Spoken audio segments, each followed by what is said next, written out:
Really good, Julie. I opened the feed via the app. Listen to these engines, man. Lovely old Pratts, I think. Yeah. First time I've ever done that, and it's really good. Just opens straight up from the app. Wow. Don't have to go to YouTube, flick through anything, la la la. Wow.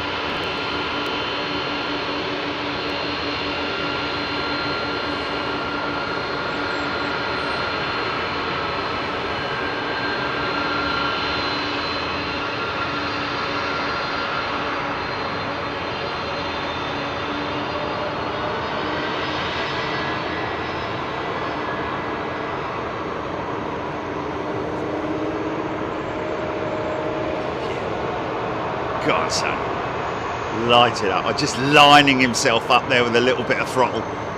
Straight down the middle, 2.7 right. Look at that. Right on the markers.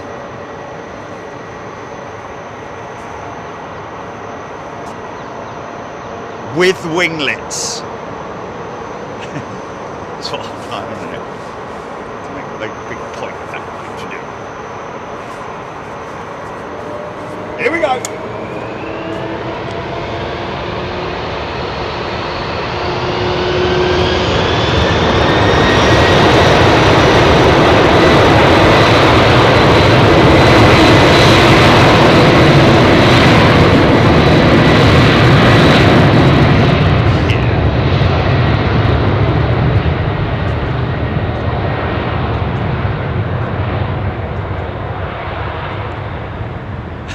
Yes, that's something I'm going to have to mention because that's the first time I've ever used the app to link to the show. Wow. So all they need to do is click the link that comes from the app. Yeah.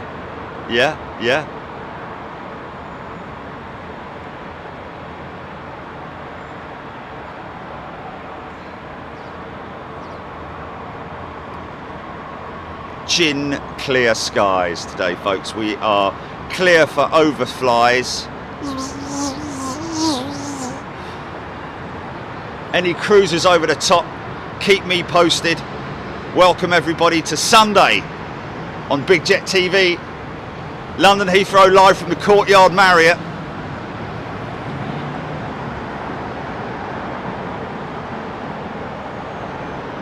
Actually smoky. That's why we call it the old Smoky Joe. From one of the older jets, I'd say older generation jets, to a brand spanking new model. British Airways Airbus A350 1000, the super stretch.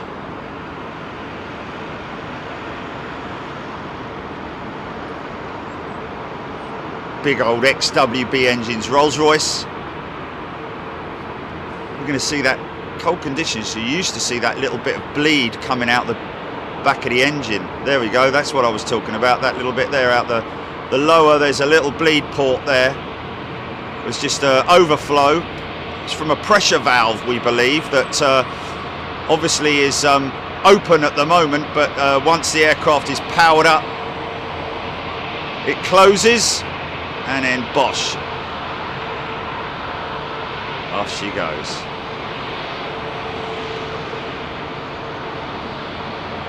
See, a little bit of power there just to get him up the ramp there. It's when they're literally idle, taxiing on idle. Okay, come off. Let it cruise and roll into position. I think he's going straight out by the looks of it.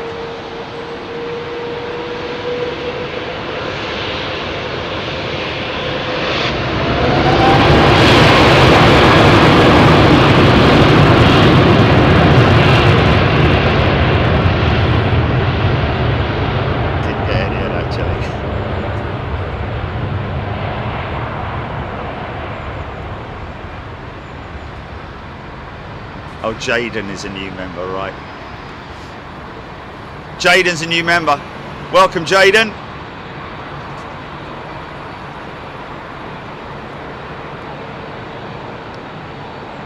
Right.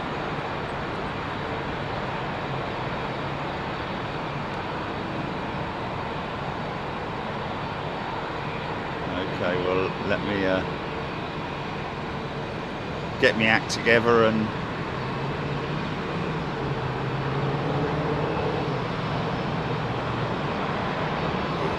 so beautiful. Is that them down there? Hello!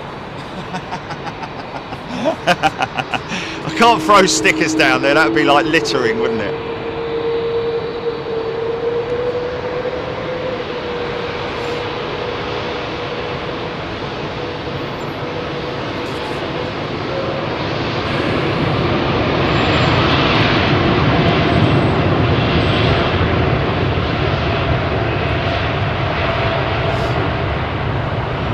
Big shout out to there's a bunch of lads down from Manchester for the last couple of days. Don't know where they stayed, but they're down at the I think they're down at the academy position. Big shout out to you fellas. Let's just grab that quick. Oh man, that was beautiful. That was a beautiful shot. Oh, that beautiful bank shot, man.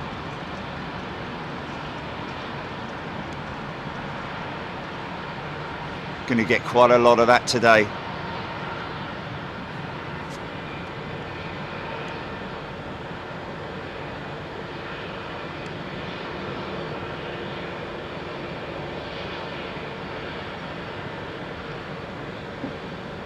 It's a bit of a sort of like a Sunday service, isn't it?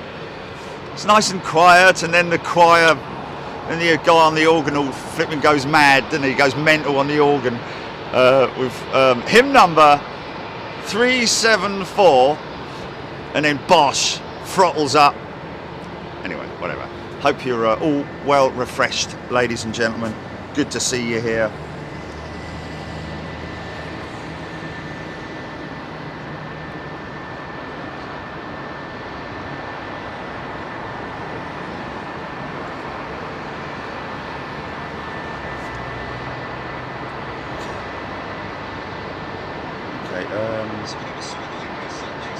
I'm trying, Jelly, to... Okay, how do I get the comments up on it, though? It's a little bit different than... It did, but there was sort of like a... It didn't bring the soul feed up. It brought other stuff up as well, which is really quite annoying.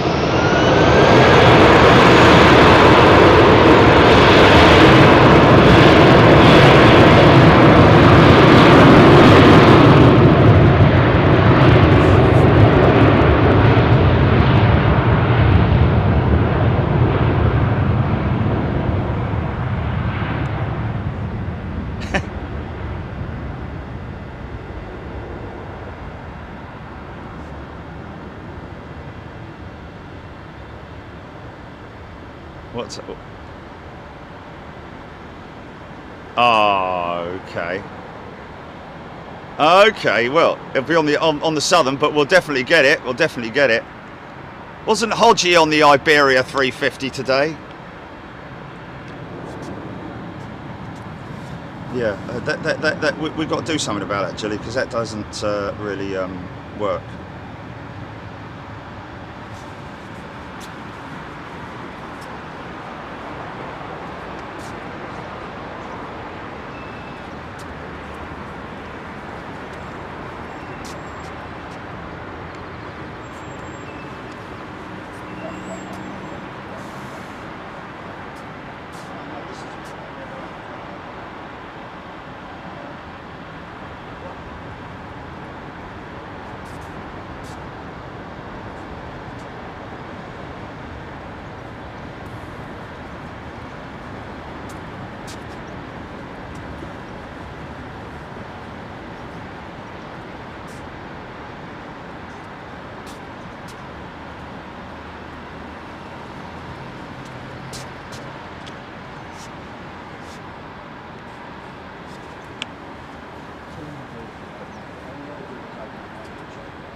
Blimey. Look at this.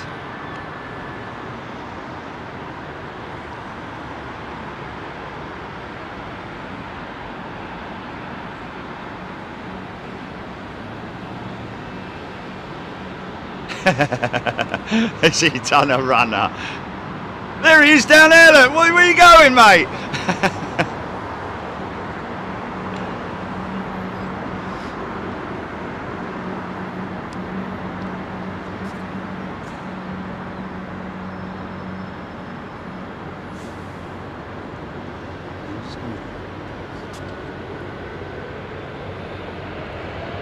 Wow.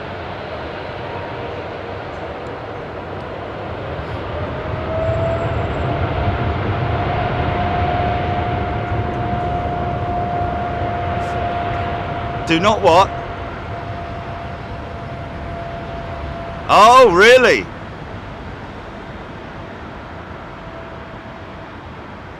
Oh, wow. Okay.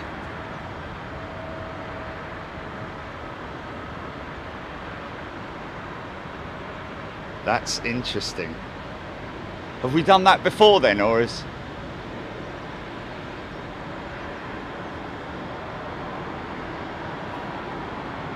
Oh wow, really?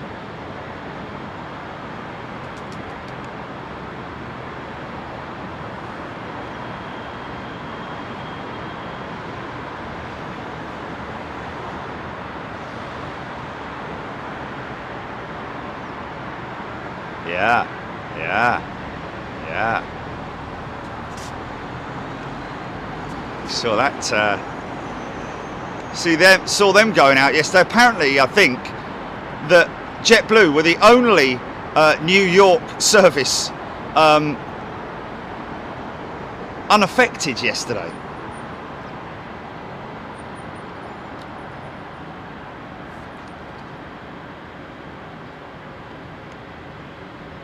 Wow. Load of lightweights, aren't they?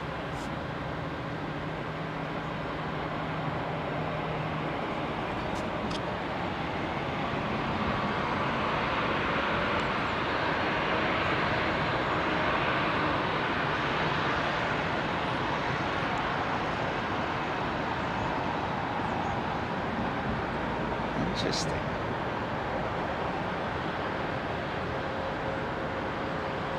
I see the state of that engine nacelles, but actually, to be honest with you, all the engine cowls of that 747 that drove into those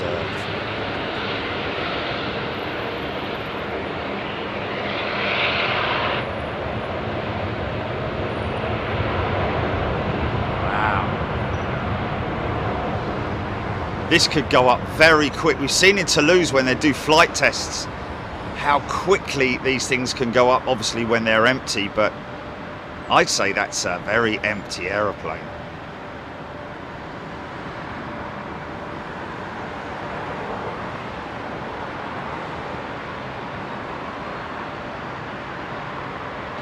Ish. Sure didn't need the whole runway.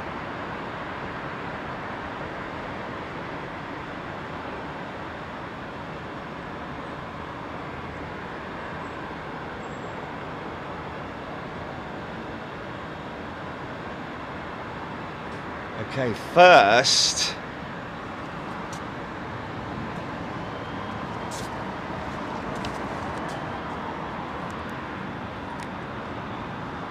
you don't get screamed at by the police. You never get screamed at by the police. Yeah. Yeah.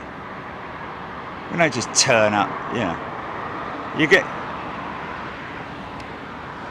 Yeah.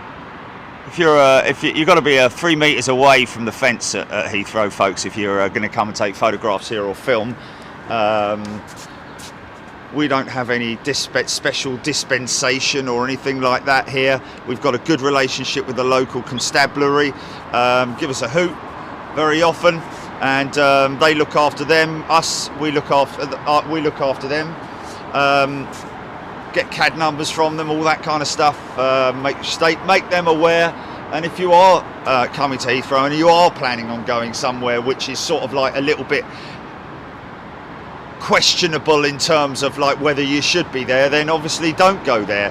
But also if you do, let the police know, or at least tell them, and find out whether you're all right to be there.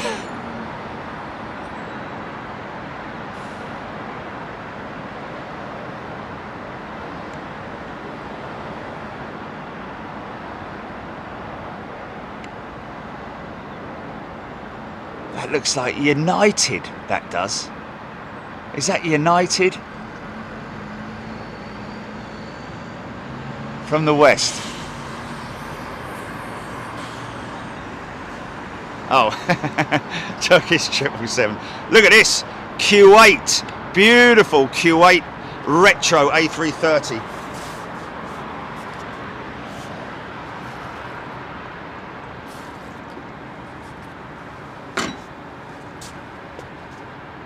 Right, okay.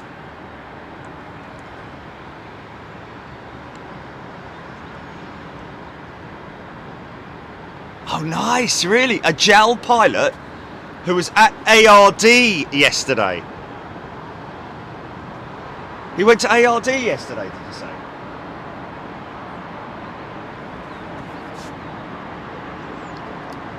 Okay.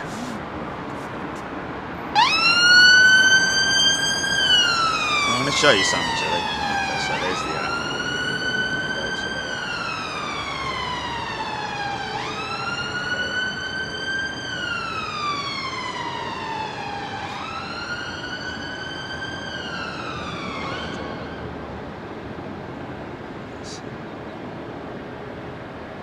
Oh, okay. Sorry, Sandy. We missed you.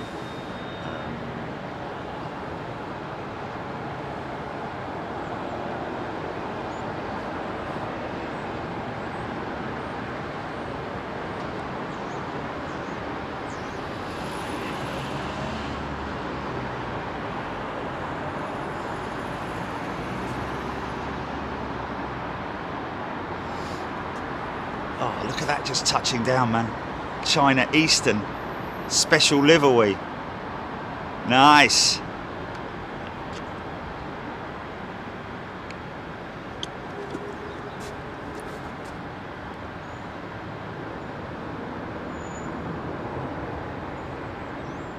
So that's that, right?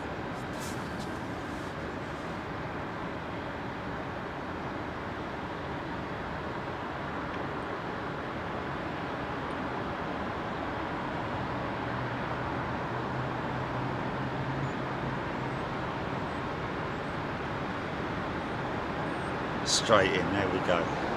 Okay folks, if you're a new member, can you please just remind me, because I'm just kind of getting onto it right now. Steve Harris is a new first class member. Welcome, Steve. Andrew Rogoff Johnson, welcome back, Mr. Johnson, as a first class. Is he? I can't remember. Sorry, I don't know if that's first class or premium.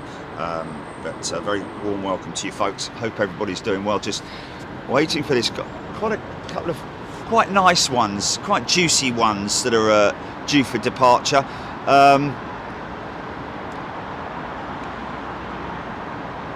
Is that Icelandair's 767, as they say, with winglets?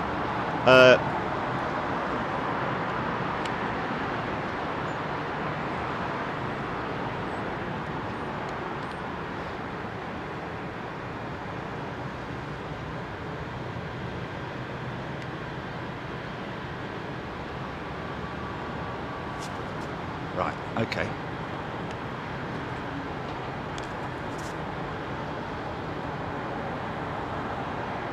So we've got Steve, Jennifer Westcott, Stephen Owens, Gavin Holder. A lot of turn and burns this morning, yes. This morning, welcome to Cornwall Aviation. He's on the turn, isn't he, look?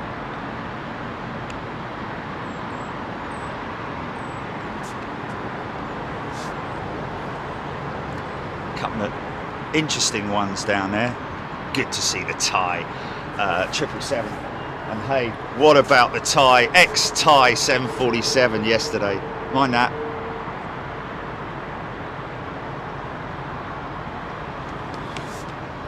So I'm going to send you something. I'm going to send you something which, the first one, let's see if we can.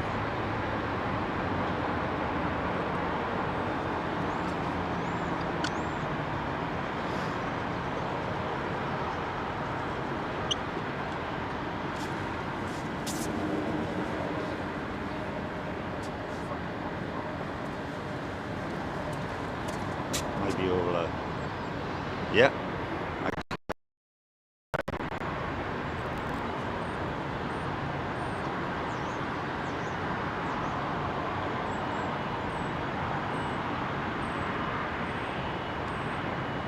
Yeah.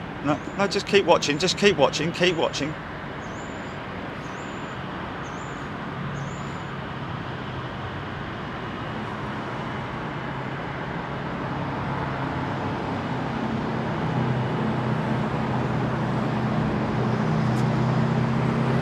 So this is me playing around with it, poking around with it, and trying to find the feed, if you know what I mean, right?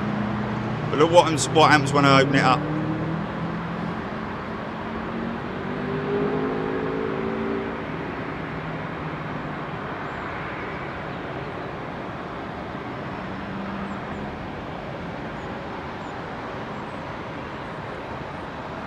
There you go. See what's below it? No, it's not, because it's never happened to me before. Let me show you the... Actually, let me just show you what happens when I normally open it up.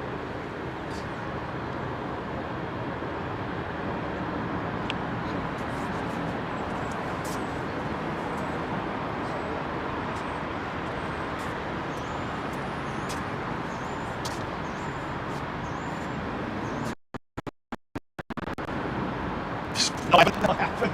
Not for about 2 years. Or 3 years.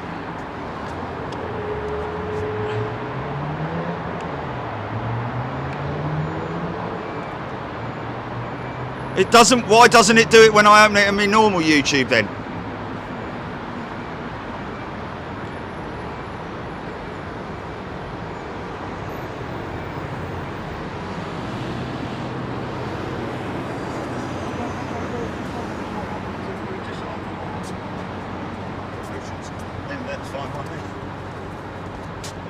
Don't do it. Don't do it.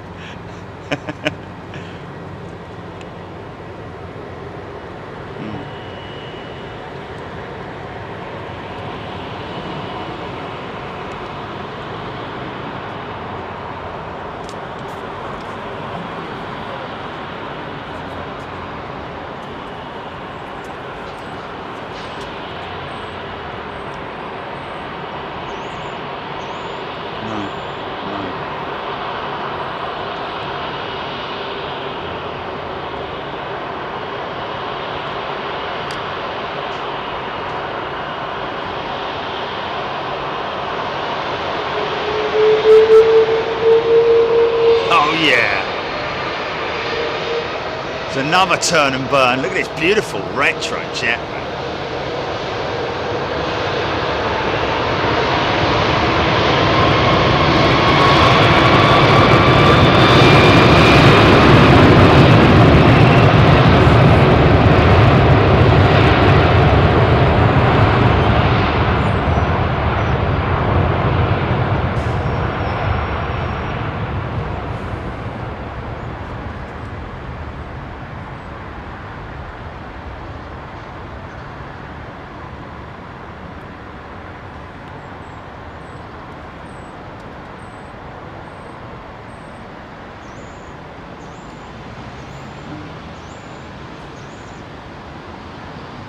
No, I don't.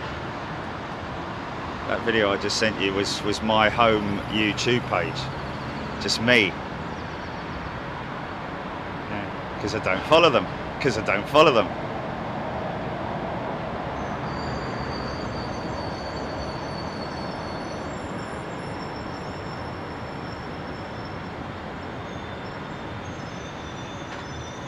here we go. Here we go.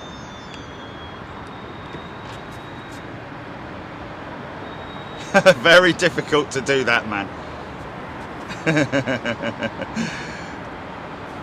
Reese Fluid is a 3-striper. Welcome to premium, Reese.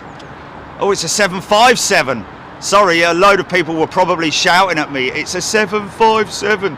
Look at that.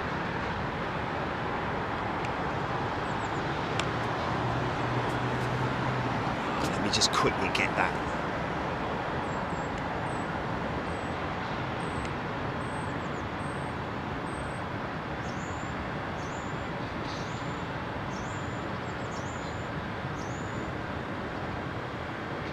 That's a pointless thing. Okay. So we've got double bubble 380s coming out by the looks of it, ladies and gents. British Airways just creeping round the back there, jumping in the queue.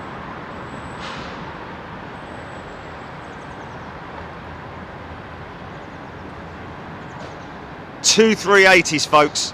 If you like your big jets.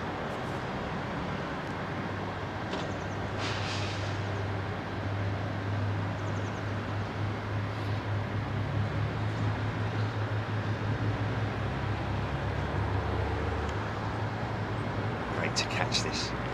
Big bird.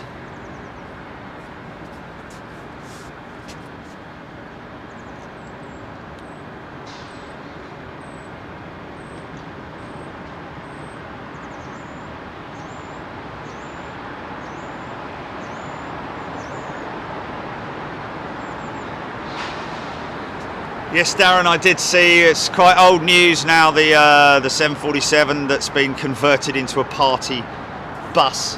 To be honest with you, I'm not really a big fan of it. It's yeah, I'm not a big fan of it. Once you're in it, it just looks like a hut with windows. You know, not a big fan of it. I'm sure they'll have a lot of fun in there, and a lot of people will book it out. But yeah. I mean, yeah, fair enough. The directors or owners would probably say to me, well, how else do you expect us to make money out of it? Well, yeah, to be honest with you, it's a good point, it's a valid point. However, if you were maybe a little bit imaginative in terms of the aviation community, if you left one engine in a serviceable condition where you could start that engine up, maybe once, twice a month, do engine runs and have people visit there and go on board it. Perhaps, you know, because if you're turning it into a party bus, then you've got to rely on a good regular amount of people booking it up, haven't you? Then of course you've got the drinking license, you've got the option, the possibility of drunken behaviour, and things like that going on.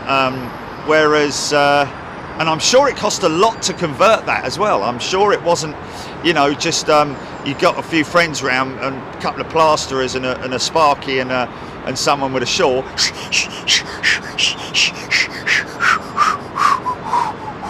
Ding. Yeah, probably cost quite a lot of money to do that. Put sound system in there and all that sort of thing. Great idea, and I'm sure you're gonna have some great parties down there. But I just because it's what it is, and that is a Queen of the Skies, you know, Boeing 747. But then again, yeah, you know what? Thinking about it, there is that argument, the guys that convert them into hotels and stuff like that, it's a little bit more honourable turning it into a hotel, because people who go and stay in that hotel are like, wow, I'm staying in a 747. I don't know as all that many people would, you know, would they book it specifically because it's a 747 or just because it's available? I don't know. It's quite out in the sticks, isn't it? It's a bit of a debate, isn't it, really? Anyway, whatever. Arc at this big boy. Wow. That flight deck is the craziest flight deck, ladies and gentlemen. 2 steps into it, 2 steps up into it. That's nice purring Rolls-Royce Trent 900s. Go on, son. He's a big lad. Go on, get up that ramp.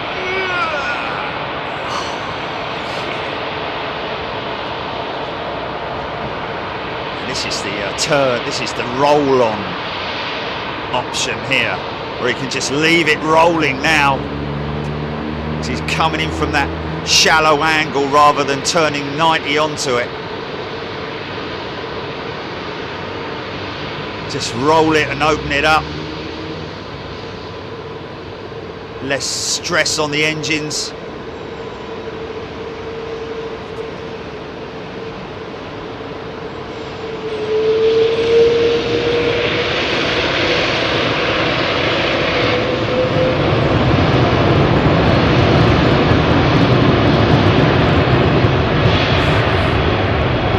Hissing and popping, man. She got de-icer on her, and she's got anti-ice. Look at those wings. And on her horizontal stabilizers as well. You're going to see that pouring off the wings now. There it goes, look.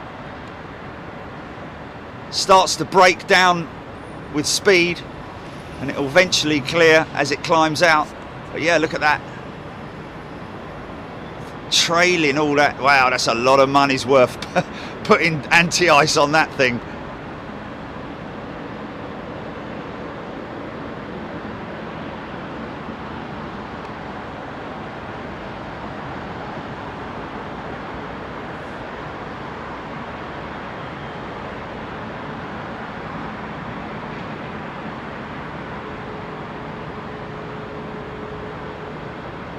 Crazy when you can see the what I talk about with the tip of the wing being the last point at which the airflow goes out towards. Wow, there's so much to watch here, but when you've got that anti-ice fluid on the wing, you can see really how the airflow pushes everything out towards the far tip of the wing. And the aileron is usually or the ailerons on those A380s. Crazy 3 ailerons.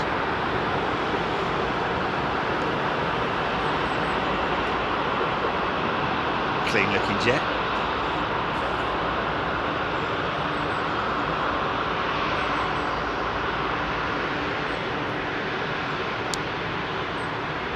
Looking good in the sunshine.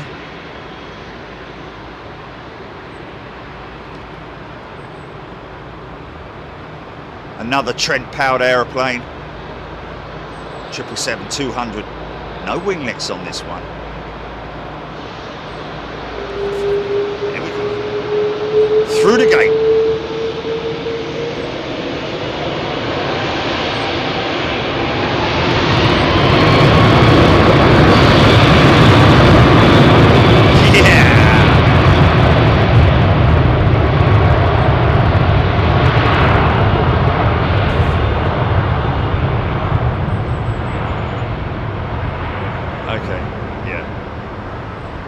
Well, it's also to do with the ground temperature as well. It's still within that limit, isn't it? Where, yeah, you can still get ice building up on the wing. And also, don't forget that aircraft has been sitting at gate all night, so the chances are that it's actually an anti-frost. It's actually a defroster, a bit like what you put on your windscreen. That's gone on the wing of that aeroplane. It's not an anti-ice as in to stop it icing up. It's actually probably more likely to get rid of the frost that's on the aircraft wing. It's it all. Oh, so many things to look at. This lovely old fella, look at him here. The analog jet.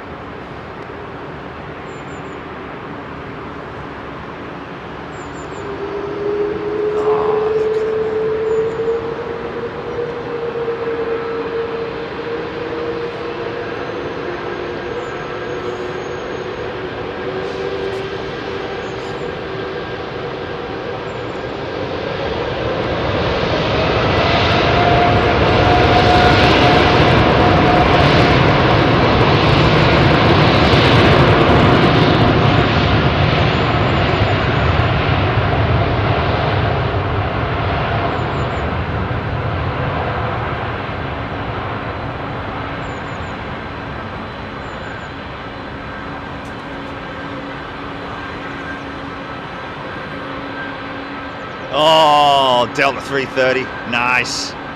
27674s went out before I went live.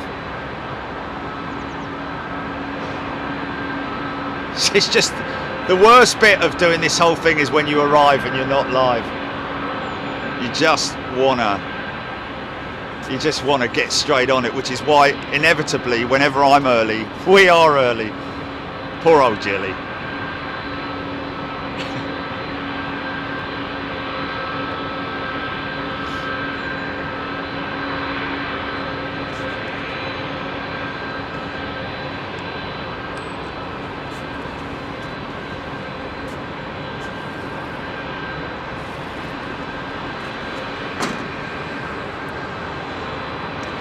3.8 thousand people watching Big Jet TV live right now. Whilst we're waiting, folks, lift that left finger, hit that like button. Go on, smash the hell out of it.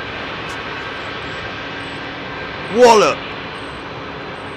And thanks, by the way, as well. We really appreciate it, because you know it just pushes it out there a little bit more, doesn't it, to the thousands of people out there in the aviation world who perhaps don't know about Big Jet TV.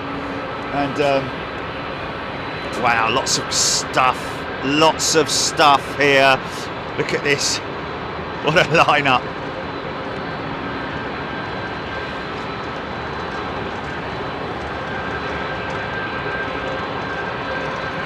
Morning everybody, Darren Golding, Darren Graham, Abby Garvey. Good morning everybody, hope you're doing well. Darren Jones, £500,000 they spent on it, 500 grand, wow. £500,000, wow. That's a lot of parties you've got to have to recoup that, innit?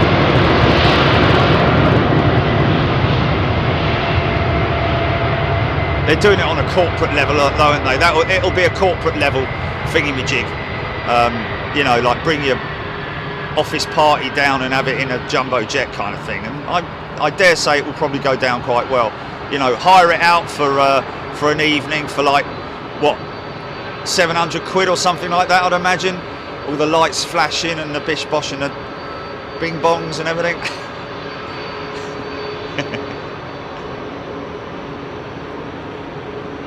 Go on, smash that like button, folks.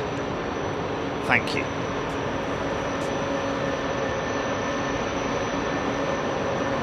Hey, at the end of the day, if you like it, it's the one thing I have to say about all of you. Go on, look at them.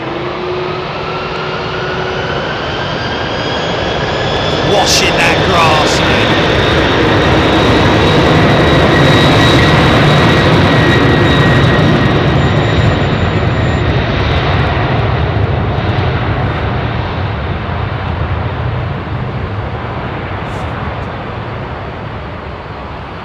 I do wish that hotels and car hire companies and places like that would be... Oh, look at that. Look at the climb rate on that thing. He comes, go! Wow, look at that, come towards us, mate. Jumbo jet coming towards us from the West GP on a big turn. He's just clipped that other one. Look how close he was to that other one, man. Wow! Huntsville, Alabama.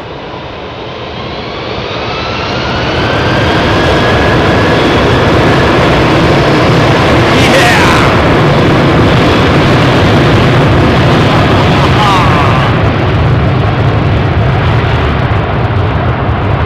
That's quite rare, actually. A CF6, I think. Is that, or is that Pratt & Whitney powered A330? Guys, I'm just going to switch. Oh, we'll probably see. Oh, it's so hard, man. It's so hard when this big boy's turning on, man.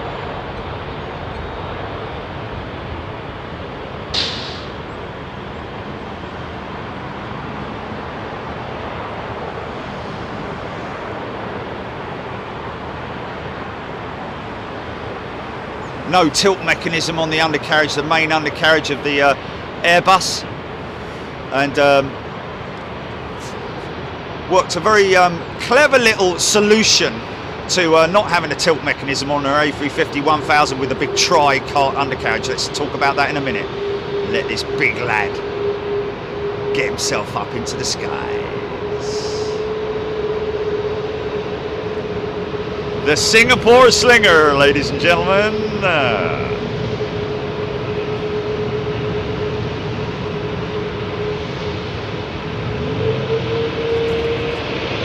Bosh!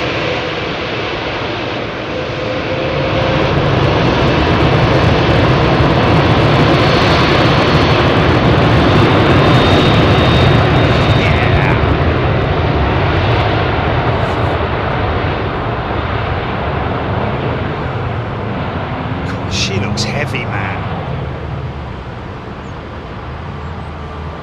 See what I talk about with the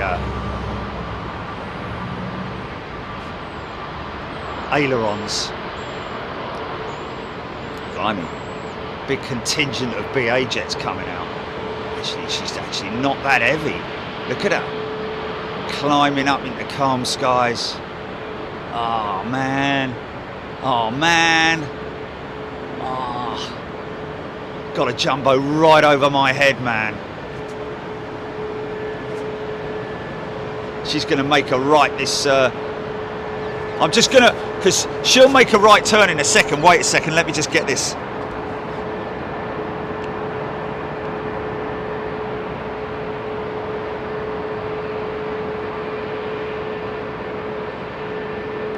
It's not a great shot, man.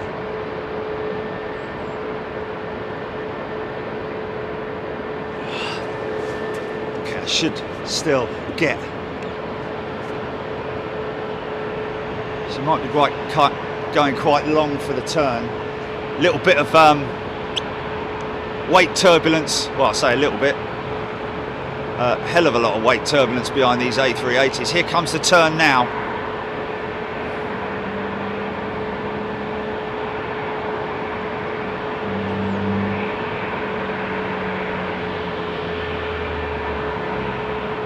Incredible aeroplane to fly on if you ever get the chance, folks. I think,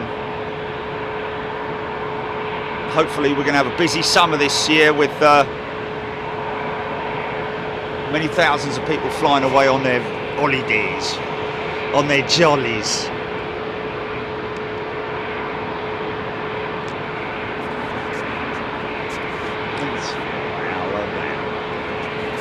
Wow, lots of traffic in the sky at the moment, man.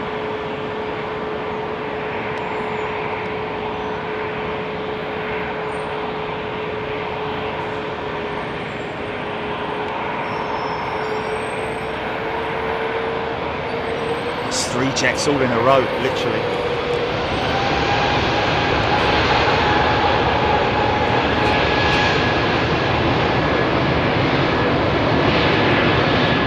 Harvey Wine, is it, or Win? Is it Harvey Win, possibly? It's a new member.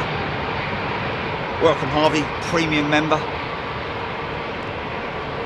As a premium member, as a new premium member, you can jump straight in and watch European shows that we've recently been to.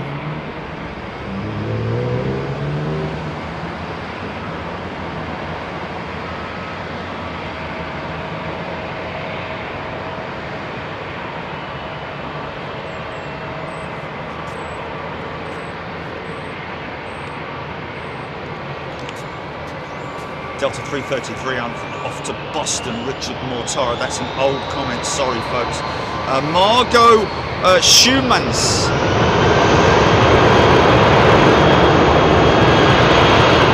Lovely name, Margot.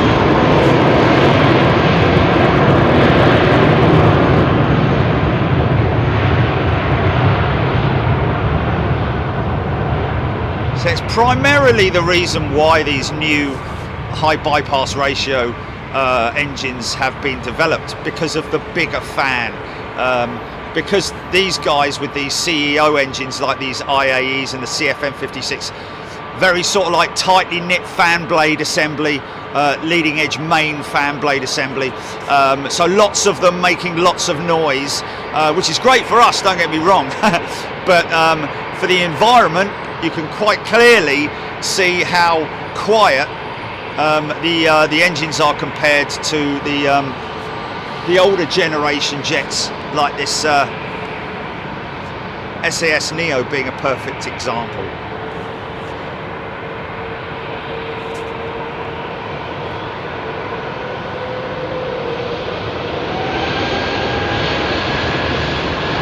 There you go.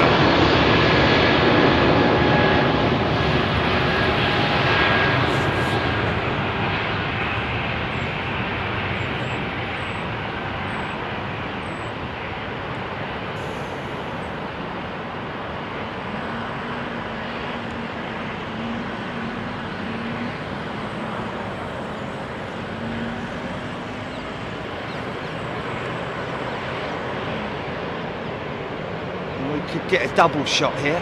We could get a double shot here. Get ready, get ready. Here it comes.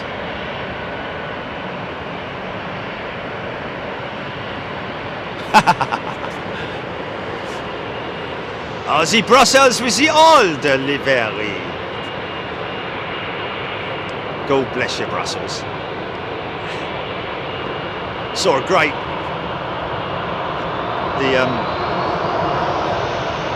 Air Belgium 747. That's a CFM 56 engine, you see. See how noisy that is.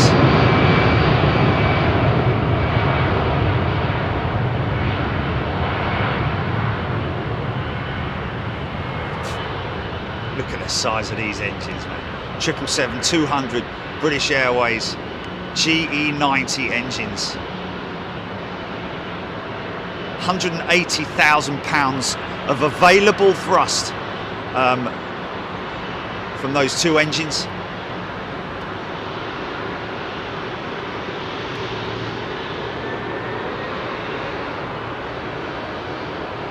Might actually be the 115s. Is that GP?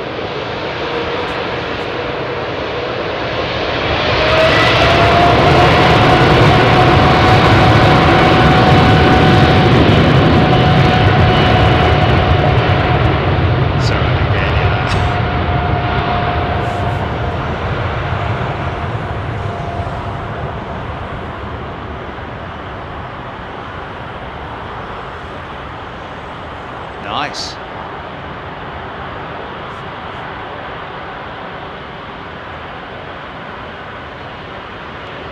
Not one case has come off. What are we talking about? What are we talking about? Oh no! Oh no! Oh no! Oh, I say. Well, that's. Well, I had a problem the other day, didn't I? My bag got stuck in the old prelaminator, or whatever it's called, perambulator.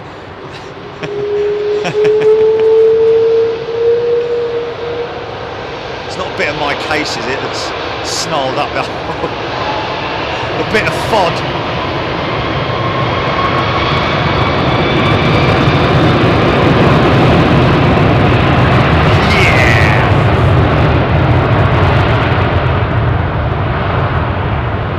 I don't know why it is that the A330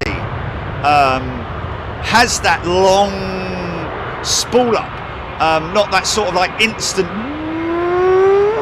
sort of like, whereas these 330s, both the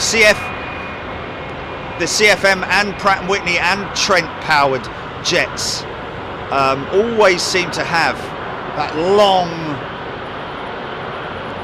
spool up as they go through the gate with the throttles.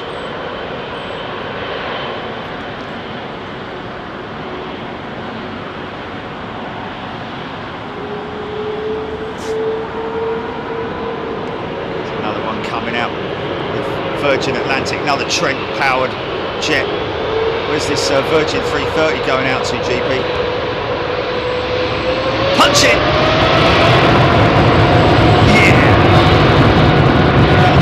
Oh, that's a Bridgetown.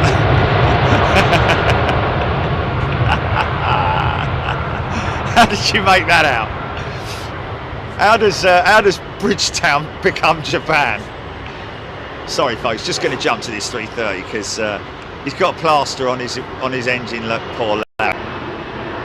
You're scraping around in the garden again, haven't you? Bridgetown bound. All the old oil drums will be playing in the back there. Is it oil drums? I don't think.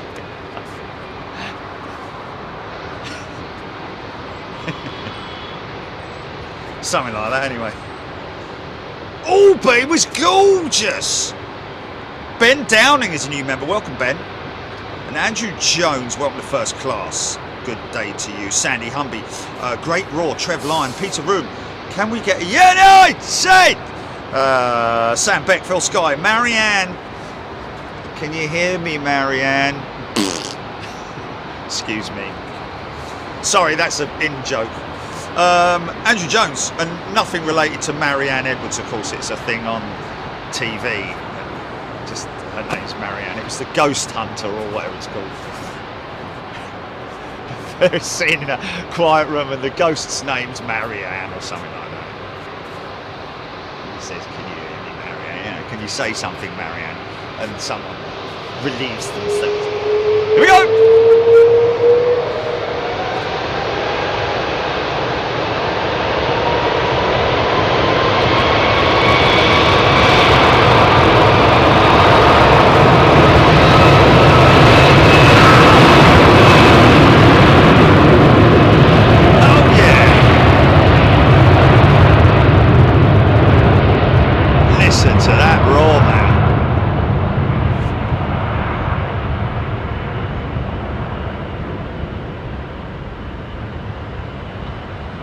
We don't know yet. I mean, oh, has he got a bit of de-ice on it? I think he has, you know, maybe a bit frosty. That is definitely defrost.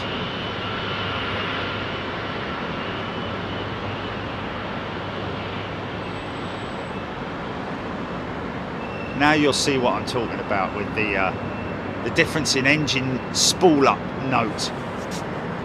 Listen how quickly this guy gets out of the gate. Go, go, go! Alan Robbins, Clive, Hampshire, good morning to you. Tuning in from a hot 30 degrees Cape Town. How's it? Ben Downing, hope in the next 3 or 4 months to be able to fly from Sydney to London Heathrow via Darwin on the Qantas 777. It's the first I've heard about it. Ben Downing, thank you, new member. I'm hoping in the next 3 or 4 months to be able to fly from Sydney to London Heathrow via Darwin on the Qantas 777. Well, well, well. Are they doing that first? Are they introducing that first before they... Qantas 777. Wow. Janine Kelly, where's a good point on spot on the 380? Dreamy and 350? Well, to be honest with you, Janine, like we were doing last night, we were figuring out the seating configuration on the 737 MAX 8. Hold on. Okay, listen to this, right. Ready to go. Throttles forward.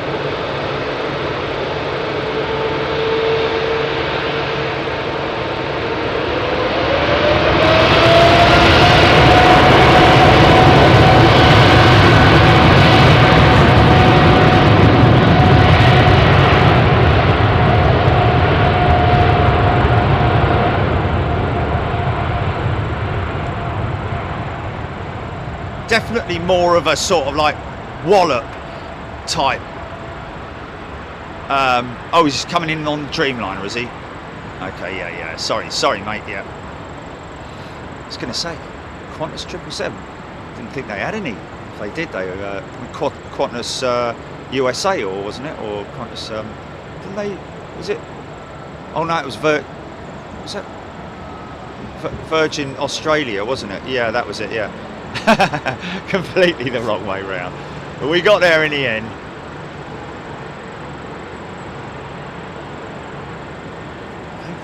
He's decided to take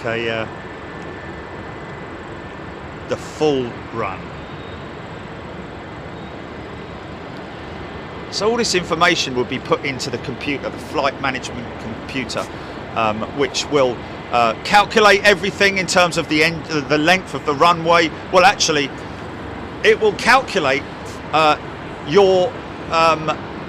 amount of runway that you need to take off based on the amount of fuel, passengers, baggage, or your takeoff weight, what you're carrying there. So it will say it needs X thousands of yards to for V1, but you'll still see possibly this Dreamliner using the entire runway. The reason why they're doing that with these Trent 1000s is to prolong the life of the engine, so as to not give it a big wallop.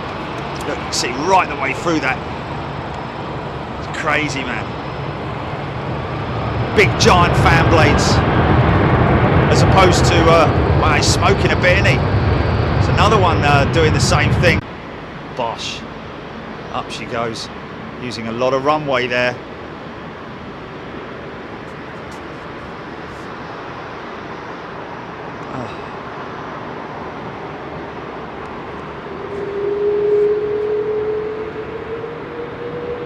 What's happened now?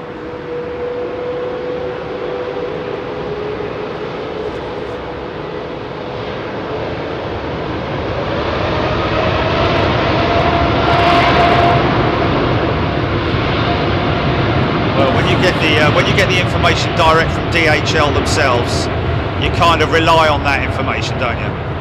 Yeah. I've got the actual flight schedule.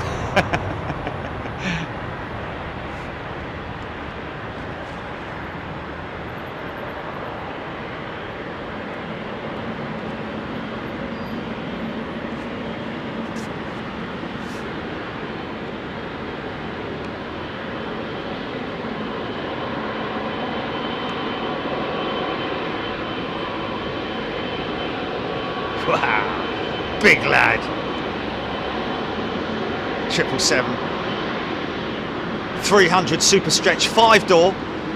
She's got 5 doors on her, which is a way to ident a 777-3, but basically look at the length of her, man. She's a big long girl.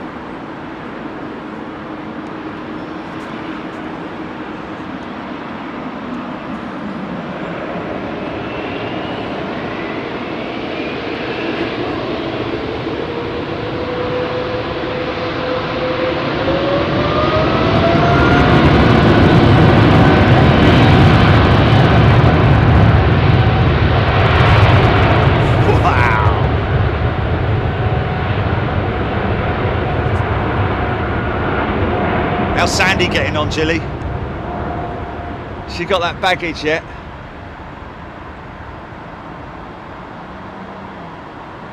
Oh dear.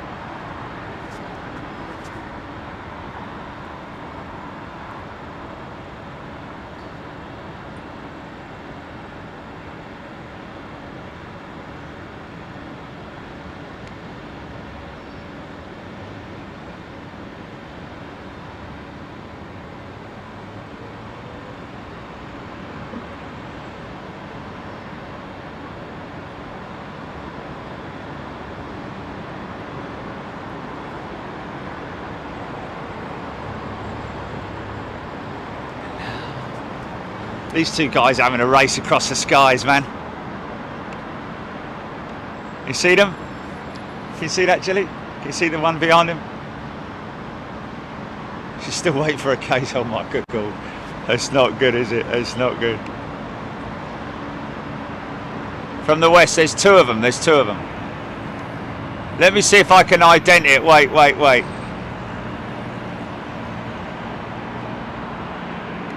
The leading one looks like a 330.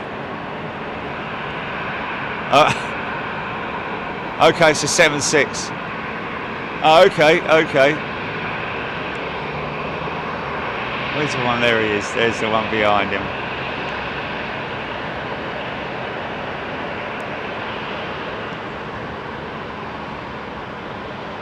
Eurowings Discover.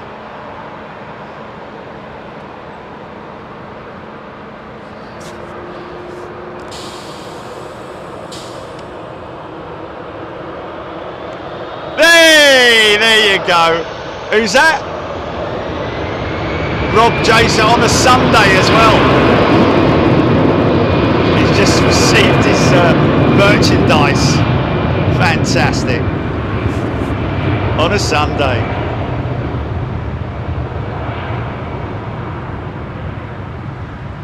Found double doorsy.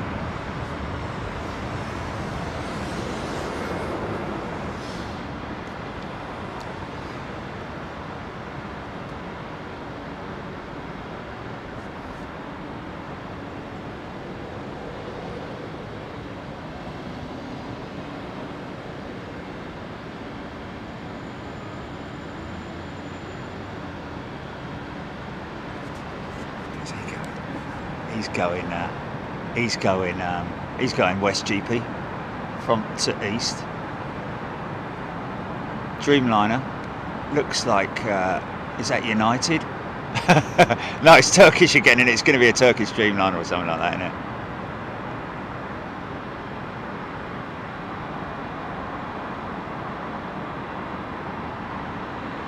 Nice. These boys straight over the top of me. Wow, he's kind of closing in on his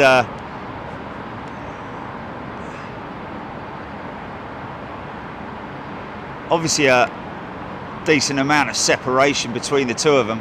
Yeah, 767, there she is, look. And not far behind him.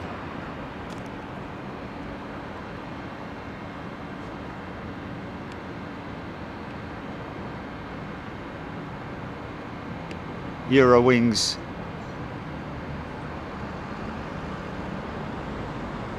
A330.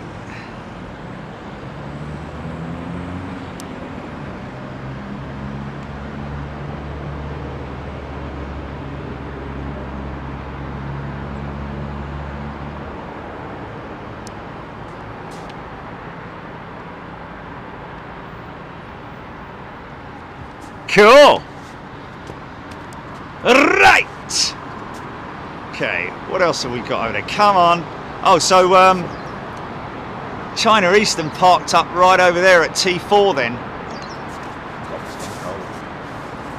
777-200 coming out. Right, there we go. Who into Melanie Lester, Ben Whittaker, Bootle One, Andy Pete, James Doink, Graham Lavers, Stephen Owers, BCal Pam, EGPX, Airport by the Motors, mention anything in an operational sense. Okay. Ewan Weech, good day to you. Sam Beck, Richard Mortara, Laura Baker, Fiona Addison, Dick Dastardly. If you're a new member, come on and say hello, folks. Apologies if I missed giving you a shout out as a new member. A very warm welcome to you. Smash the like button, folks. Do it now. Go on. Go on. Wallop, Marianne, Trev Lyon, Will W. Polish Avgeek. There are 3 brand new Ryanair 737 MAX 8-200s in Dublin at the moment. Wow.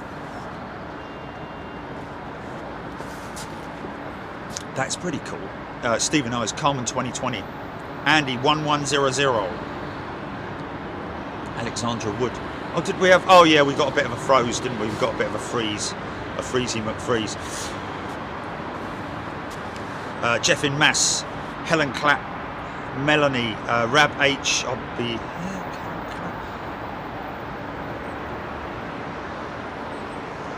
Let's fly.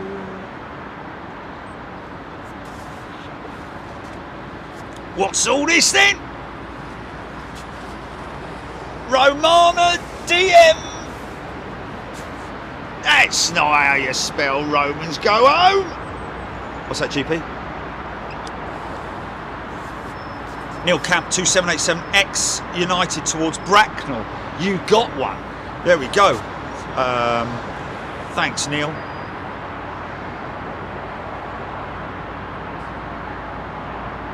Has she got it yet? Thank you, Mark. Robert Pimlott. Michael K. Jerry, did you see the China Airlines 747 mishap on Friday? Yes, I did.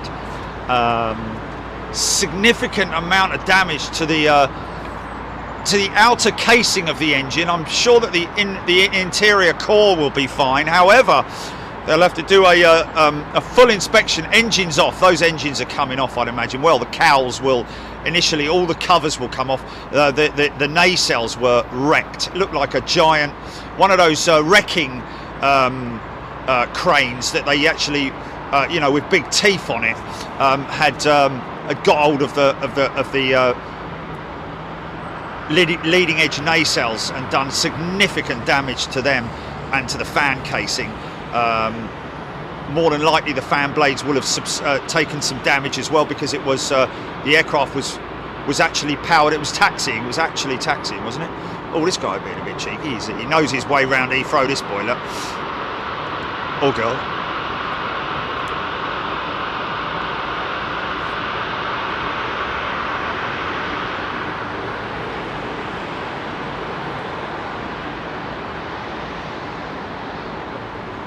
Neil, very grateful yesterday for us filming his departure to LAX. Hope you're well, Neil. Will no doubt be on his way back in a day or so. Maybe even today. Rolls Royce.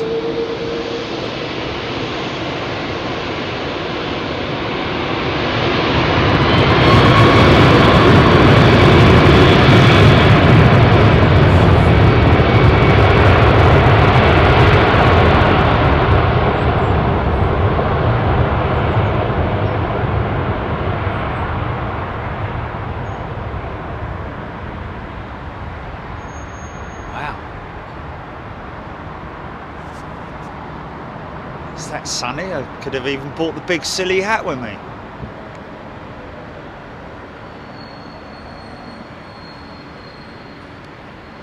So, Gilly, just to recap, that Japan Airlines pilot, yeah, was at ARD yesterday.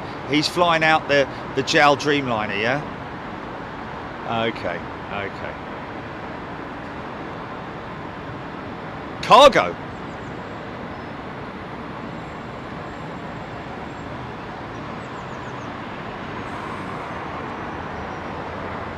There's a JAL 787 parked up down there, isn't there? But he's definitely on some kind of remote stand or parked away from any walk bridge per se.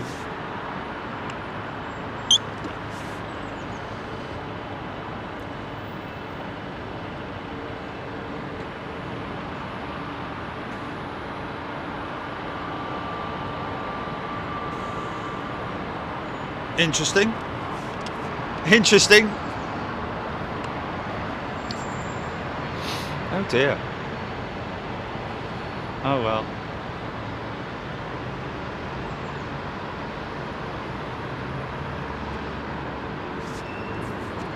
Yeah, you lose people if you start saying things like that, don't you? You don't go talking. You get on with your own job and do your own thing, don't you? Yeah.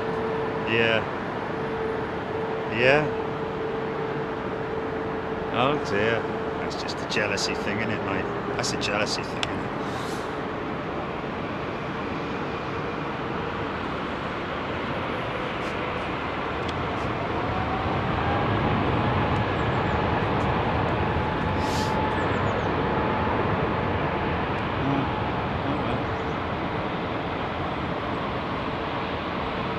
Bottom line is that we've been doing it for 6 years and we've always had a weekend show.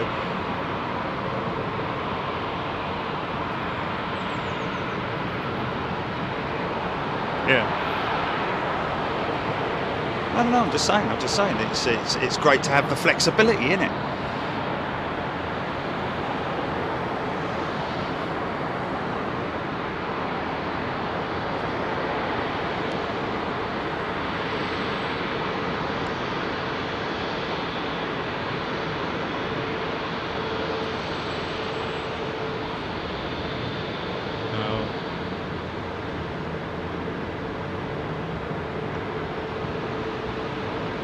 Nice touchdown on the Southern.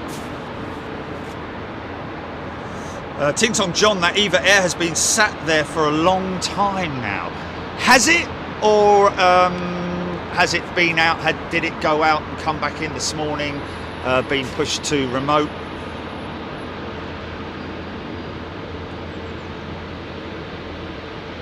Gas grill. These dogs sitting today.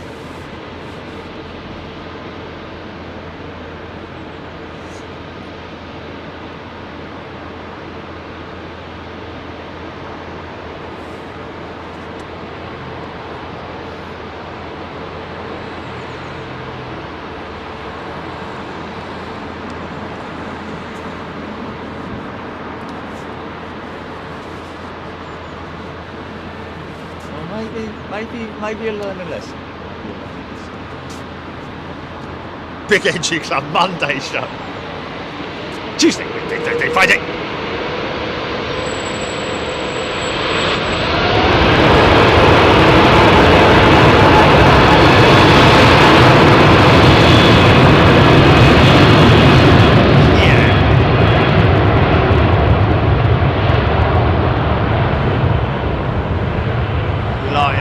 Big engines.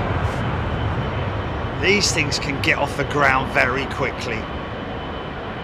Big glider wing, isn't it? It's almost like a glider wing, that thing, mate. Basically, I guess the key to efficient flying is to get that thing up to cruising altitude, pull the engines right back to idle, just use those big, beautiful wings to glide you across the Atlantic or from whencever you are may be going.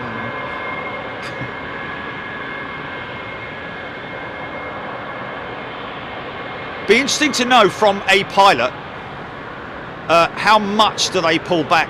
What is the engine percentage of power being used during an average cruise run?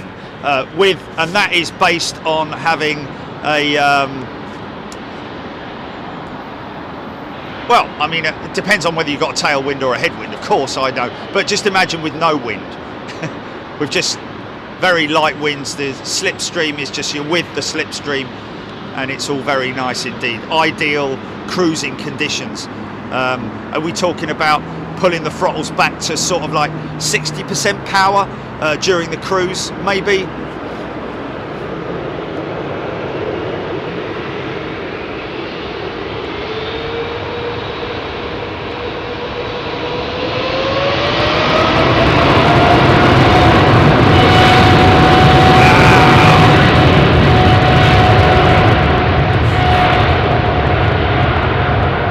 Was that just me, or did I see the mains sit down on their stanchions?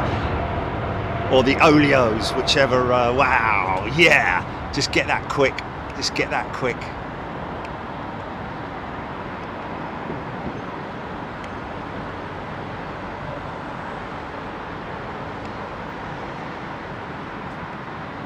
Oh, these aircraft. We're 90 minutes in already. Wow. Wow, look at that guy in the turn, man. Hold on a minute, let me see if I can get that. That's insane. Look at that. Look at that, GP.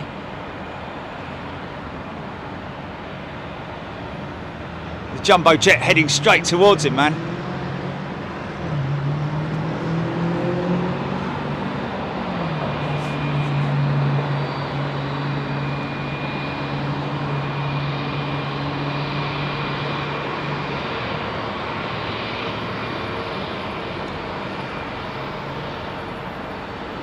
Wow. Wow. My Way Airlines. Flipping heck, never heard of them. Oh, there's another old banger coming out. Mine Thomas Gilby, Gaming and Transporting. Welcome to you, Thomas. He's a new member. Welcome to Premium, my friend. Just wanted to see whether this works or not. Let's just have a look.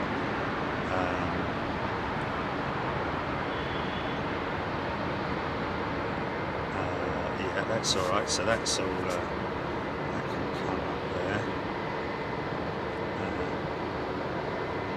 Yeah.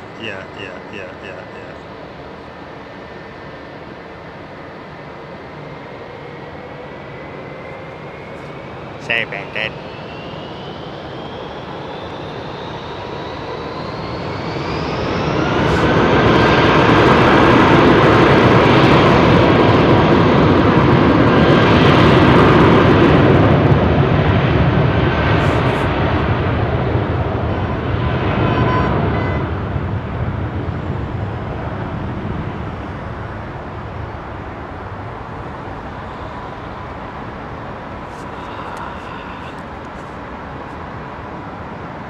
Make time for the Queen. Cargo Lux.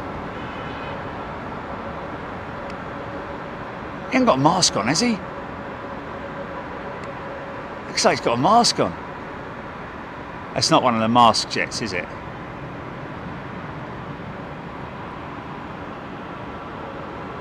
Or is it just a hotkey you use? Yeah. Ah, look at that. Ain't she beautiful, man? Big old jumbo jet.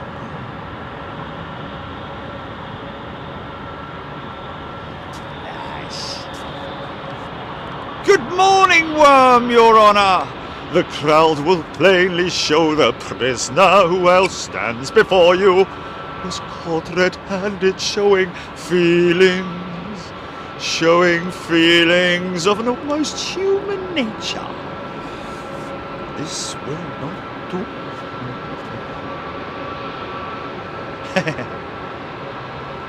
Call the schoolmaster!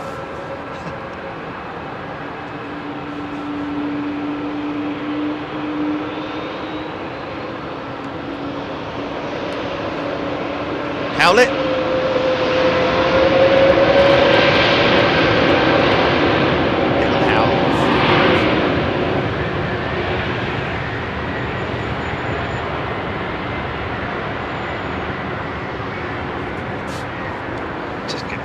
Oh!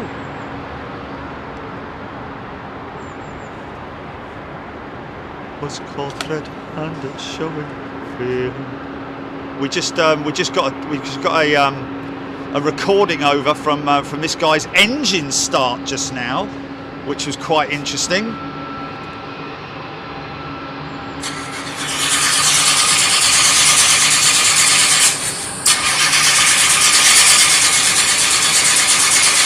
Come on! Come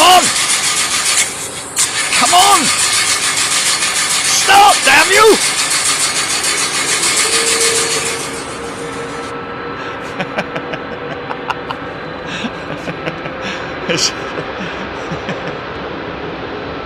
Bless him.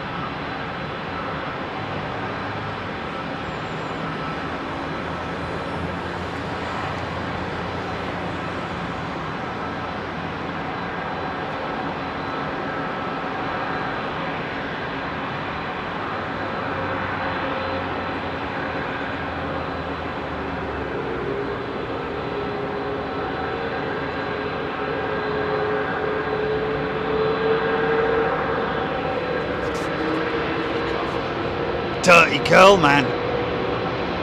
Did you filthy dirty girl?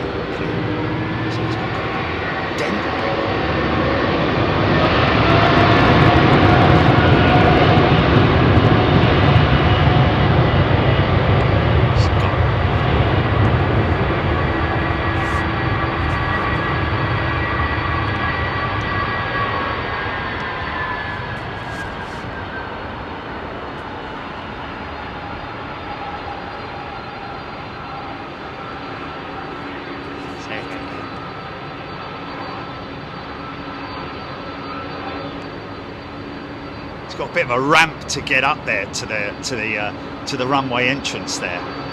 That's why you hear them power the engines up when they're coming from that side if they've been at a standstill. This thing's going to go up like a skyrocket, folks.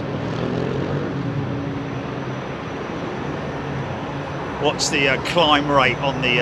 what's your feet per minute rate of climb rate on your radar app, folks?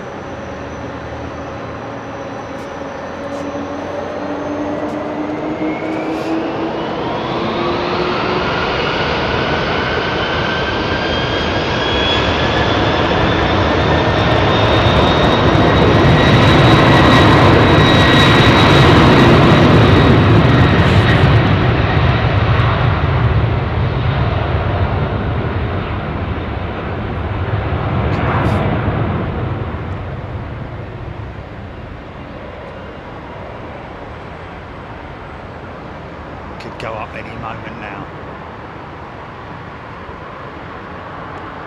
Now watch this.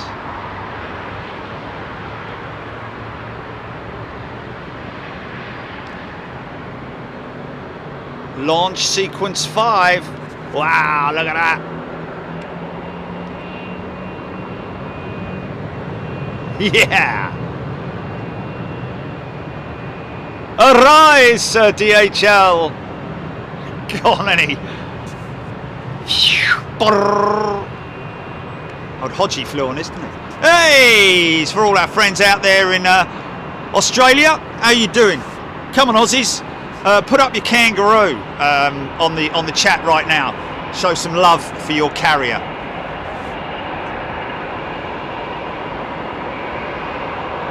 Oh yeah, members can use the Qantas emoji.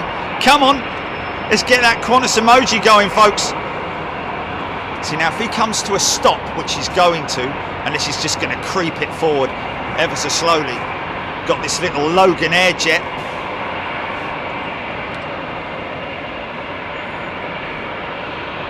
There we go, Aviation in 4K. Loads of people hitting it. I don't know if they're from Australia, but g'day everybody. Blair Hinton, all sitting here watching that banana split. There we go. All sitting here. Blair Hinton, Mariana, YPPH Aircraft Spotter, Cheryl Chapman, Sarah Leckie, Who In Chew, Big Marge, Trev Line. Wow, whoa, easy folks, easy. Just one, you only have to do one. Right. Yeah, you have to slow, you have to slow down, folks.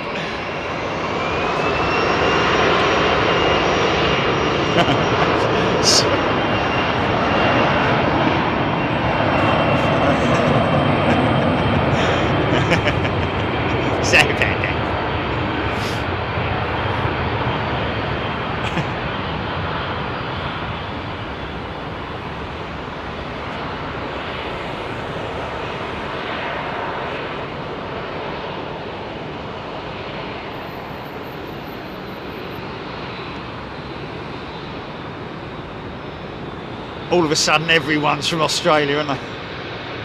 G'day. We Australian 1,000 people. G'day. Crikey. Ripper. What's that, Skippy? What do you mean it stuck down a mine?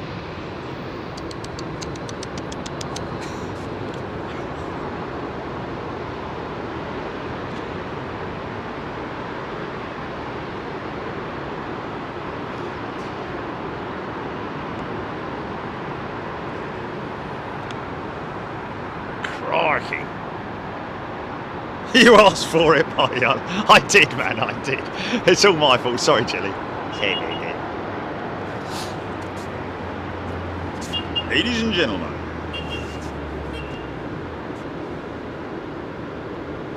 Okay, we're ready to go. Oh, look who's coming out.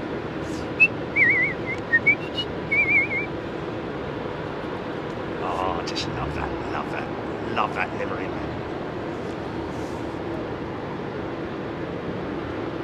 I know. Big booming 777 coming out. Right. looks like a... Have we got another 747 west to east, GP? That's a 340-300, is it?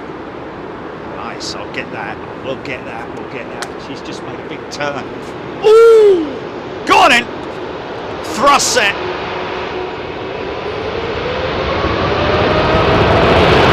Take off thrust set.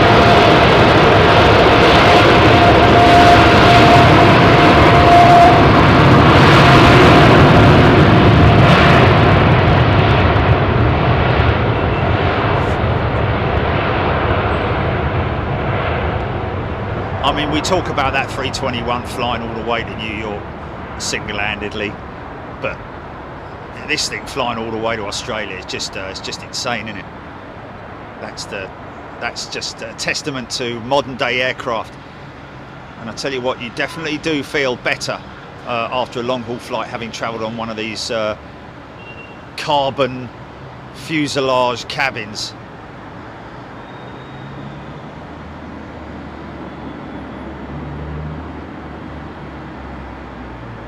Possibly get a nice banking shot of that in a little bit. Stand by. Sorry about that. Let me just grab this a little bit like that. Da-di-da.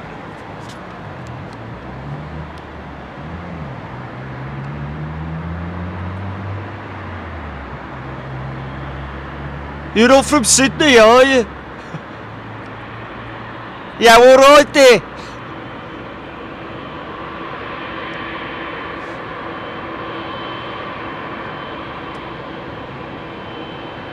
Beautiful, beautiful, beautiful A340-300 with Lufthansa. Hopefully see their 346s back in the skies in the not too distant future, ladies and gentlemen. But this is what we like to see as well. Thai Airways.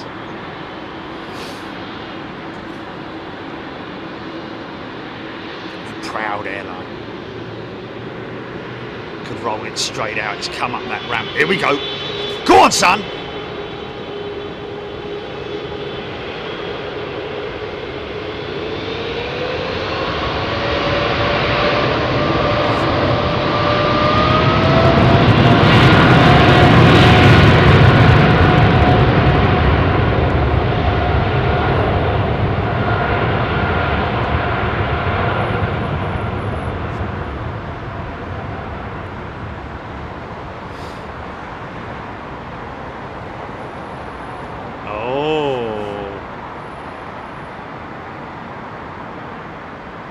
Okay, we're hearing Qantas possibly bringing their 380 back not long after the start of the Formula One season, towards the end of March. Thank you, Ben, for that. Don't know where he got his info from.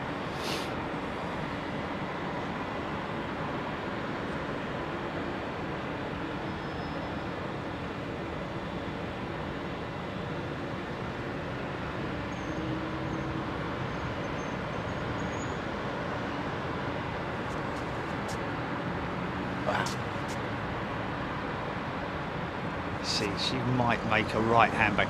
This is a great aeroplane to see turning in the bank as well, with that big, long, super stretched wing on it. Interesting, when I flew on the E2 E-Jet the other day, it's going left. When I flew on the E2 E-Jet the other day, interesting to look out on the wing and see those raked wing tips. Not sure if the E2, I think from what I read, the E2 does have a newly modified wing, obviously based on the original design, but modified to take the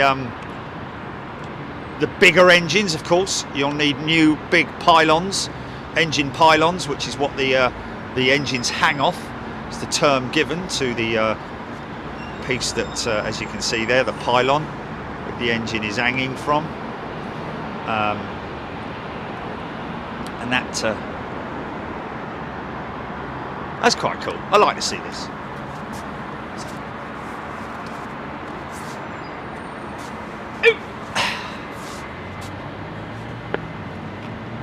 Oh, my coffee's turned into a frappuccino.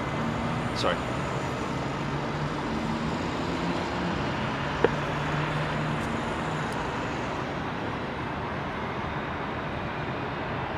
Oh no! Oh no!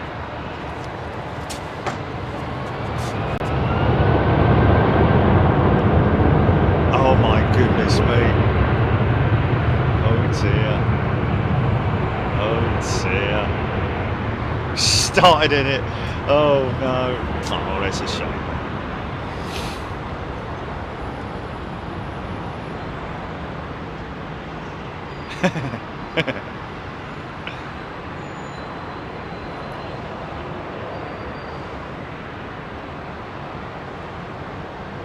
There's a big bowl of flowers coming to the missus and the mum, isn't it? Or bunch of flowers, whatever you call them. Bowl of flowers. There you go. Have a bowl of flowers. Qatar 380 inbound London Heathrow over Billericay, Southend right now. Bit of a shame they're pushing that 767 back all the way over there. You can see her engines smoke up. Wow. Very derated departure for this 767. 767, 737. Stupid boy.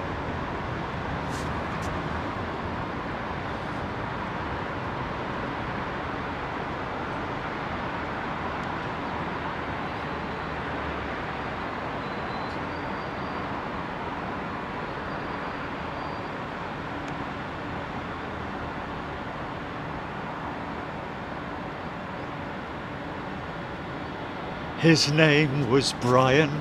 Look at that. It's interesting. That was obviously either a cloud bank or whatever trail it was. But look at the winds causing it to break up and dissipate. That's crazy, isn't it? Look at that. It's like a big mushroom. That's insane, man.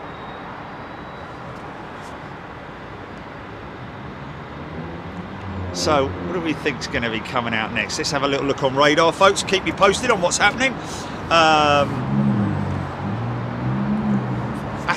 Aviation in 4K, derated. Hashtag derated. Yeah, very derated. Sandstorm, no wind today. Literally, the sock is well, I don't know. She's got a little bit of breeze, but nothing to write home about. About 5 knots, maybe. I don't know, something like that. Southwesterly.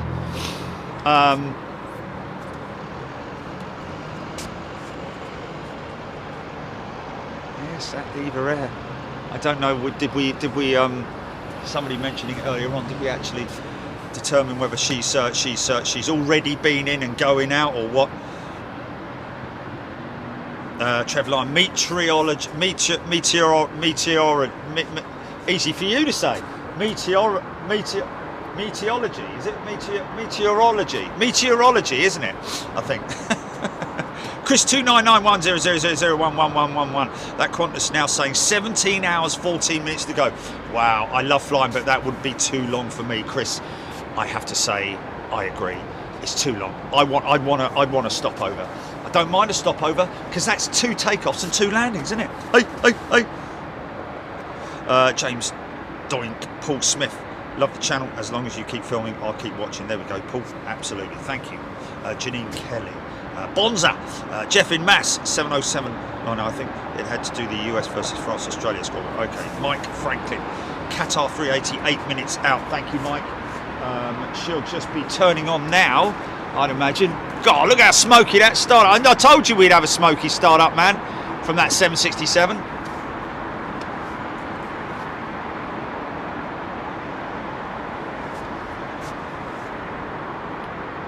Oh, hello.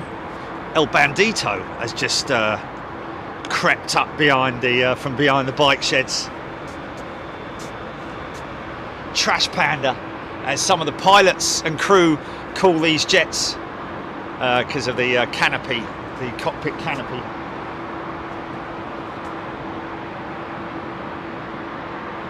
Bandit, whichever way you want to call it.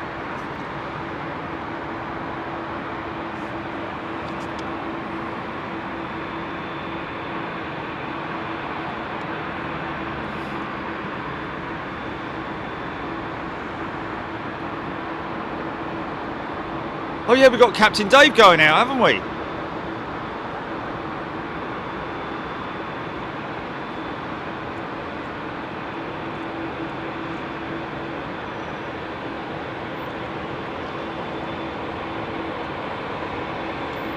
Oh, fantastic.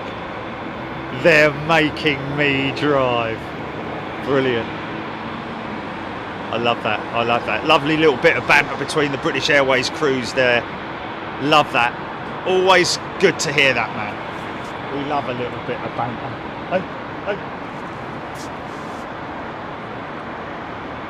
There's Zorro.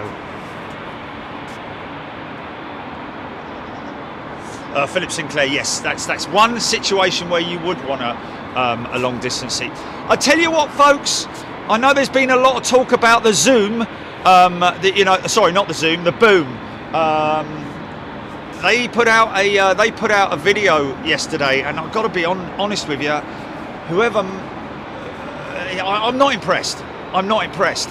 Thing looks like an old Ilyushin IL, whatever it was, the old Concorde ski. Very straight lines, very basic, very ugly look. I mean, I don't like generally. You know how I feel about people calling aircraft ugly, but really, they're breaking ground to start production of the aircraft next year. I think. Breaking ground in 2022, launching the aircraft hopefully in 2029. Synchronized.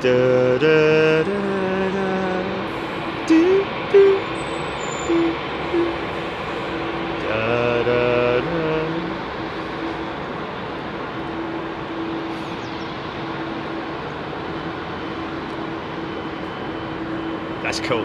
Captain D. Are they going to have the skull and crossbones coming off the tail?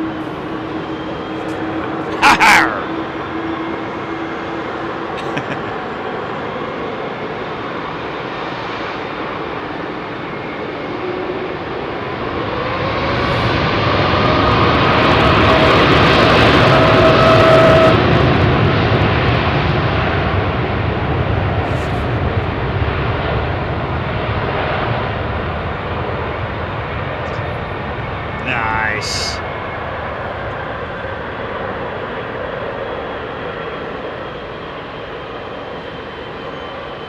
He gave that a bit of a burst, didn't he?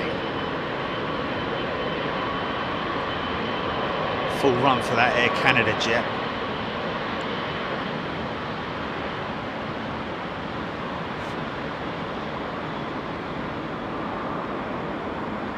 Lovely old Smokey Joe making his way out.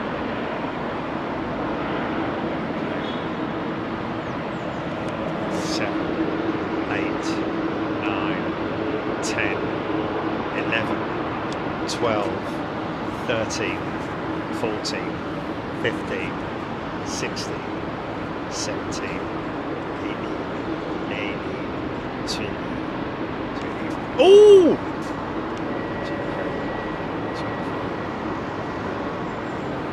Just counting the time down for between the. Look at that.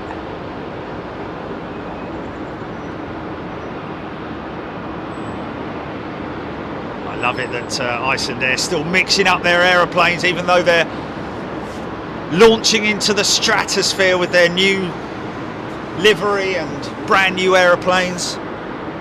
Great to see they're still keeping the old 757s and 767s active. I'll be flying back from Reykjavik or Keflavik, whichever it is, back to London Heathrow after my flight from Seattle on the 767, as they say, with winglets.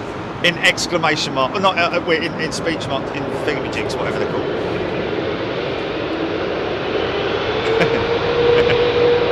Thingamajig.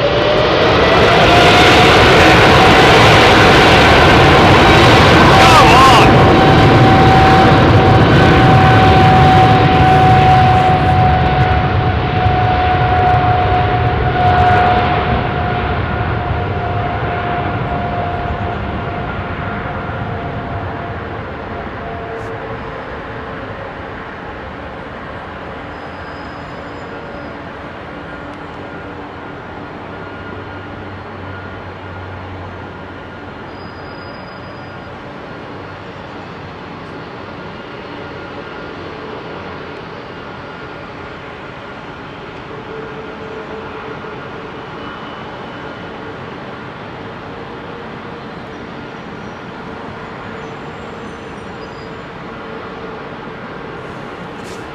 Just going to keep my eye on this 767, folks, because listen to those Pratt & Whitney engines, man. That's an old school sound, that is.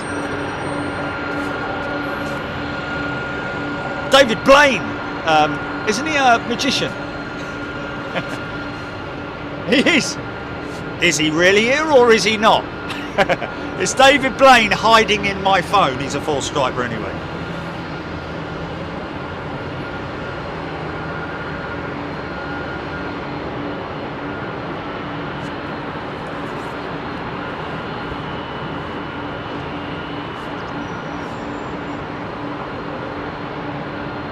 Michael K, Qatar 380 on finals. Marianne telling us 777 landing. I've got the Qatar 380 on finals. Obviously do our best to catch that. We've got a double shot. I got a double shot there. Oh, I missed it. I think I missed it. Oh, I'm going to go back to it. Sorry.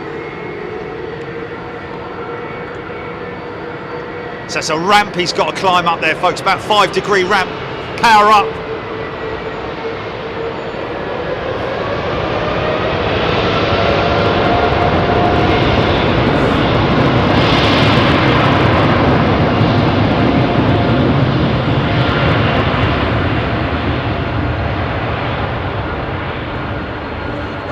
Mass, interesting Jeff in Mass saying that all these winglets were retrofitted to these aircraft.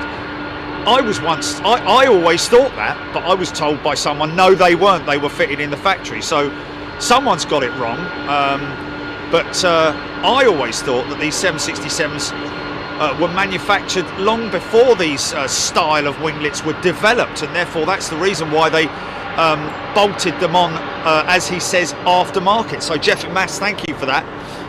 Kind of confirming what I originally thought. And of course the 767-400 having the raked wingtip design. Oh, look at that coming out. RB211 Rolls-Royce engines on that 757. That's another beautiful sound to hear. Thing is, you would rather be hearing 4 of them.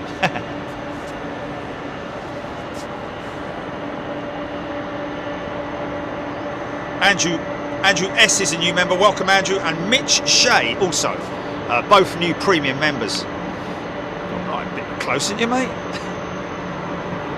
Gonna get a bit of a jet blast there, son.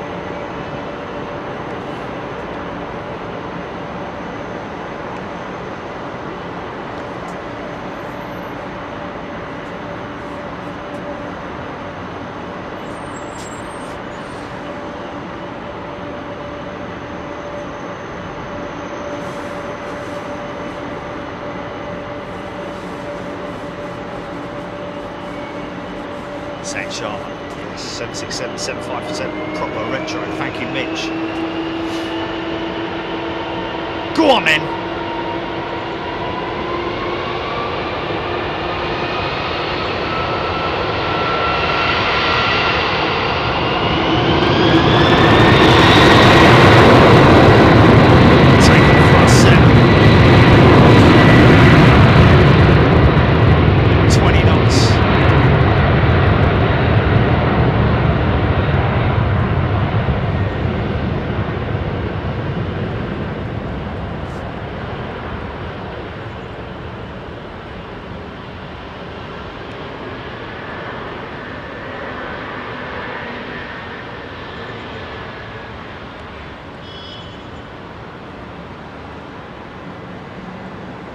Come back to this 757 in a second, folks. He's going, is he going? He's oh,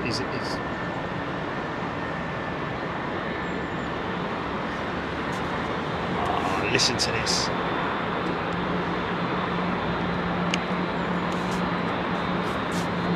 I think he might be. Is he stopping? We'll be able to get that Qatar 380 touching down. Might get a burst of throttle as he climbs that ramp there.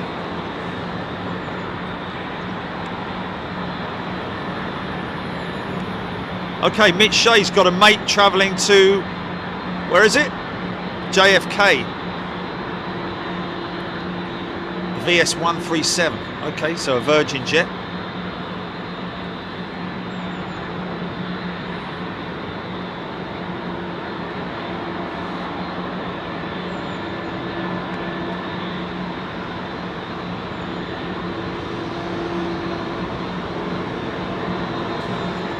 don't see any dodgy engine cowls on those Qatar jets, do you? They're always perfectly in sequence.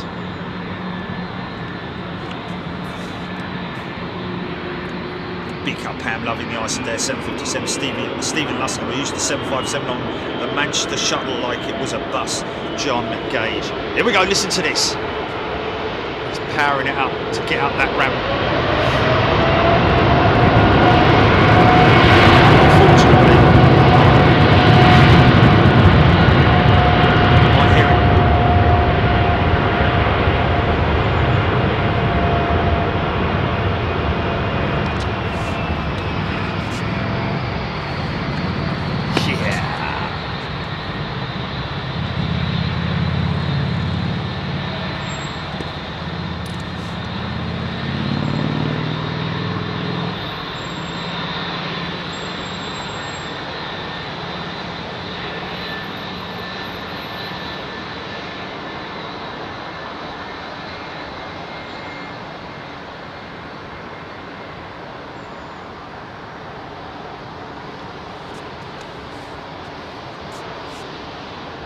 Might even get a shot of the Aurora Borealis on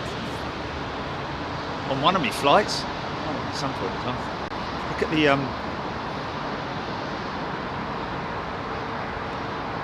see, this was when when that particular style of winglet had that hair flick on it. See the flick at the top of the very trailing edge of that, the top of that winglet. See the little flick on it? Kind of like what they used on the early style of the. Here we go.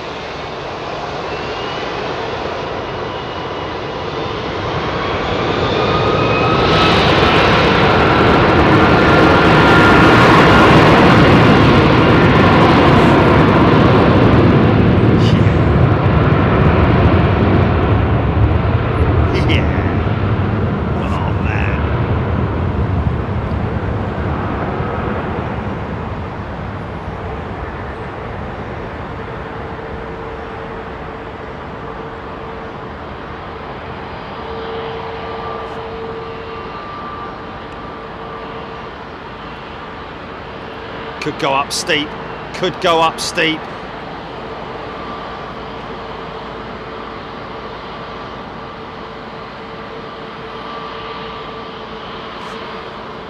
There she is. Get up there. Get up there. Go on, girl. This isn't the jet coming out now, is it, Julie? Virgin Jet just pulled onto the no. This is the aircraft that Airbus basically as a direct competitor now with the 757, the A321, in terms of its range capabilities and or the XL variant anyway. Here we go. Who did? Oh, did he?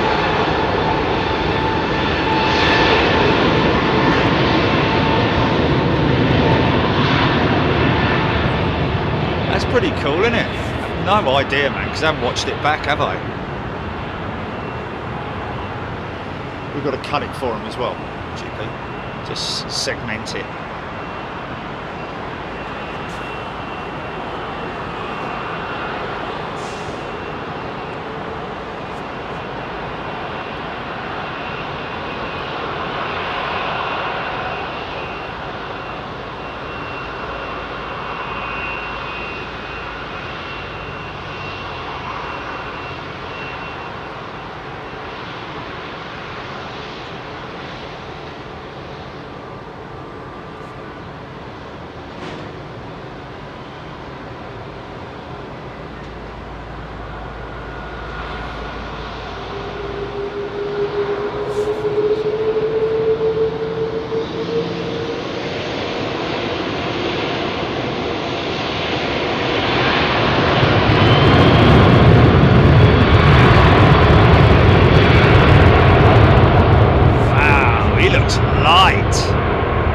He's on it, look at that.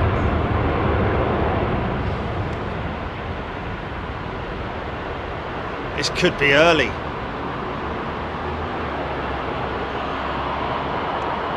Indeed it is. Wow, he just floated up there, man. Where's he going? Going to Frankfurt, is he? Wow. That'll be a freight mission. I reckon that's a freight mission, isn't it? Double bubble shot.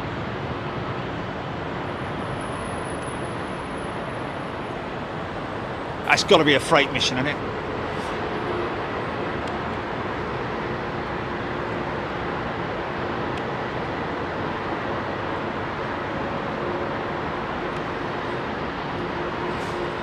It's the Neo Brigade.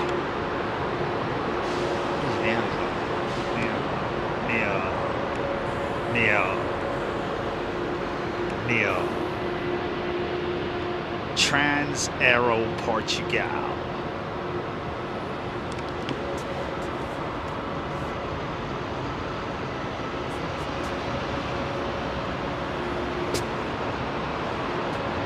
Saint Sharma, yeah, he was like Bobby Fitzsimmons. Mac Cat Lady.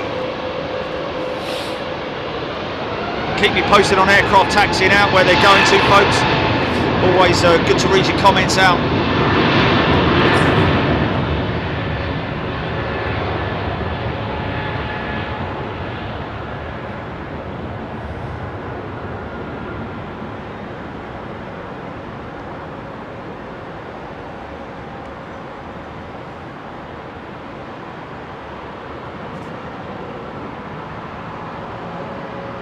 What's that?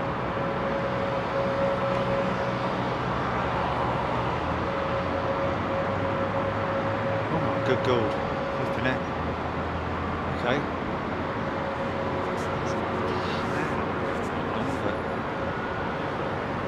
Wow. Flipping it.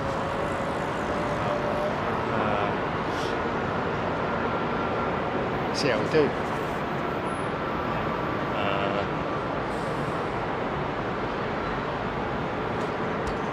Another intersect. Wow. These guys are going out light today, man. Just have to see.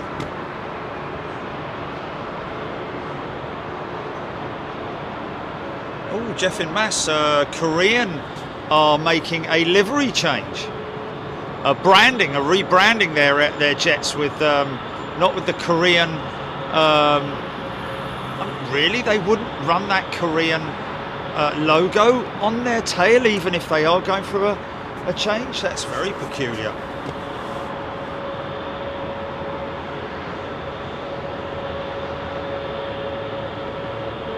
Simon Lippett is a new first class member. Got one stripe, so looks like he's a new member. Simon Lippett. See right through these big engines, folks. See right the way through that's why you call it a high bypass ratio, because the majority of the air that's being sucked into that engine is bypassing the core of the engine and just being used as forward momentum from the flat fan blades that are being powered by the combustor at the back, which is being powered by the ingestion of around about 30% of the air. So it just goes to show how efficient these engines are.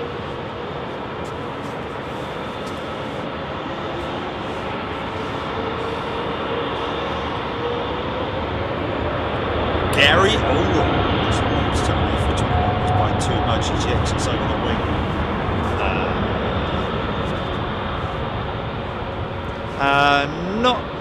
Oh yeah, I guess what he's saying is the two over the two closely positioned exit doors over the wing, as opposed to the. I think I'm not sure if they may have changed that though. You know, that's interesting. Look, has he had a bang on the nose? Has he got a replacement radome there? Yeah, interesting that, because the old style 321 did that not have one door forward and one door aft of the wing, and have they changed the layout now to having two doors closely positioned over the wing for all future jets, or is like he says, is that a way of identifying a long range versus the standard jet, if you know what I mean? Interesting to look that up.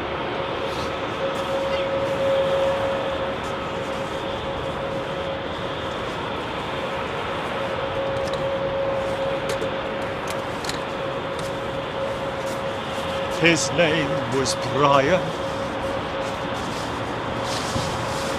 Oh, could get in it actually.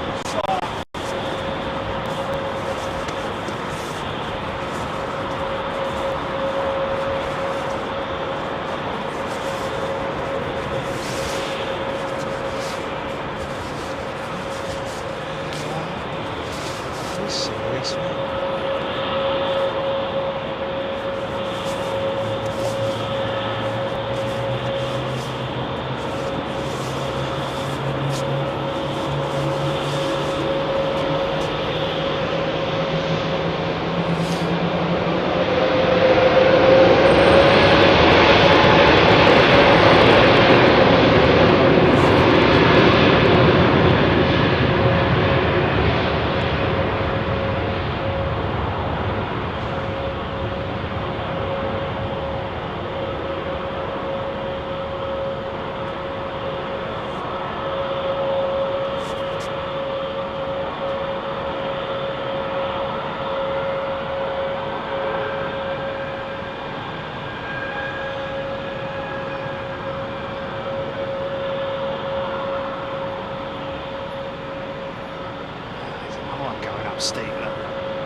Just get that thing up there, straight up into that nice thin air. Bump on the nose. 777 Turkish 777 startup. Welcome Simon, and welcome Danny Ward. Welcome back Danny as a first class member. Going to be joining us in Seattle next month. Got a show coming up on Tuesday night, ladies and gentlemen. Might want to get the snacks in, get the bar fully stocked and ready for an all-nighter at East Midlands for freight night. Going to be catching freight operations up there at East Midlands, as well as, of course, the UPS 747 that arrives around about 8:30 p.m, goes out around about 11:30 p.m. And all subject to the schedule remaining as it is already has been told to us from DHL themselves.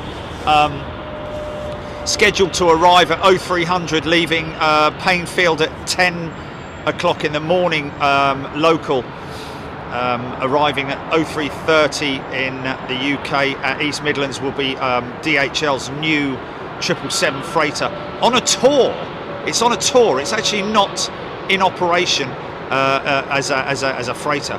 Interesting. Is that an old Aegean? Wow, she's got a lot of old bits and bobs hanging her on. Look at the old spare engine cowls she's got as well. Slider doors for the reverse slider doors, I think.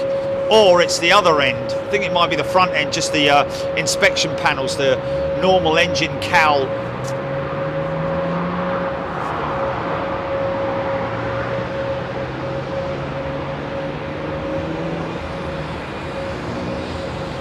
Two 747s flying over London Heathrow soon, Rachel Dickinson saying.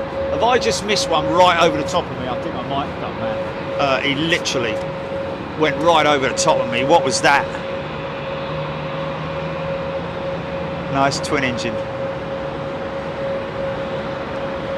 That's a twin engine, I think. It's got a big trail. It's heading west. Yeah, I know, she just said.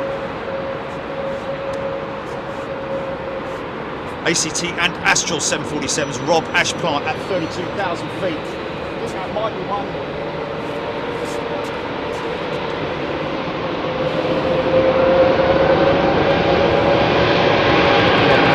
Well, I can see her. She's actually making a southerly turn, isn't she? She's actually turning south.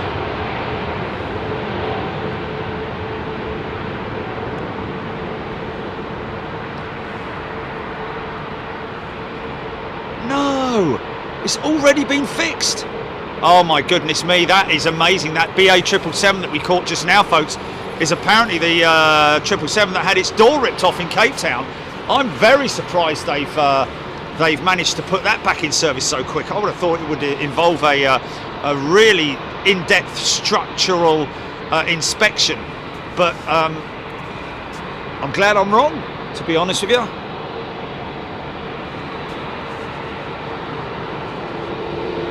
Oh, I can see they're both coming into sight now, but they are sort of like heading on a southerly, goes southwesterly track now, isn't it?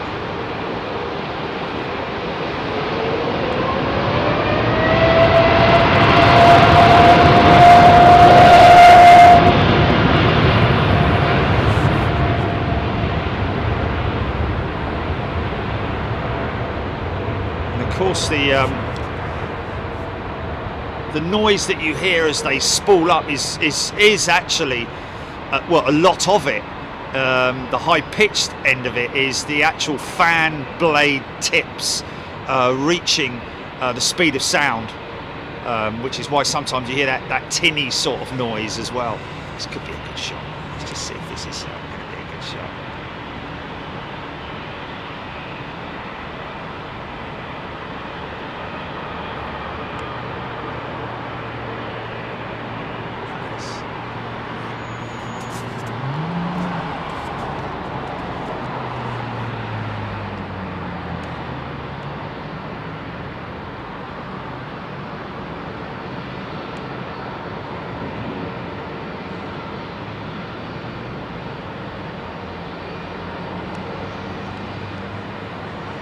Their ATC, the leading one, was it? Leading one's ATC, is it? All right.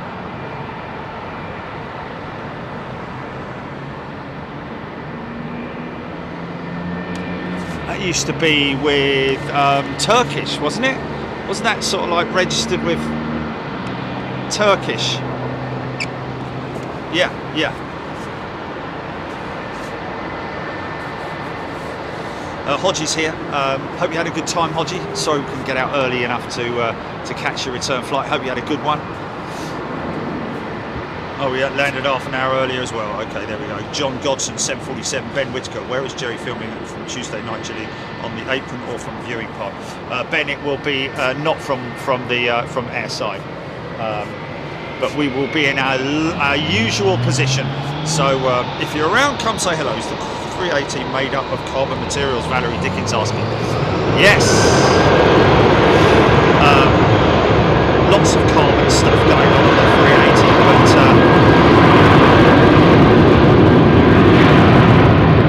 but Valerie, the A380 is still an aluminium skinned aircraft, much the same as traditional aircraft. It was only the A350 that has the carbon fuselage. However, there are multiple carbon minor components on the A380, of course. Wing sections, panels. I think the flaps themselves might actually be carbon material,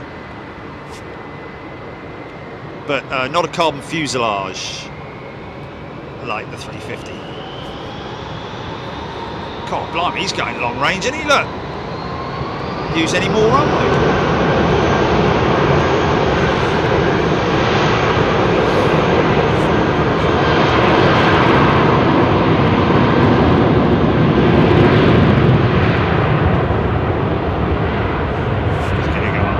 He's gonna go up quick. 50% of the runway, no more than that. There he goes. So, London city style departure there. Crazy, man. And there is the other oh, let's just grab this quick.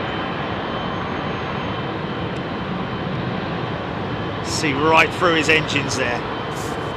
Turkish.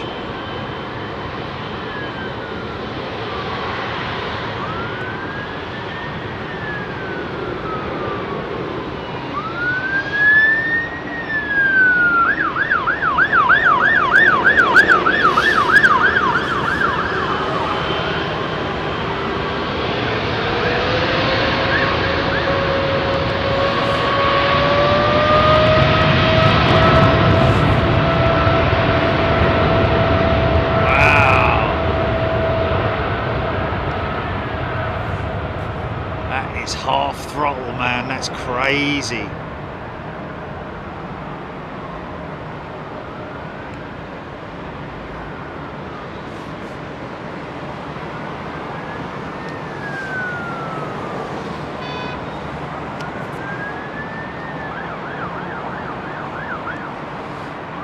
Yeah, we've still got that.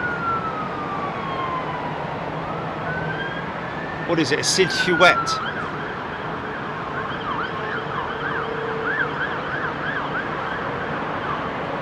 Silhouette of a dreamliner. The picture, the image, yeah. Oh, I got you. Yeah. Yes.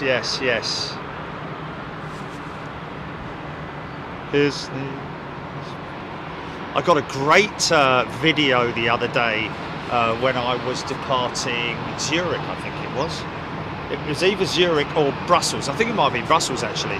Of that phenomenon that you get with when you get a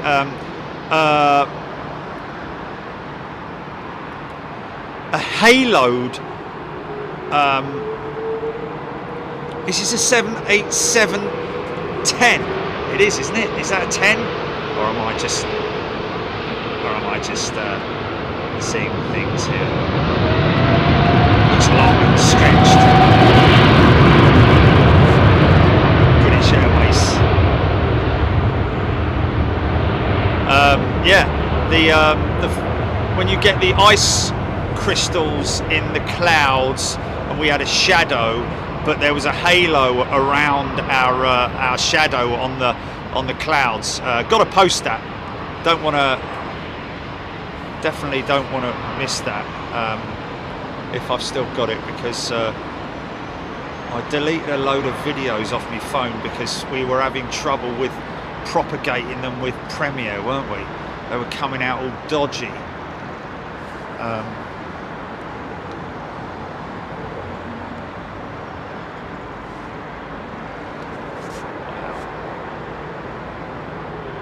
And there's an example of it that you can see there with that 747 leaving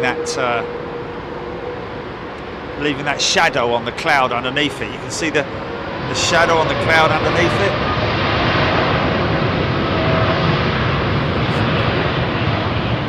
Wow, very, very D-rated departures today.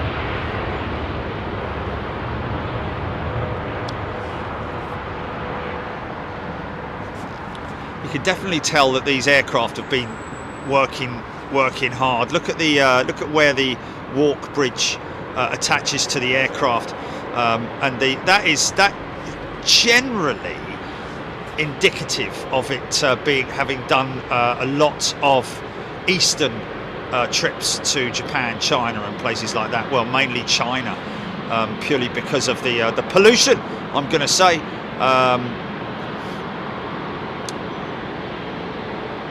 And the fact that you get that staining around the doorway there, where they put the walk bridge up, generally don't get it. It's not on this side. It's obviously only on the other side that they've been mainly.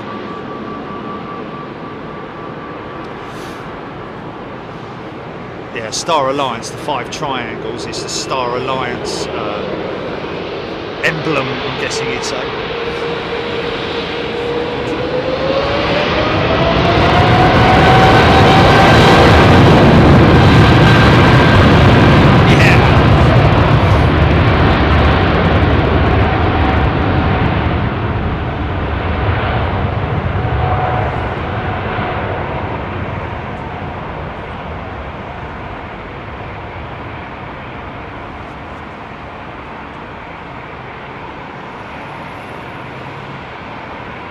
Watch the elevators. Watch the elevators. There they go. Just the slightest movement.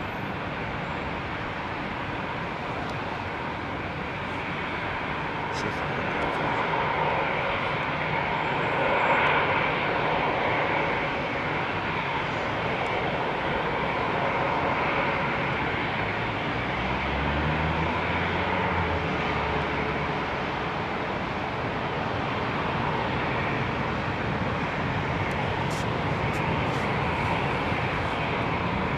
This, in comparison, is a little CEO. Now you can see how small the engine cowls are there, folks, compared to the big new next generation engines.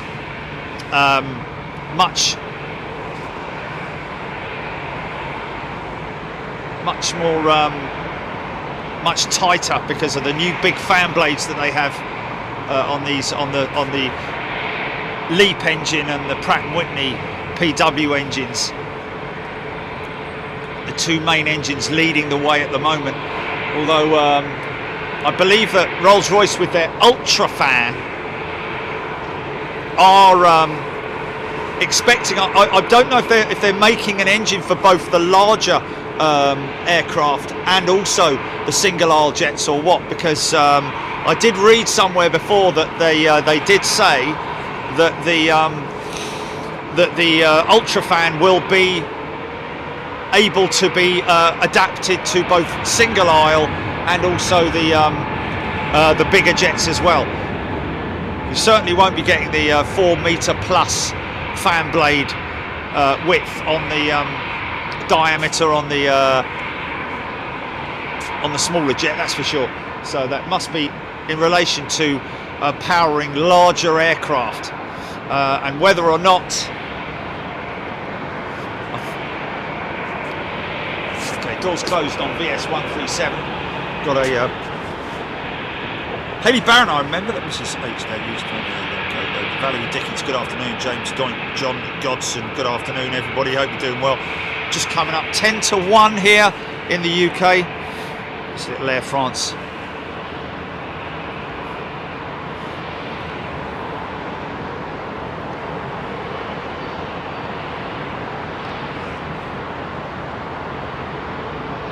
Dans la maison.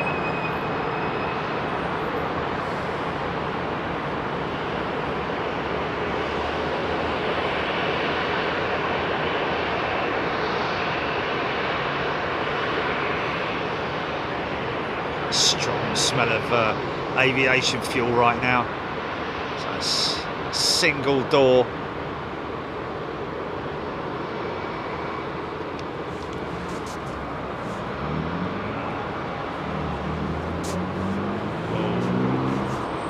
Yeah, there is, because if you set it to one of them, it stops at a certain full everything. Full everything. Doug Johnson. Oh, big thank you for cheering us up on a Sunday. Thank you, Doug. Oscar Coles, the same camera as you, and I was just wondering what zoom you are. Yeah, full power on everything, Doug. Oscar, sorry. By the power of Grayskull! Delta 767-400 being towed in to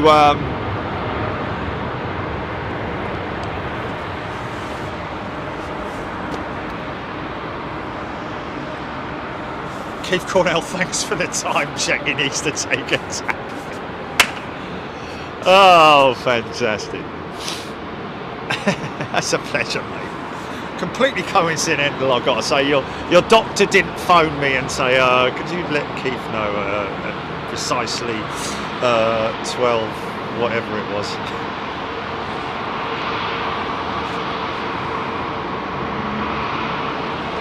A350 to Dubai, Mariana saying this aircraft.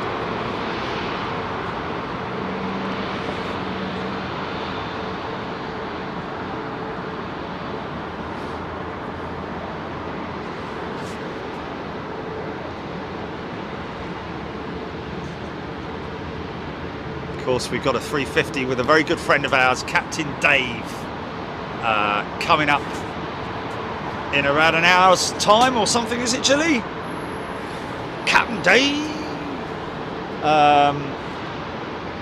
driving the 350 out of London Heathrow, as he put it. He's going to light it up like a Christmas tree, every single light that's available. That's the 767-400 being towed to its gate, which will probably be over there, I'd imagine, round a corner. This is one of those jets, I think, that we saw yesterday that was parked over at T4 possibly something to do with the weather conditions. Being towed by a Virgin truck there, because they're obviously in cahoots with Virgin.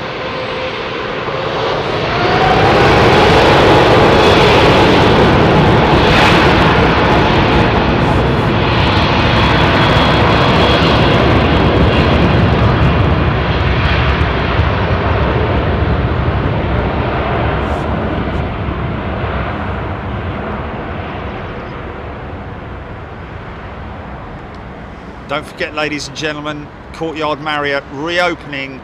It's tomorrow the 1st, Julie? It's the 1st tomorrow, isn't it? Oh, Tuesday. Opening on the 1st of February, or February.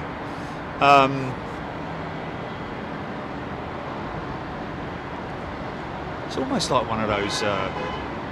Yeah. So just be aware, folks, that the upper terrace here is not yet open to the general public. Once that happens, which is apparently, we're hearing it's going to be March, they're going to be oh, he's not going in there. It's going to be March that they're going to be opening up the terrace here, so hold off on making any plans to come stay here just for the time being. You can pre-book, of course, maybe in the middle of March or something like that, I don't know, the Ides of March. I'm here all night. I'm here all week. All day. Whatever.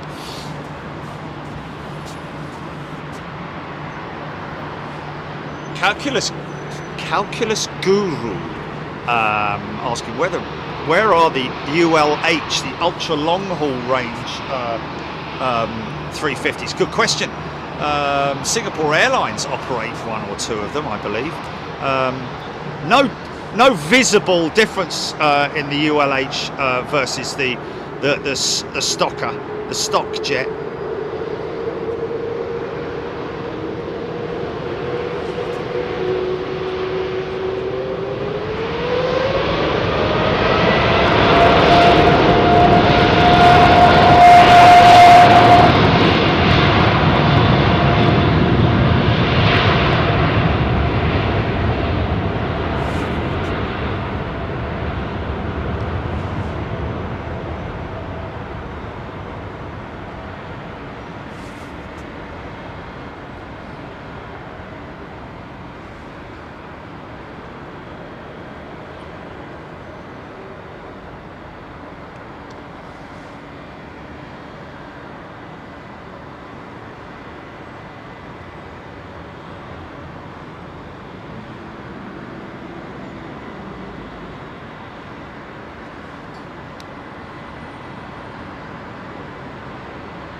.767 400 still.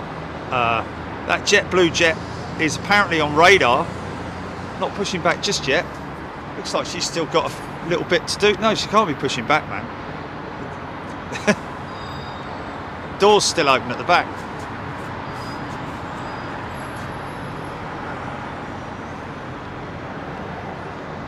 .767 400 with United sitting there at remote stand, still there from yesterday.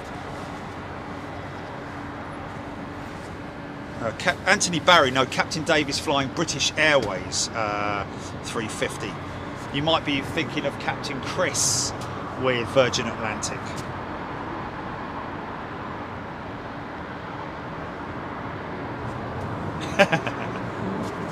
Oh, whoa, what's that all about?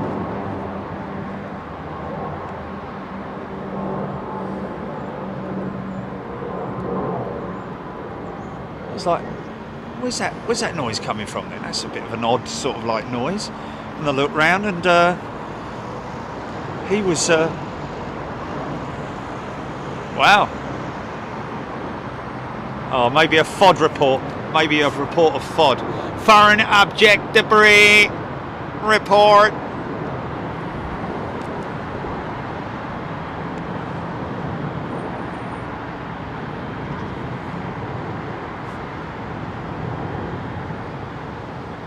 Martin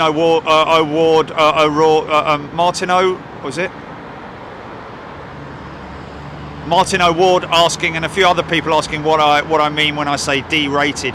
Happens every time when I mention it, because obviously there's a lot of people who don't know it, understandably so. Derated is basically half throttle, or a very low throttle setting.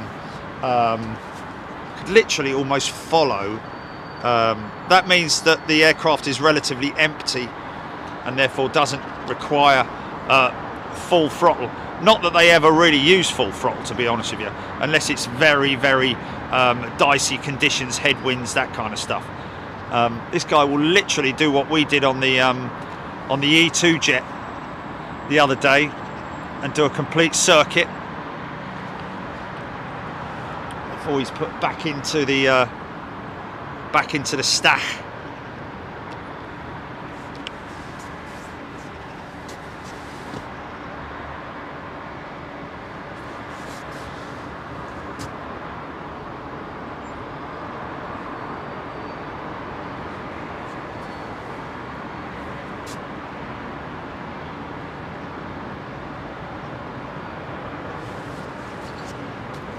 Go around because the cabin wasn't secure.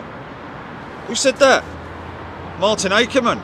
Go around was because the cabin wasn't secure. Wow.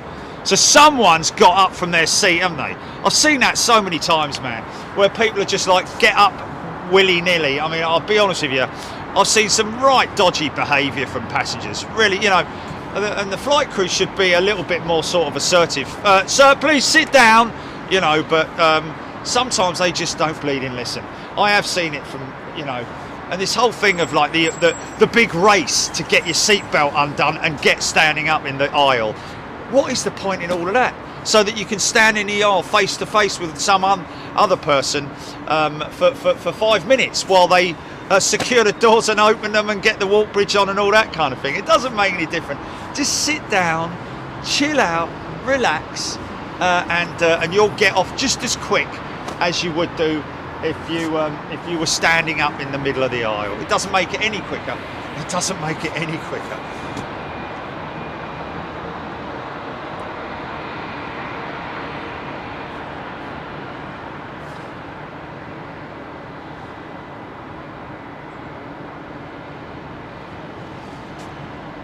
It's just, you know, you can hear the buckles like unbuckling as the aircraft sort of slowly creeping into the gate. You know, it's like, and as soon as the engines are shut down and the, you know, people are like, you know, oh, quickly get up, get you all these big edge anchor, right, okay, I'm standing in the middle of the aisle, loads of people around me. What's the point in all that? Just sit down, man. Sit down, and then as soon as people start to move away and out from the aircraft, just fold the armrest up. Yeah, you can fold the armrest up if you're at a window seat. Fold the armrest up, so you're not bashing your knee against it or something when you get out. And then just get up, and the person behind, if you miss the spot, maybe one person, it's not going to make any difference at all. You know, your life doesn't depend on you getting out of that aircraft at all. It's like, just chill out, man. Chill out. Honestly, man. You know, and they say it you know, would all passengers remain seated until we've called your seat row, you know, your row numbers. No, they don't listen at all, do they? No matter how many times they say it, they're jumping out of the seat like, you know. It's another bastard cop thing, isn't it, Julie? If I was a cabin crew member, I'd be a bastard cabin crew member. Sit down! Make them look really stupid and all. What did I say about getting up and all that? Said we call your number, see, oh, you there. With the, you with a silly beard. Come on, sit down. Don't you listen? Didn't you listen at school? Bastard cabin attendant.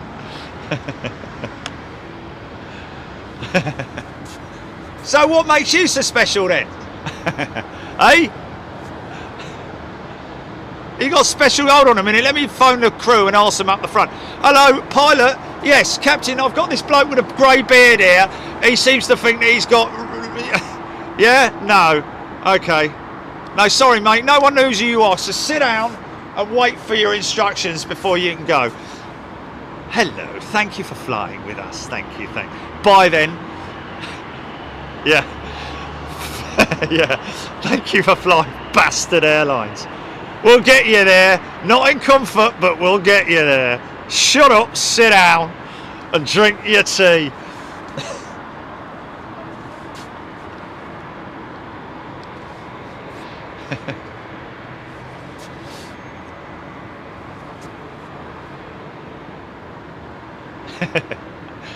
People just don't listen, do they? So impatient, man. It's great when you see the bloke, he's all getting up, all quick, getting really quick, like, get his jacket, get his bag, walk all the way through the thing, and he's behind you in the line at the passport control. Hilarious, man. It's just hilarious. Chill out, man. There's no rush. You're not going to get a little red, little red flag when you get off the plane to say, oh, I was first off, wee, look at me. Good for you.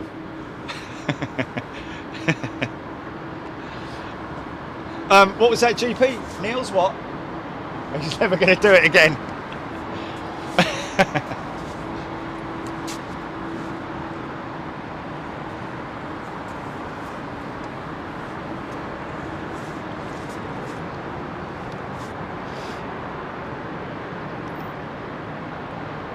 Oh yeah. Oh, there's our jet that Neil flew out yesterday, folks, without telling his mum and wife.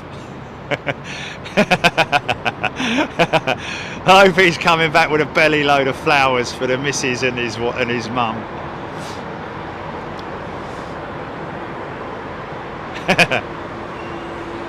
He's in big trouble when he gets home, isn't he? No, you make your own way back from the airport, mate. I ain't picking you up. Get your dad to pick you up.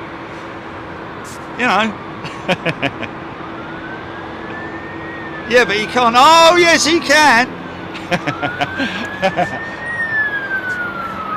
You and your special dad.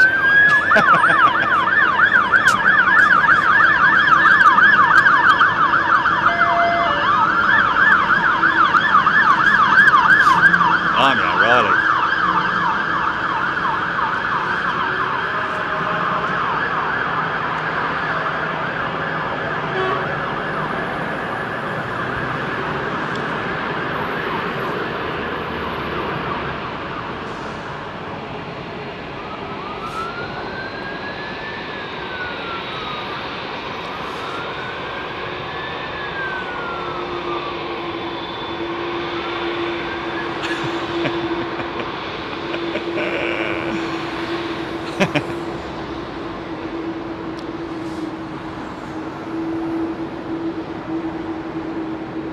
Yeah, I know.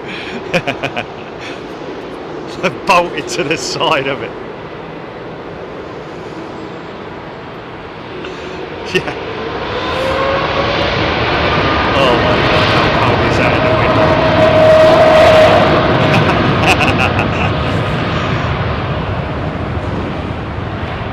Oh my God. Yeah. The spiders. You just sit down and there's just this thing looking at you. Hello.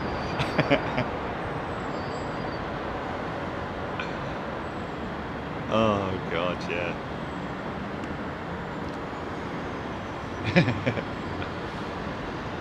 Etihad Dreamliner taxiing out for departure. It's Hainan making a long run for it.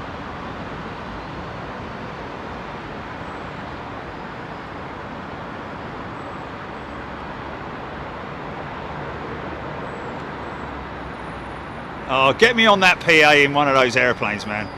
I'll make sure people don't stand up before. I tell you, give me that mic a minute. Oi! they'll all look at you there. Take your bleeding headphones off, mate. Hello? Can you hear me? There you go, right. Yeah.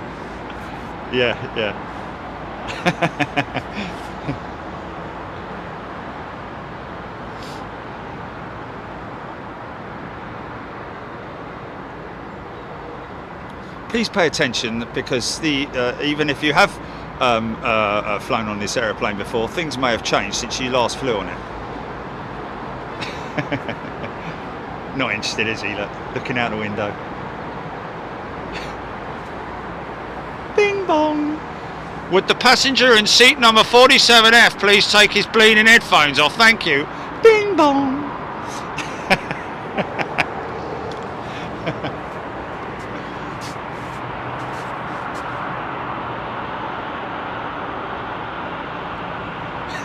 Go on so long, Lord Keepers. Does Air New Zealand still have the sticker of the Big Jet TV of the little guy looking like he's hanging on outside the window of the balloon, looking with a smile on his face? Oh, don't know.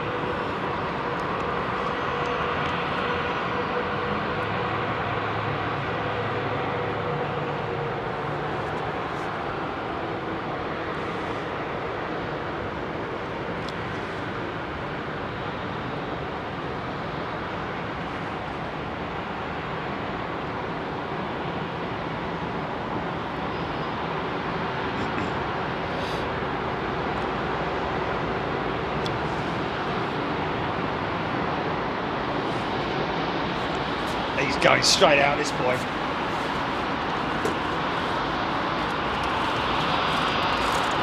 He's definitely going straight out, this thing.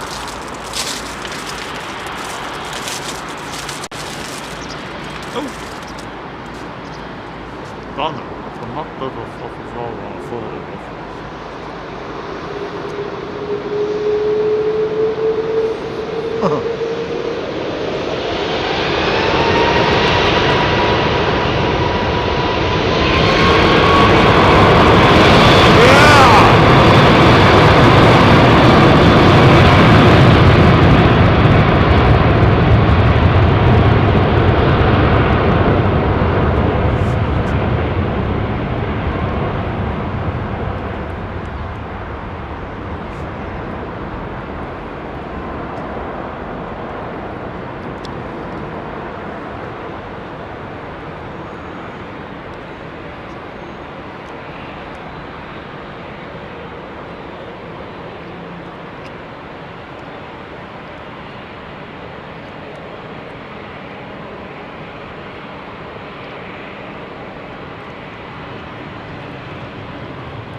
It's sensitive, isn't it? Having a laugh, John. Lighten up a bit, son. Yeah.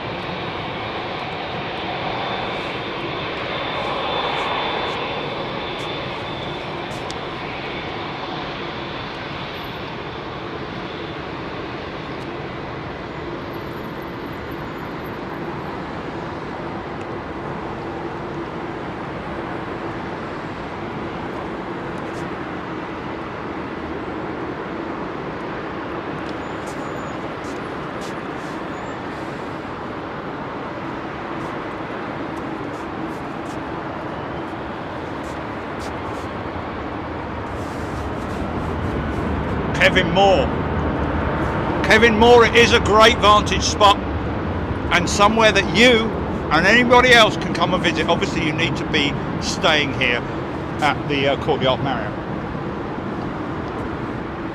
You need to be a resident of the hotel. Morning, Major! Morning, Baldy!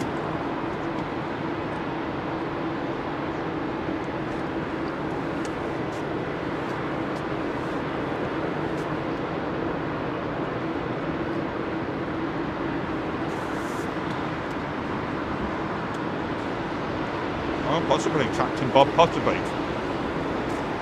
No service into Gatwick today for JetBlue, apparently. Hey, don't forget our friend on VS something, Ginny. I've got the Virgin Jet just pulled on too. Yeah, I've got him.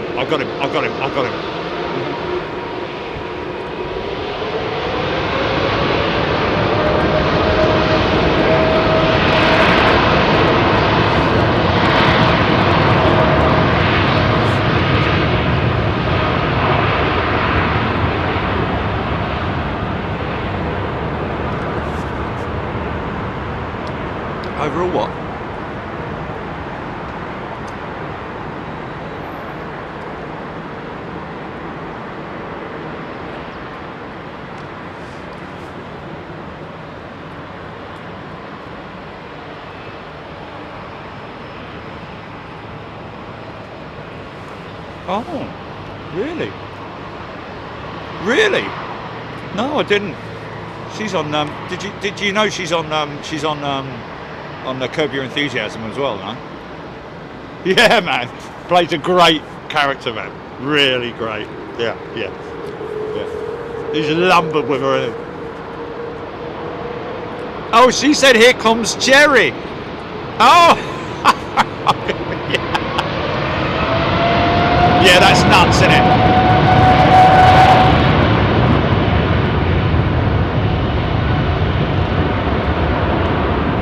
Yeah, she does all the Larry stuff.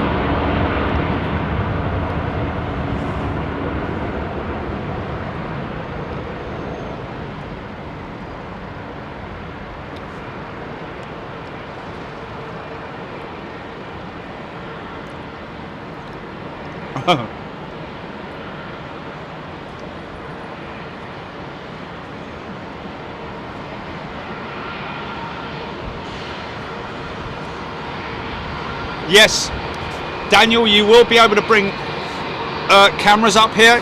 Bring anything up here. Bring the kitchen sink up here if you want. Obviously, no, no pointy things that look like things that would shoot things at things.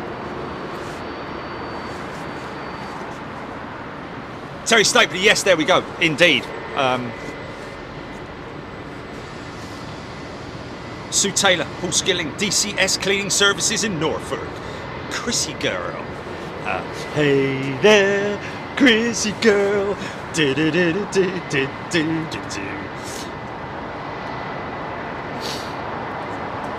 Darren Graham Photography, A400M out of Bryce Norton, heading northeast.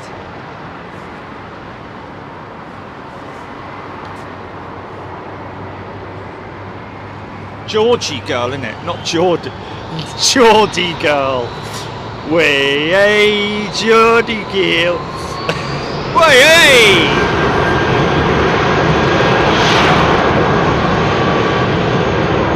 Geordie girl. And this is our latest single. Way up, Geordie girl.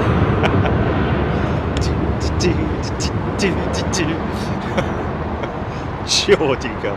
Oh, this is the one we saw being pushed back from maintenance with a new engine cowl. Very rare to see this on their 350s, I've got to say. Being as it's a brand new, it's possibly a damaged engine nacelle there. That gives you a clearer indication as to the engine components in terms of the cowlings. That leading edge, the white segment that you see there is what's known as the nacelle, or the fan casing. Then behind that, the doors that literally crank upwards into a vertical, which are the inspection panels really more than anything else. And then behind that, the reverser doors for the Coldstream reversers that are operating on these Rolls-Royce XWB engines.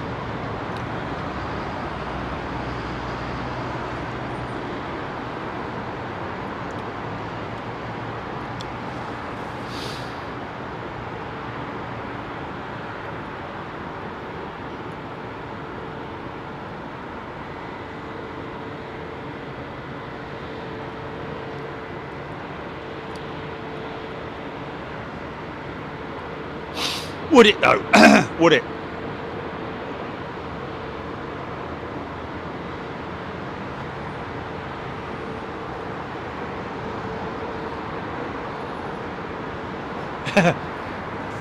Especially if it's one of them ones that you plug in like Febreze, but with Jet A1 kerosene in it.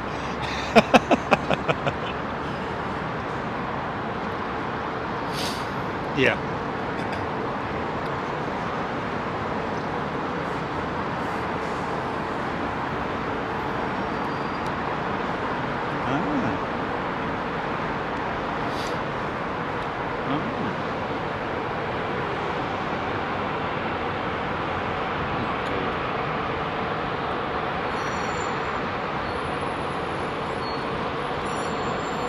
Rolls-Royce RB211 because I'm worth it. Splash it all over. Stinks like a jet engine, that bloke. I think he's supposed to, mate. Oh.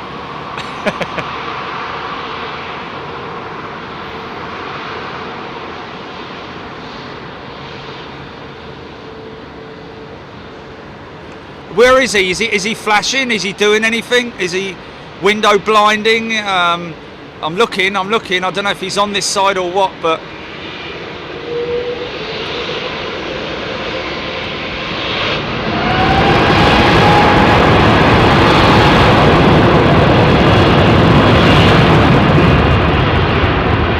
maybe he doesn't even know we're filming. I'm surprised if he doesn't.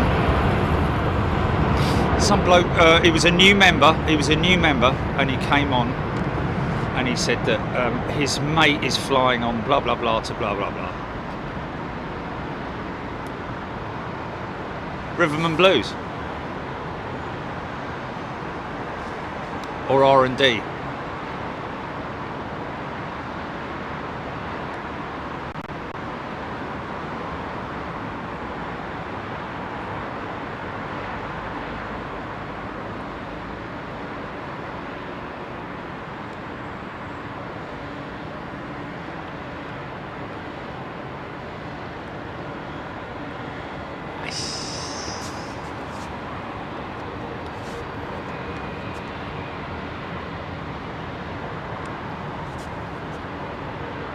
Oh, hello. Is that Air Canada A330 coming out, is it? Is that Air Canada? I think it is, isn't it?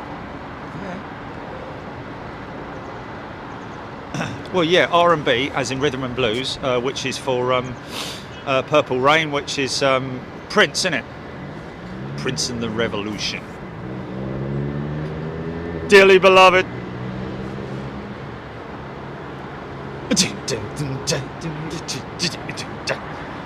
Purple rain, purple rain. Dippy doo doo. Purple rain, purple rain.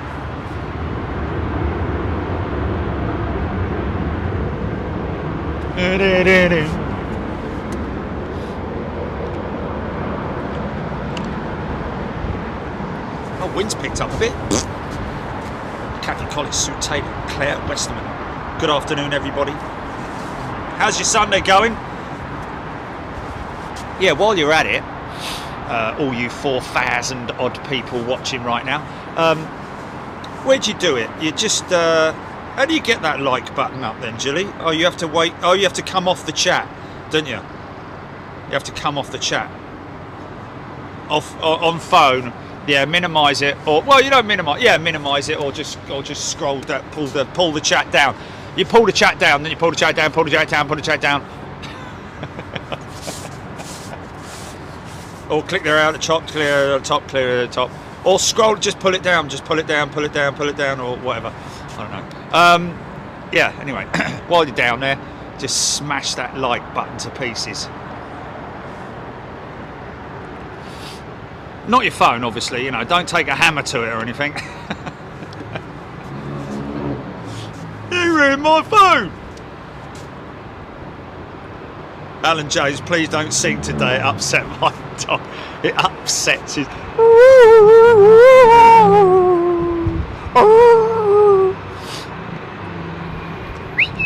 What's that?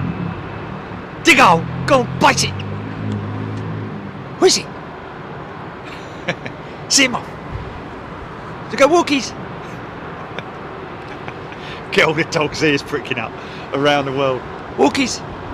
Tell you what used to get my dog going was in the car. Do you want to go in the car?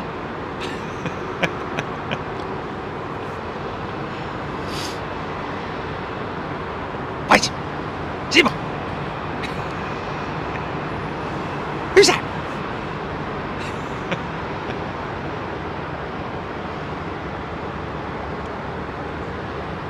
Definitely in, wasn't it? That last one. It's not on this one, is it? Mariana, Boeing 787 on radar to Cardiff.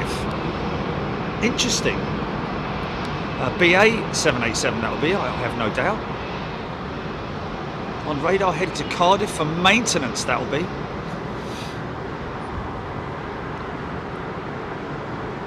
Going for a check up from the neck up.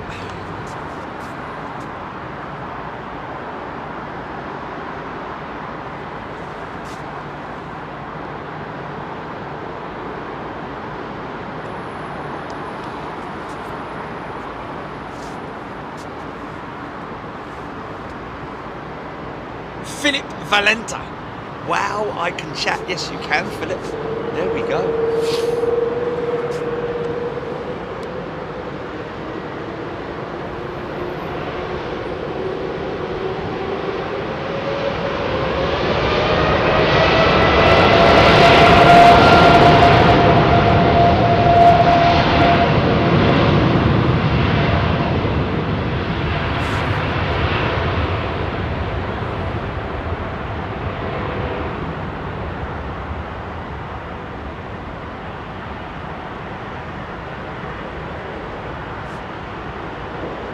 See those wings pick up flex. See them bending as he picks up speed. Primarily the outboard section of the wing that flexes the most. Amazing feat of engineering in terms of those wings flexing as much as they do. But at the same time, all the flaps, the mechanisms and all that kind of stuff still working perfectly. Of course, the flaps, you know, when the flaps are extended on the ground, obviously the wings are flat. When they're but when they are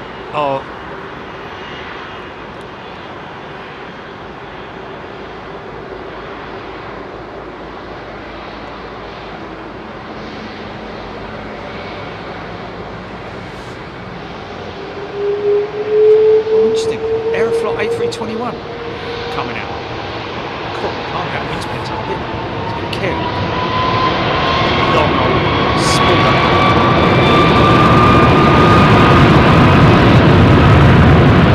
Yeah.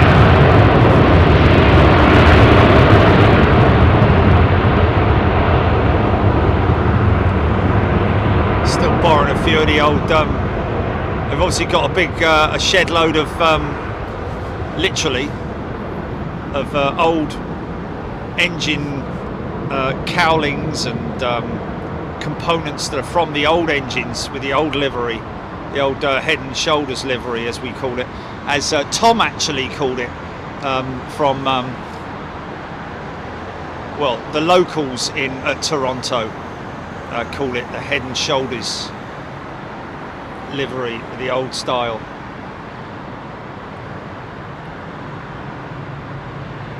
Load of dandruff coming off the wings.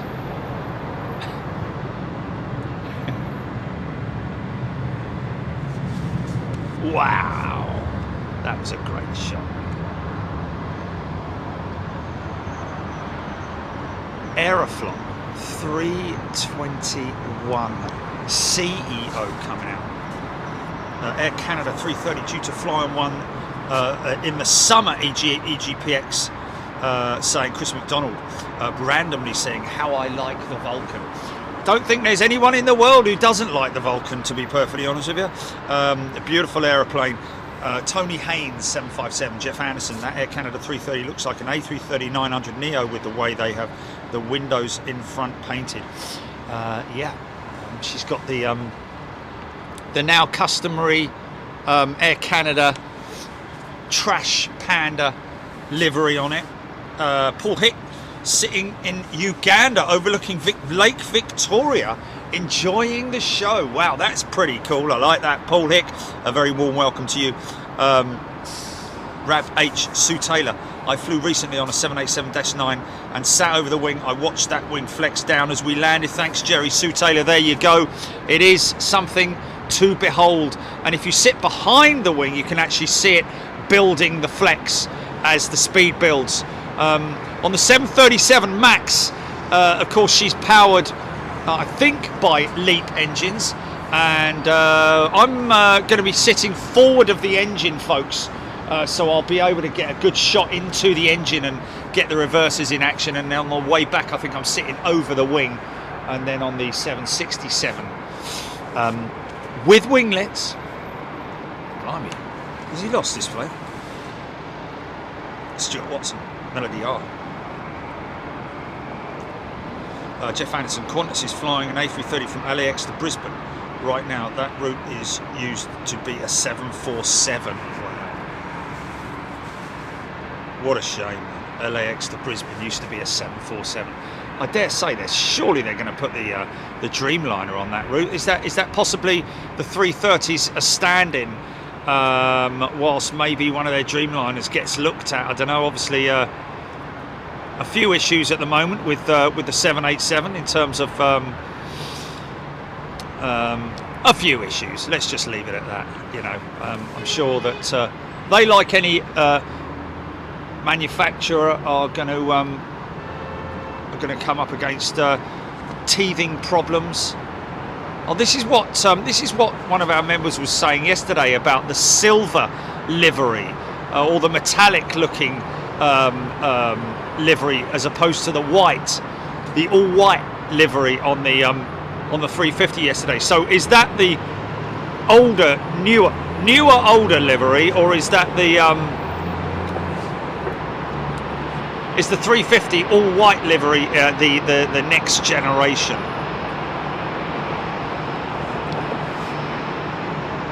There you go, Rob Ashplant got your 320, your 220, and Michael McEwen as well, just touching down on that southern runway.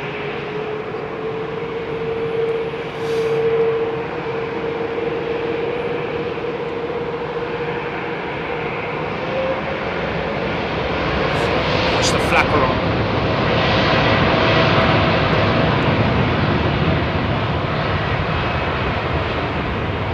That's induced by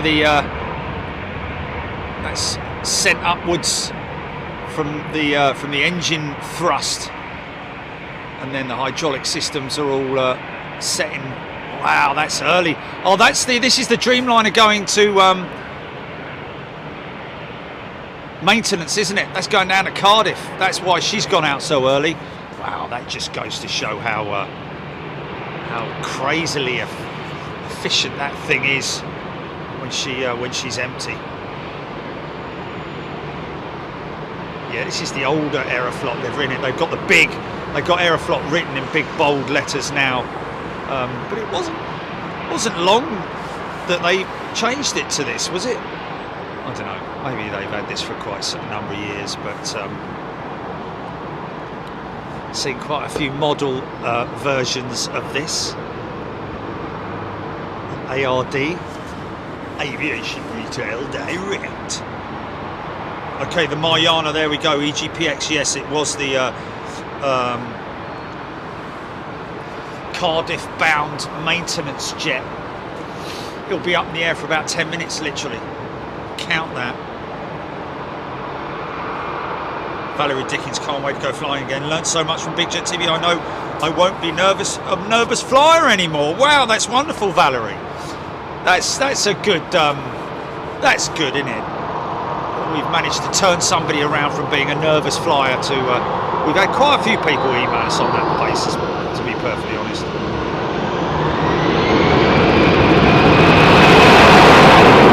Wow!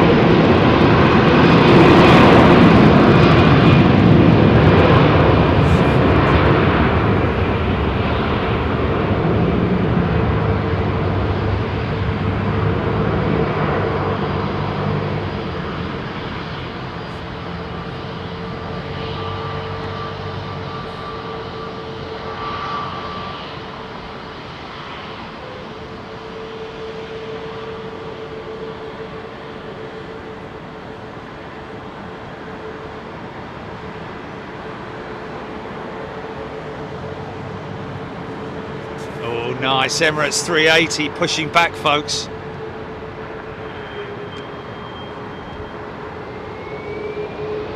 Building the pressure. Brake release. take off for our set.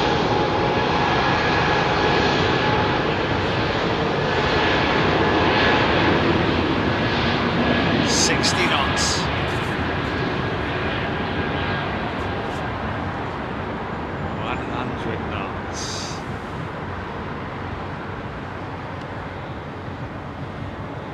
Rotate, there we go. Wow, another slick London City style departure. That's another place we've got to go to one early morning, get the commuters going out.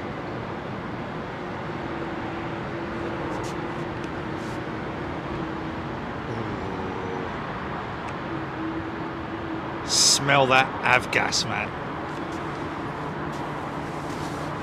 When BA fly an aircraft to maintenance, who flies the plane on line, pilots or maintenance crew? Bob, Captain Bob, that will be actual relief pilots, I guess you would call them. Not relief pilots, but pilots who are called up to say, do you fancy doing this for us? Of course, they have to travel back by taxi, or not quite sure how they do it.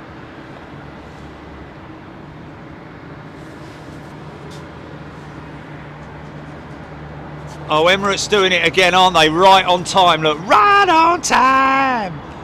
Yeah, there it is, just turning on to finals now.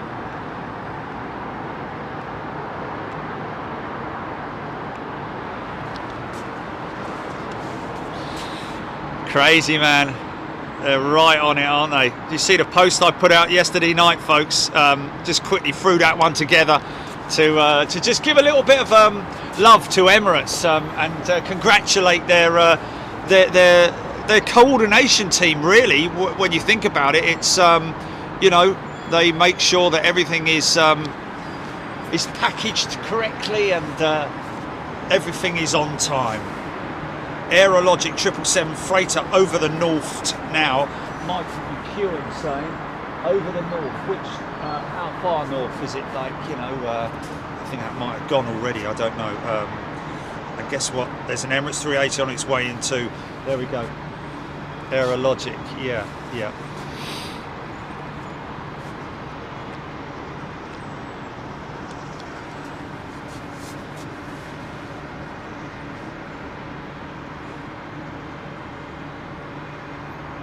Oh, okay. Richard Bush will say usually management pilots, not line pilots, go to maintenance. Okay.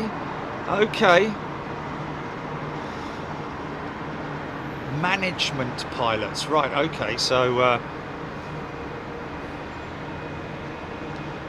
the management pilots, the pilots that are called on to ferry aircraft, more so, or do they also fly?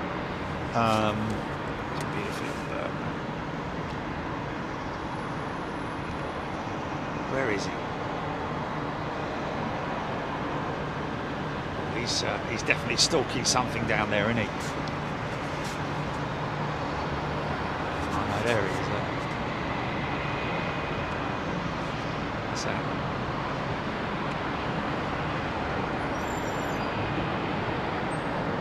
Yeah. Oh yeah. Red kite, showing off how you really fly.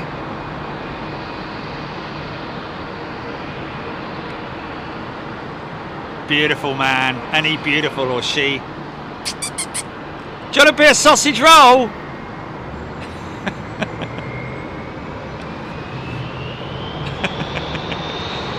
Comes down and attacks me.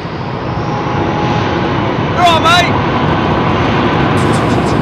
Oh, look at him looking down at me. Hello, matey. Hello. Look at him, man. Oh, isn't he beautiful?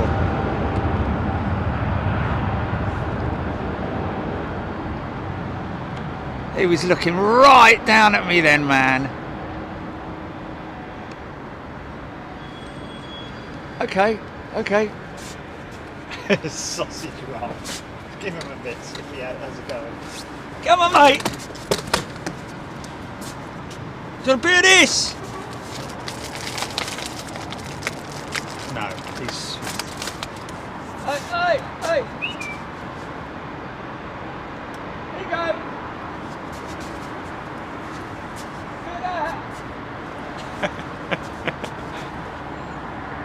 Wow, he's beautiful, man. He's a beautiful bird. Oh, he's disappeared now. There he is. He's had a better offer, hasn't he? Wow. United Jets. Yeah.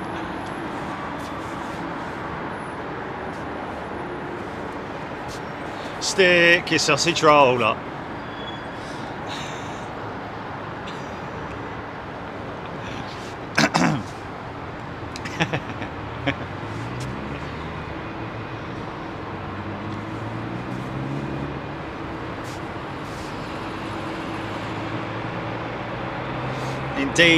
Indeed, I tend to agree. Flying is safer than driving an automobile, especially with the idiots on the road these days. Don't get me started on that.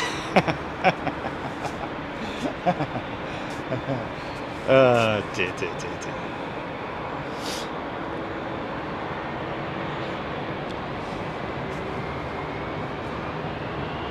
Sacrifice part of my sausage roll there. Half me lunch gone there. Flipping ungrateful git.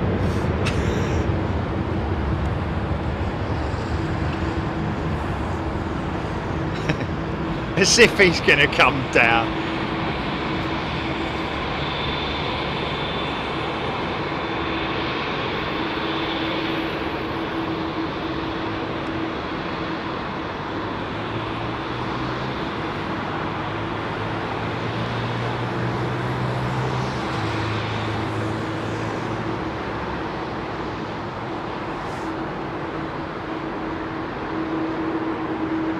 Did a great piece airside live with Air India, and the final ever flight.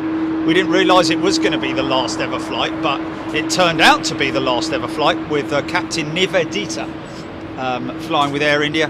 Been flying since she was like 12 or 15 years old, something like that. Crazy. Started flying gliders at a very young age. Made her way up as a pilot.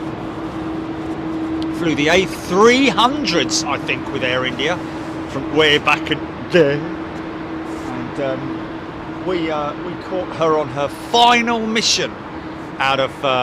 It is going to happen again, mate. It is going to happen again. Look at this, A380 short finals, A380 taxiing for departure. We could very well get them in the same shot once again.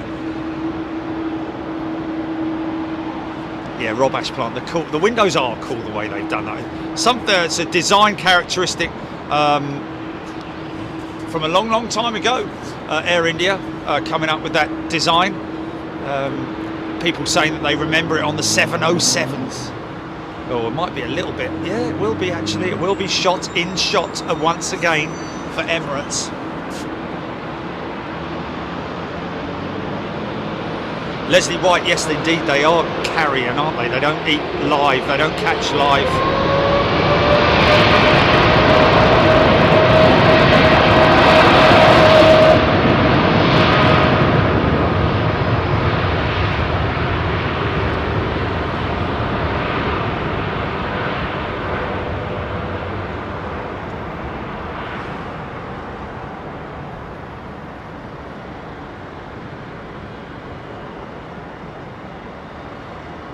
God, you could literally, I'm not joking, man, you could literally set your flipping watch by these Emirates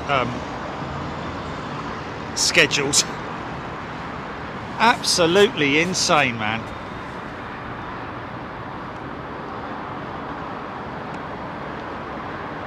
Sorry about that.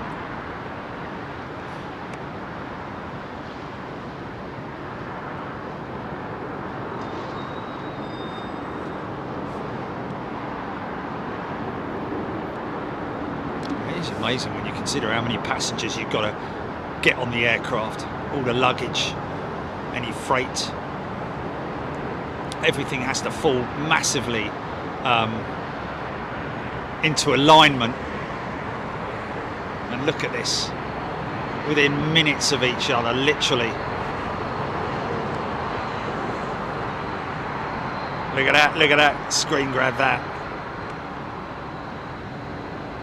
Yeah, that's nuts, man. Okay, don't forget, folks, we've got Captain Dave with British Airways. He's, where is that one? Where is that? On the low edge, isn't it?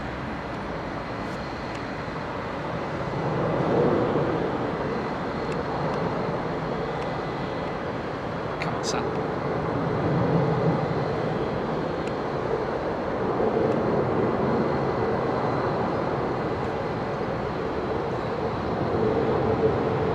That, of course, the stubby little 800 variant of the Dreamliner, which, interestingly enough,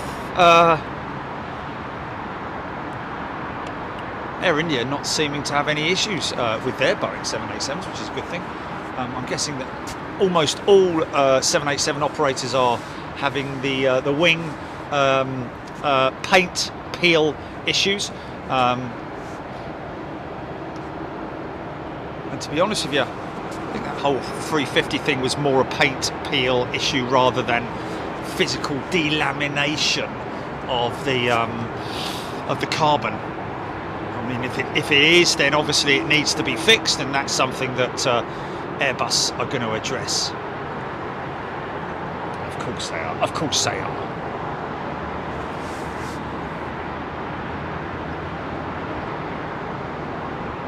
Captain Bob, it's exactly the same view from yesterday, wasn't it? Although saying that, I think the Emirates, this outbound one was a little bit closer to us than yesterday's one. When we got both in the same shot. She's going long, man. She's going full length. Heavy girl.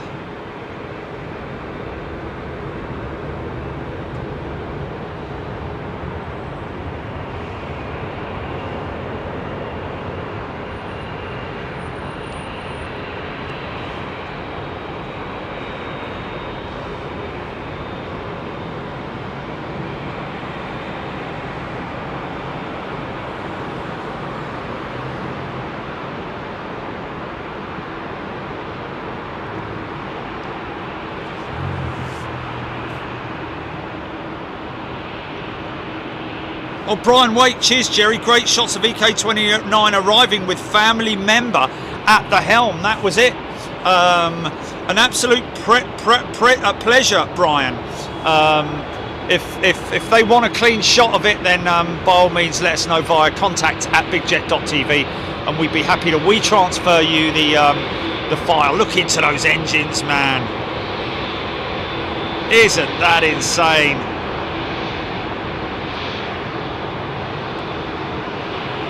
United's old livery. He's creeping forward.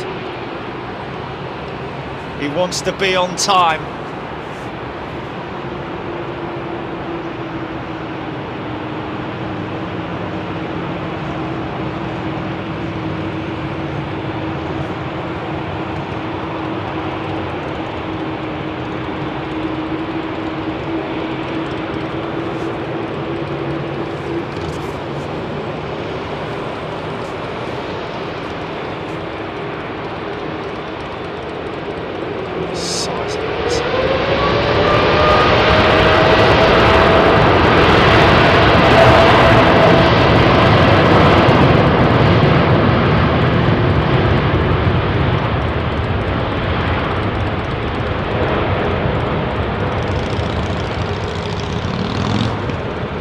How can I?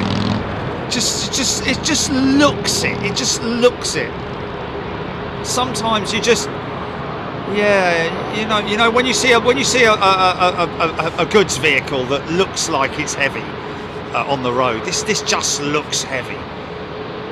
I might be completely wrong, but she's sitting on those mains, squatting on them.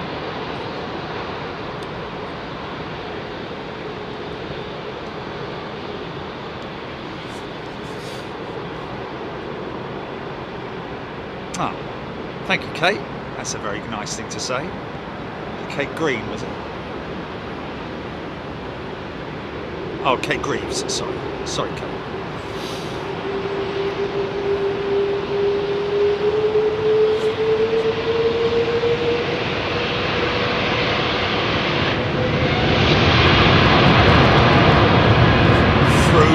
So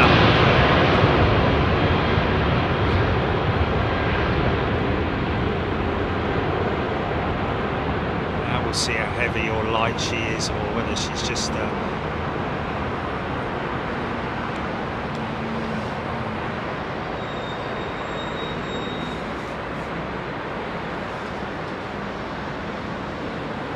watch for the elevators.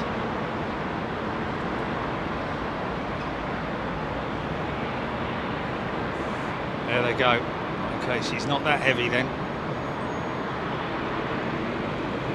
Mind you, that's pretty sort of standard length departure for the 380. Those big Trent engines get that thing in the air easy peasy, lemon squeezy. Don't know how long he's going to go before he makes that left turn.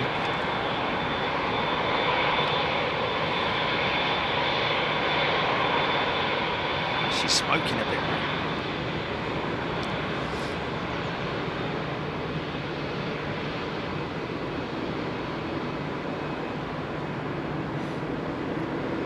Ty Davies, thank you very much indeed.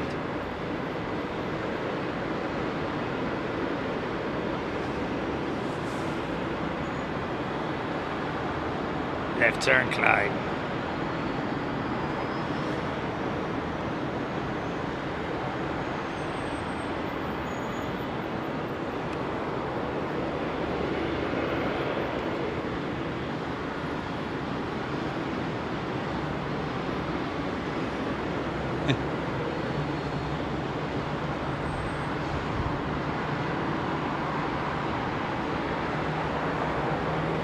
Beautiful, man, isn't it great? Look.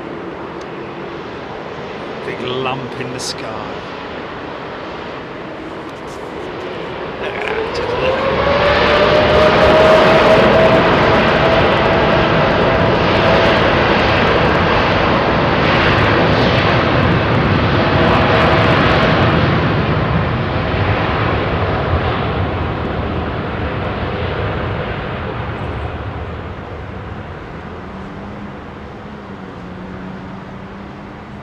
Picking up speed now.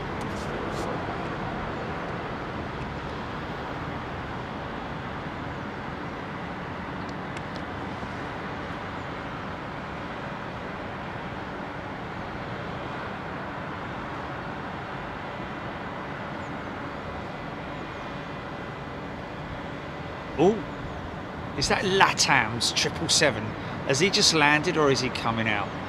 Normally, look, oh, and he's going to gate. He's going to gate, and he's doing his normal run for gate.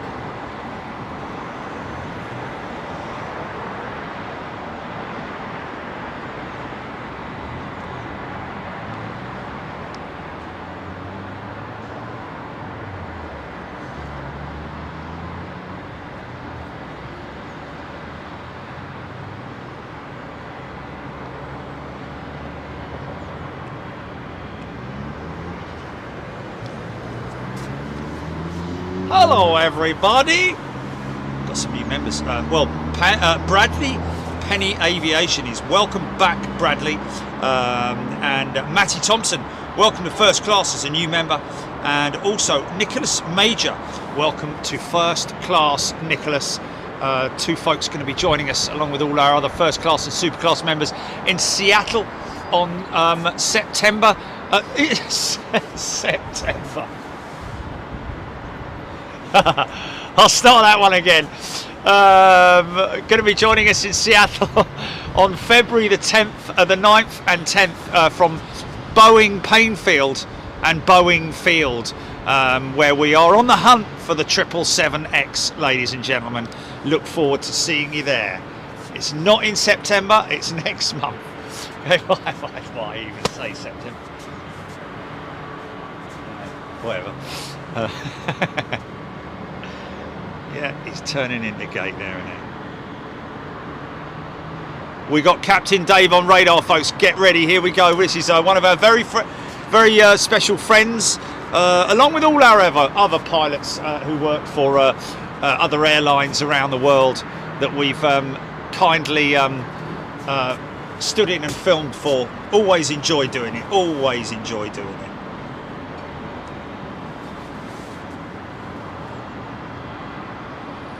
Squirrel, cracking place. This is a cracking place, folks. The Courtyard Marriott, open to everybody. You obviously have to be staying here at the Courtyard. You can't just wander in and come up and help yourselves. It's obviously they're going to be checking to make sure that you are a resident here. I think they're probably actually going to have, more than likely, going to have key cards for swipe cards for guests. February the 10th of September, yeah.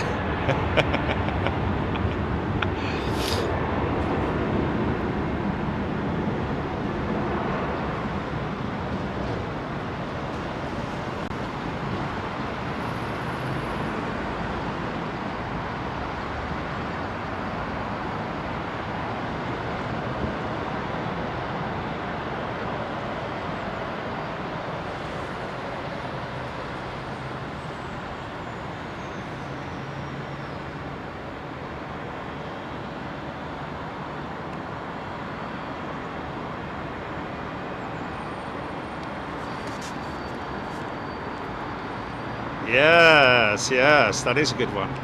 That is a good one.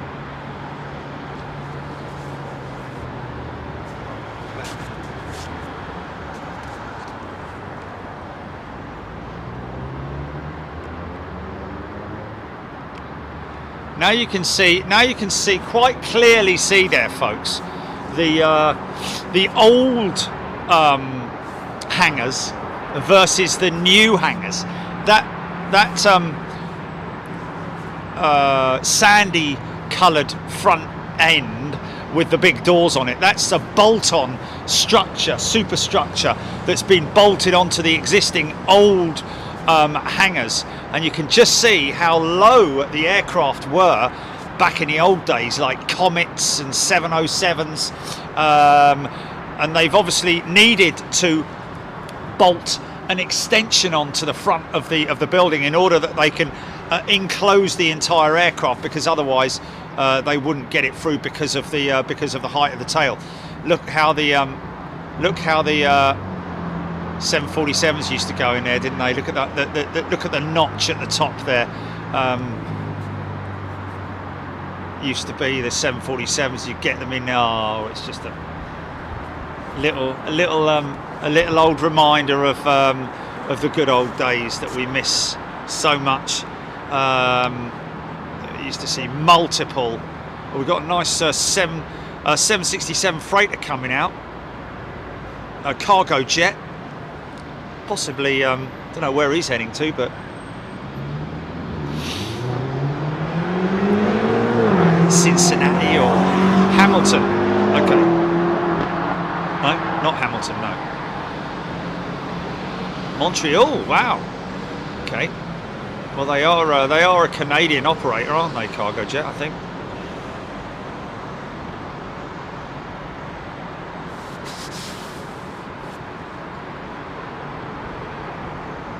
Who's that? Captain Dave. Hello there. Switch my jacket now because I need another layer on. It's actually it's quite chilly out.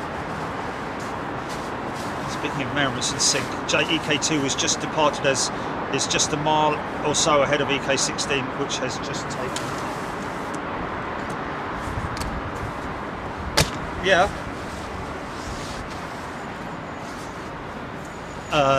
Yes. I don't believe he did.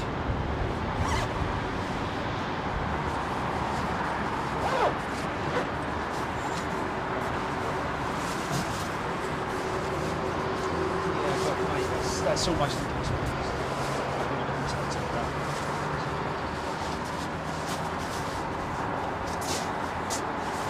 Yeah, I don't reckon it happened. I think it was just people seeing things and wishful thinking, to be perfectly honest with you.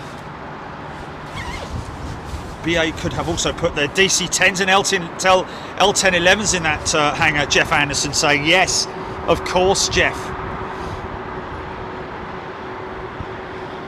L1011 TriStars, oh.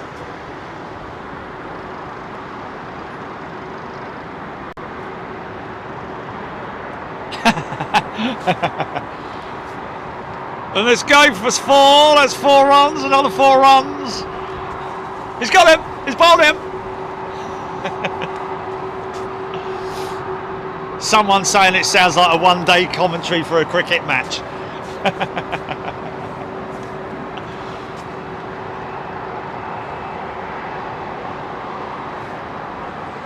Is this Dave on his way up now?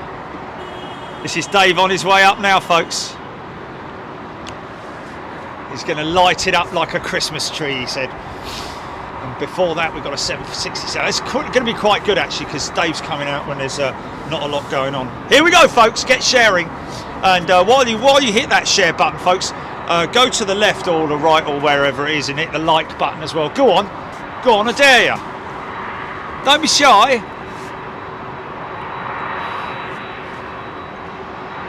It's because a lot of people do get sort of like so into watching it that they forget to like it,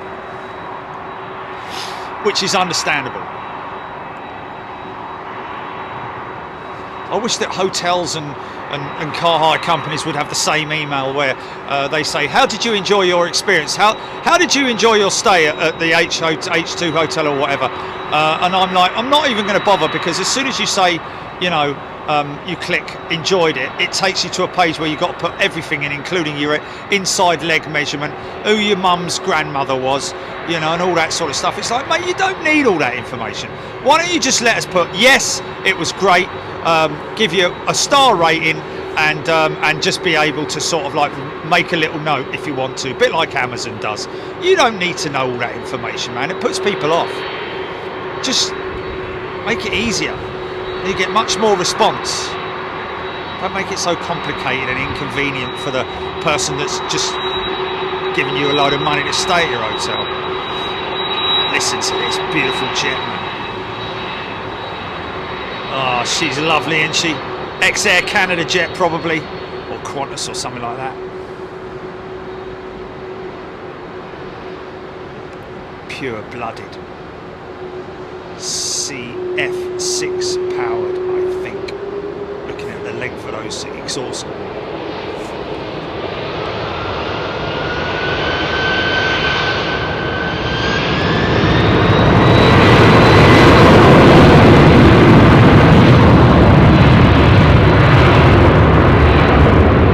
Wow.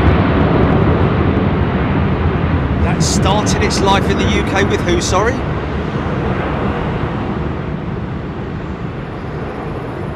Leisure International, and then Air 2000. So, wow,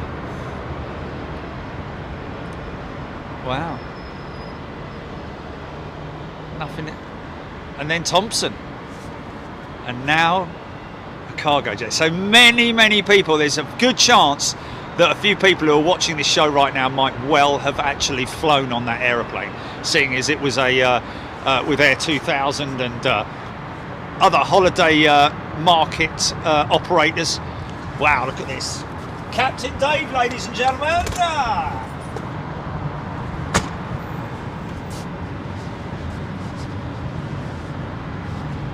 Bill McKelvey, cargo jet based out of Hamilton, Ontario.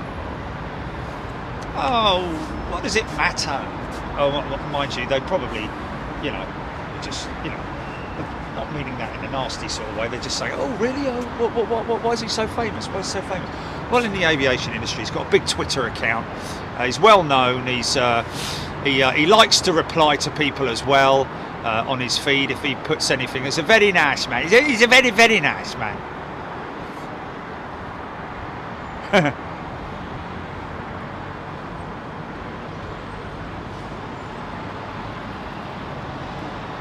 Yeah, he's not going to be pelting the opposition's coach with orange peel, is he? Standing there in his uniform. You're a bunch of...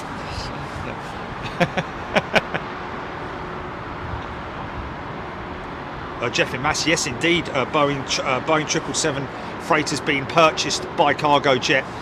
Good point. Mentioned that a few weeks ago on the show. Great to see putting an order in with Boeing for pure jets as well. Factory built 777s. I think Boeing are getting into that conversion. Well, I think they've always had a conversion division at Boeing. Anyway, here we go then, folks. Captain Dave.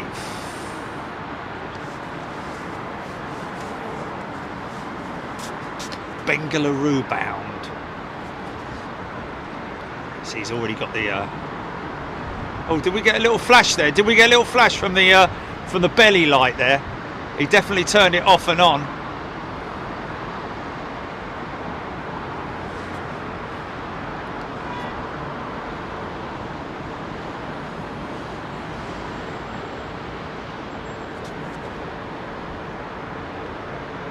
I think we're also possibly going to get a slit it up again.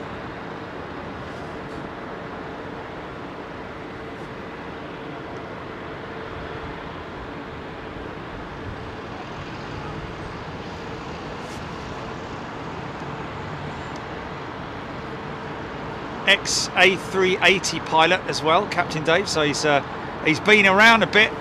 He's flown the big bird, and then was given the option to fly these beautiful all-carbon 350 jets. He actually put it to his audience, didn't he, on Twitter? What should I do? Dilemma. Okay, folks, you're going to have to tell me, because I'm looking in this little tiny monitor here, what we get. Okay, every light that's available to him is there. Wing lights are on. See if we get a flash as he turns straight onto us.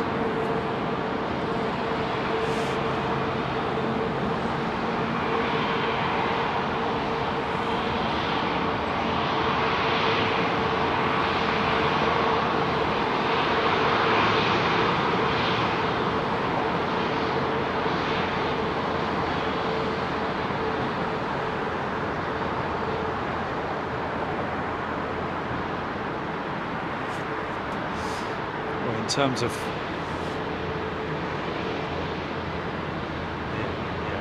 it's all relative.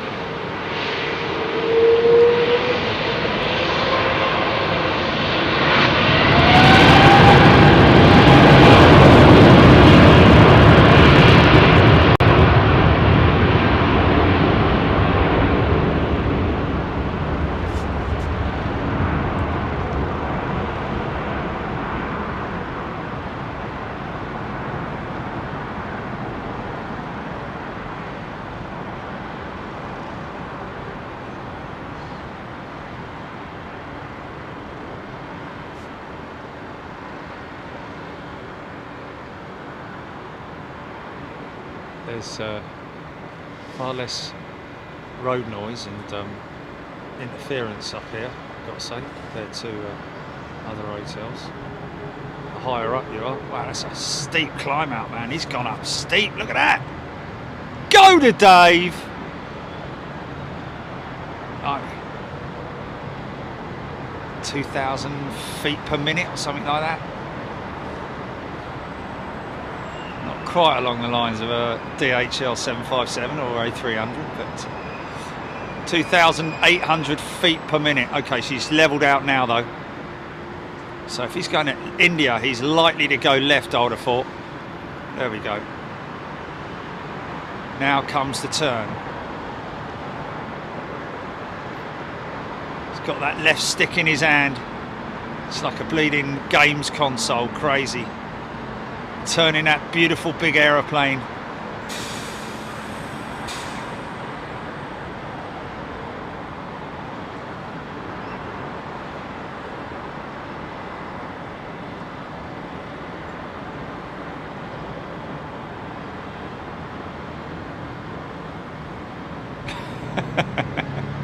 No, I don't think so.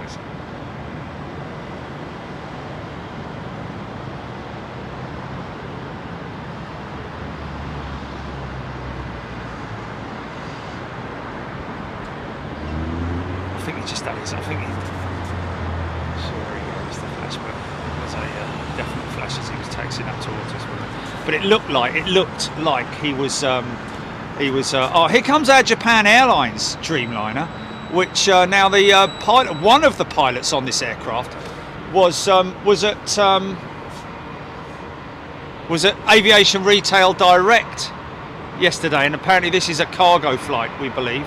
I think it's a bit like the equivalent of that, the one that we saw in Brussels, Gilly, that parked up on remote. Number 3 tracked flight on radar, and Hall saying was Captain Dave's 350 then.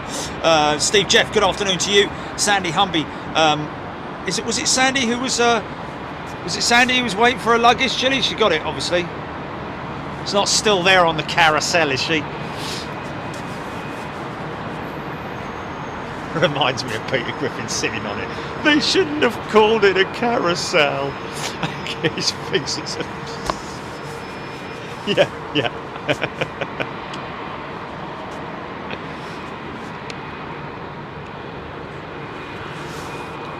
I wonder if I guess that was ARD, the main store, yeah, not the little one at not the little one down by the Renaissance.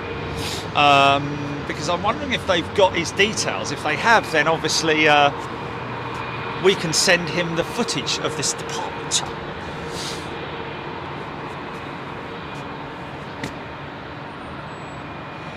Jeffrey Mass, Boeing is looking to upgrade their 787 series.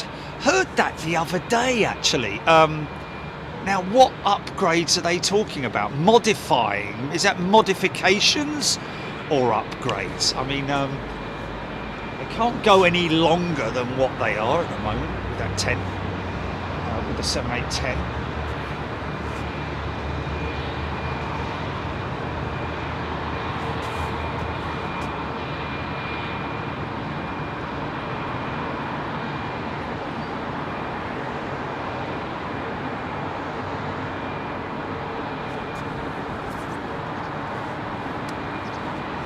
Ben Brown, looking at recent data, this Japan Airlines should be going to Osaka. Japan Airlines didn't fly to London Heathrow from Osaka pre-pandemic, only BA did. So we probably didn't see the 787-8 that often, am I right? I don't know, Ben, but a good point you're making there is obviously that is confirming that this is a pure freighter operation with Japan Airlines. What have you got going on there? This is busy, or is he maybe a bit early? His slot is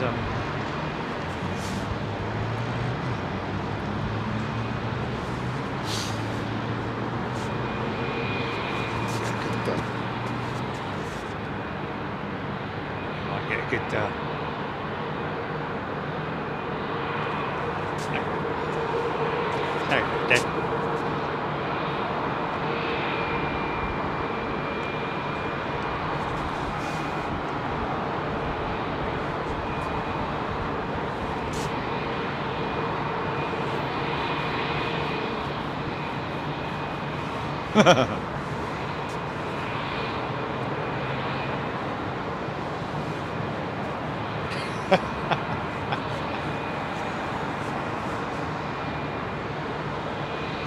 Sherry Hellier, good afternoon to you.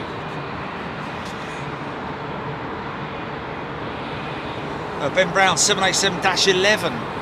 Don't think they can go any longer on it than the 10, can they? Otherwise the thing will be a bit back-end heavy. What market are they trying to compete with? Because then you're sort of like getting towards the sort of like the 777X.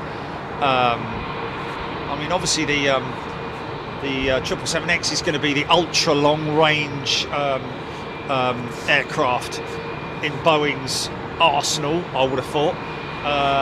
787.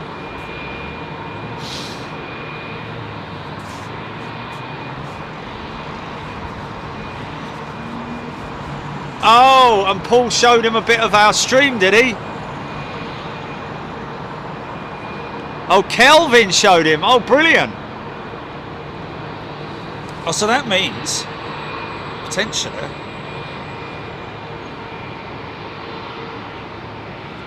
wow.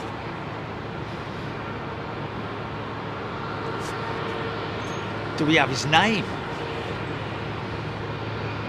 Can we just get his name? Hopefully it's not, it's you know.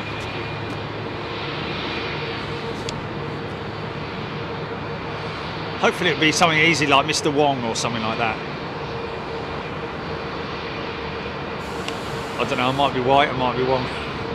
Sorry. I'm here all week. Same thing.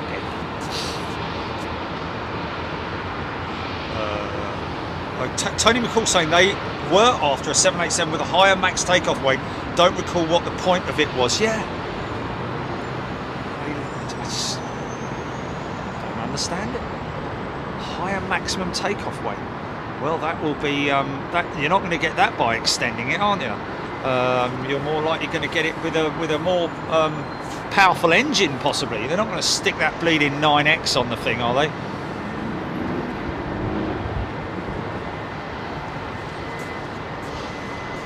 Be scraping along the flipping, scraping on its elbows, wouldn't it?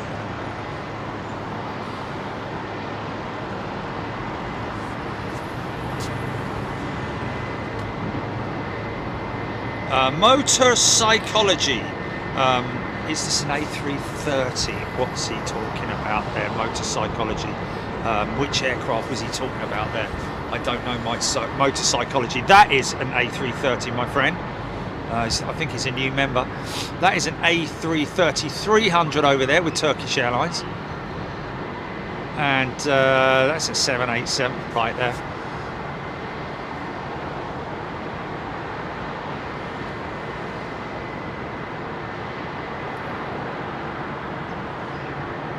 Nice. Do like that Iran Air 330. This guy's been waiting for bleeding ages, hasn't he? Here we go.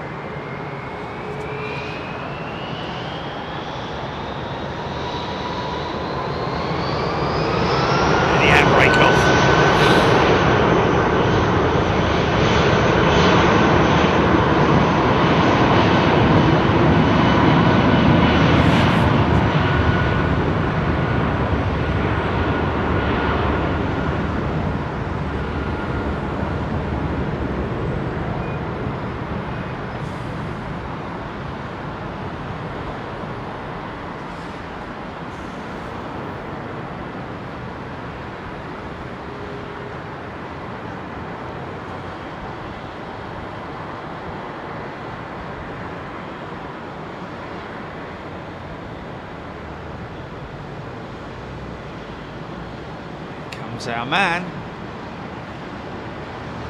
Wow. I'd like to see his living room. So he's either single, he's a bachelor, and he's got a great man cave, or his missus doesn't mind him collecting models. Just so long as you don't make me dust them, love.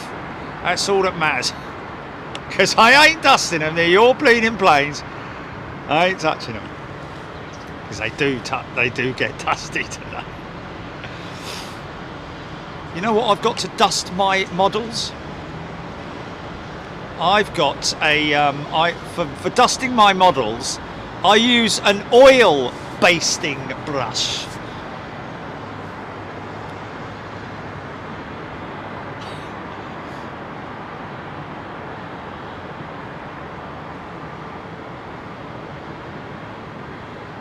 Is that the right terminology? Oil basting brush, when you put oil on something, you brush oil on a piece of meat or something. What's it called? An oil application brush or something. Like, no? Hello?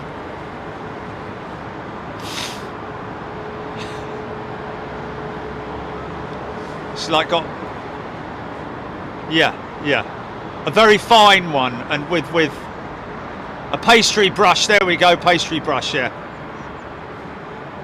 Yes, that's it. That's exactly it. I use a pastry brush because it's quite soft and sort of like, you know. Yeah, but what you got to watch for is don't use anything other than that, because if you've got protruding parts, you know, like pitot heads or, yeah. No, you can't use a duster, mate. You can't use a duster because that gets stuck on bits.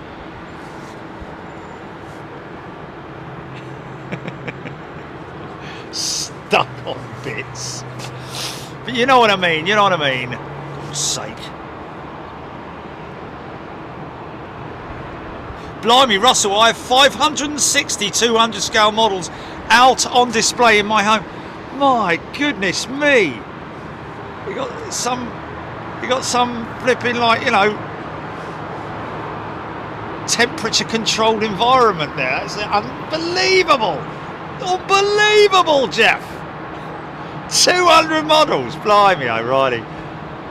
That's just insane. No, 560 models. I do apologise, of the 200 scale. More manageable, of course, the 200 scale. Just pick it up, dust it, put it down. Take about an hour to get through the lot, wouldn't it? Unfortunately, even from this dizzy height, we can't see the wings of these 787s. I would love to show you the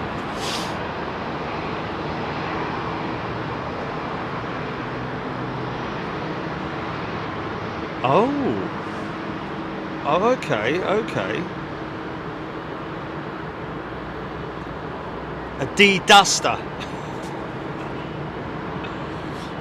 Yeah. Oh. Well, I'll buy one of them, mate, because that would stop me having a dust, wouldn't it?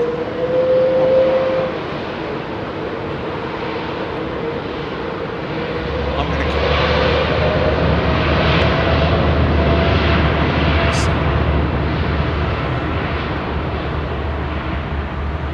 What's that? Is that Virgin Dreamliner firing up his number 2? Sorry, folks, just coming to this one. Actually, you know what? I will follow that Egypt Air jet out because Mr. Japan Airlines is holding for that.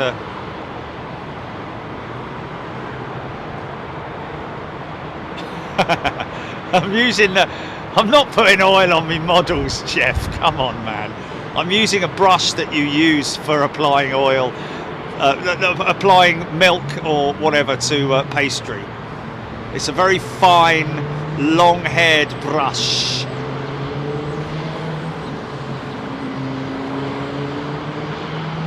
So if you got...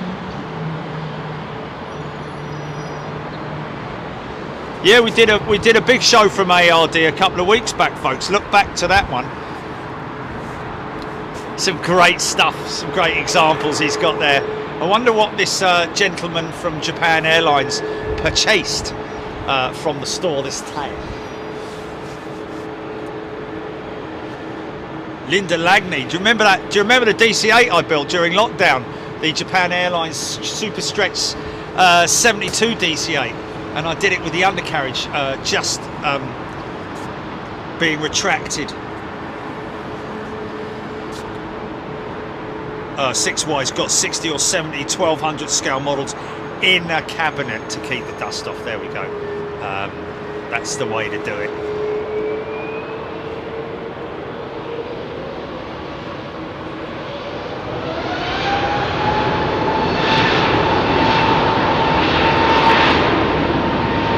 Mike O'Cray.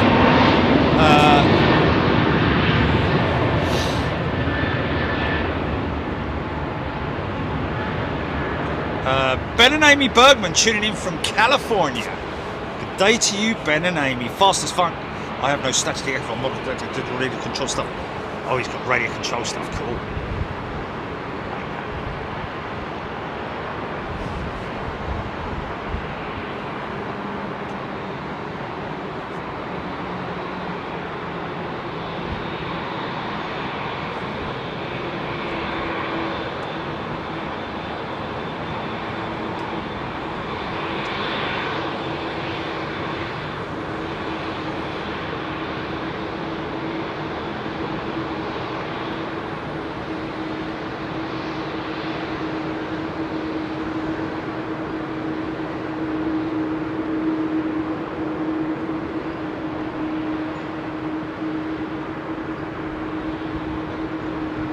Love the way that cockpit glass is just so beautifully blended.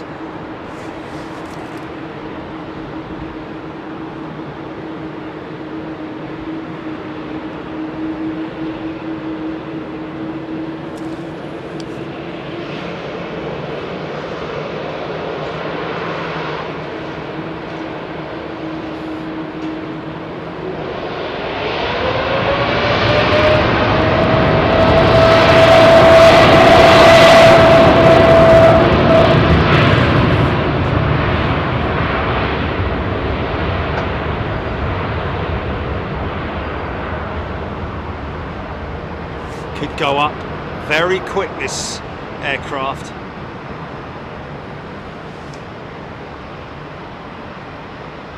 Maybe not. If she's carrying anything. Just a standard standard length departure by the looks of it. Yeah. Maybe a little bit earlier than normal, but great to see that Iran Air. Thank you, sir. God blimey, he's going a bit fast, isn't he?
Blimey, I can hardly keep up with him.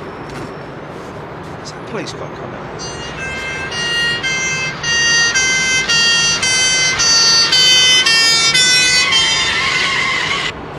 Excuse me, sir. Would you mind stepping out of the aeroplane, please?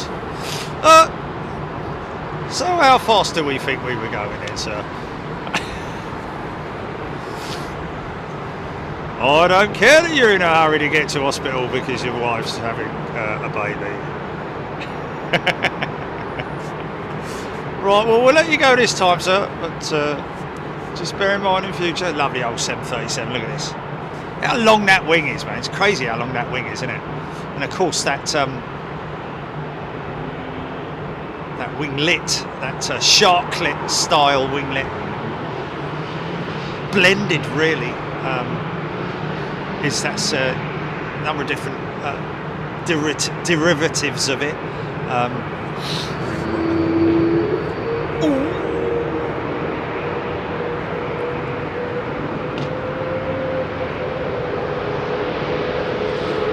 Keep on the chat, actually.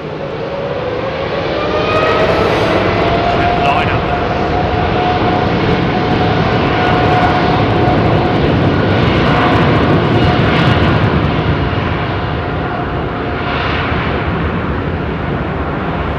Who should be on?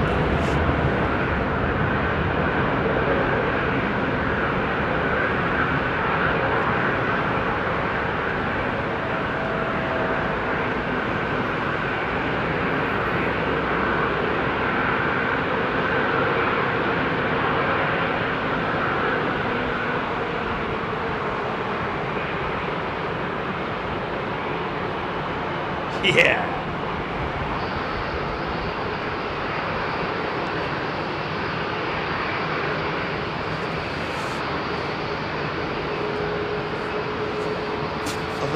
There seem to be very few 737s coming into London Heathrow. Jeff Anderson saying, yeah, rightly so. Max is with Iceland Air, of course. But yes, the odd SAS 737 now and then might pop its head above the parapet. But other than that, this is another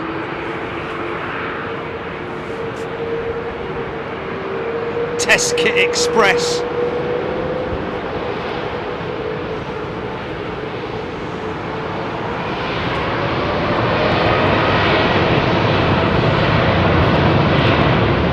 Just going to cut to this 777, folks, because he's a big lad.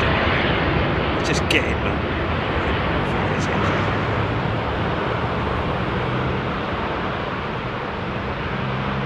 Here.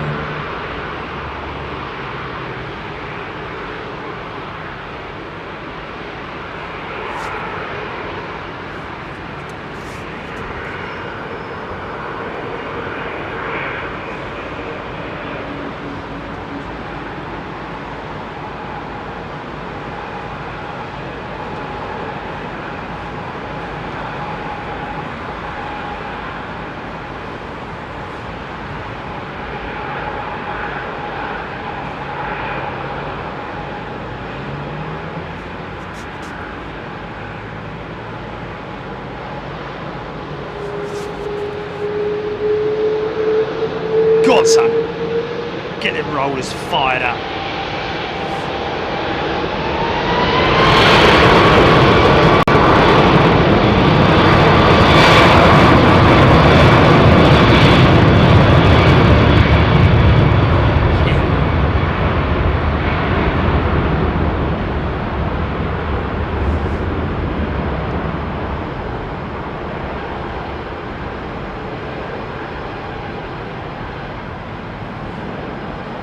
Grab this 737, folks, because quite rare these days.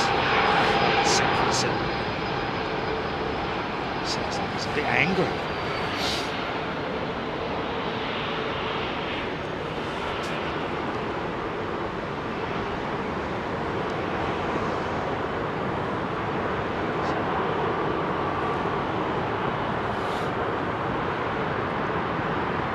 What a great sight to see. These aeroplanes lined up for departure, and more joining.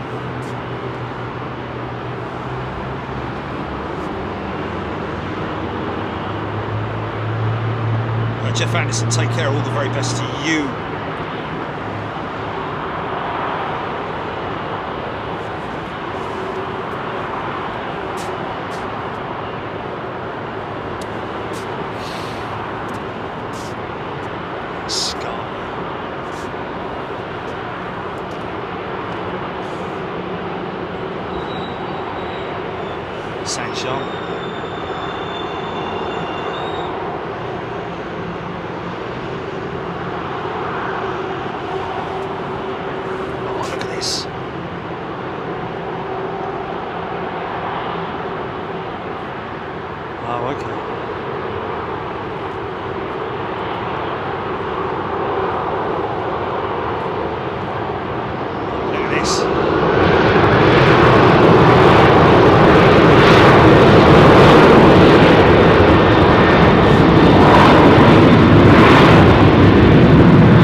Queue forming. Look at this. Look at all these jets, man.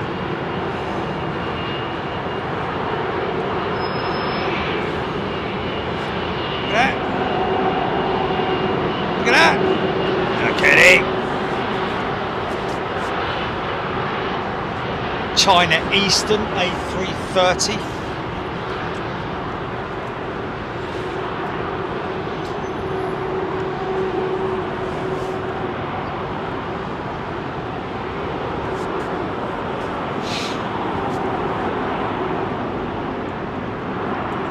Much. What a busy day at Heathrow. Look at this. Look at that.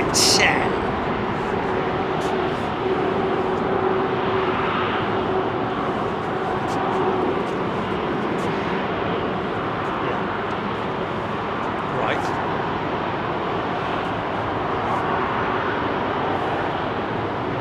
Wow, okay.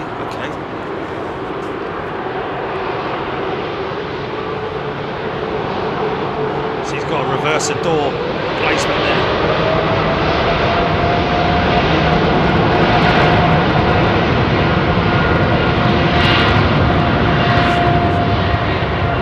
That would have gone through tests right here at London Heathrow.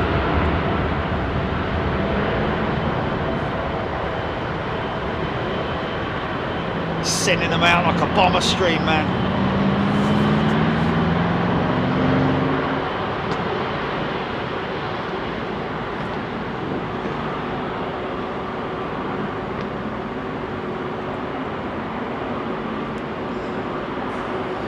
Here in heaven.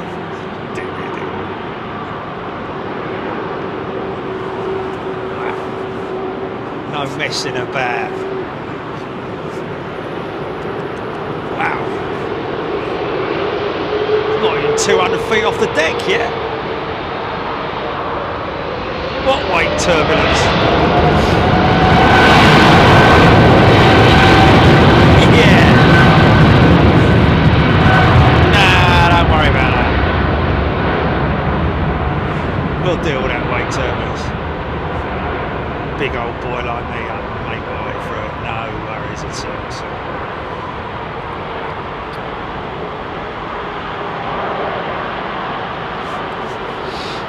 Oh, Iran Air's A330 just pulling on now. Ah. Sorry folks, let me just grab this.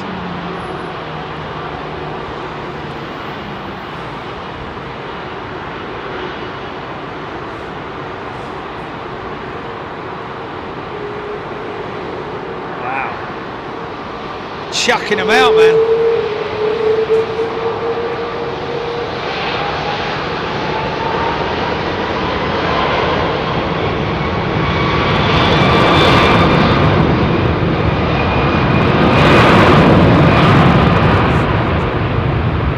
Rearward facing light that you see there underneath the livery there, the logo or the name.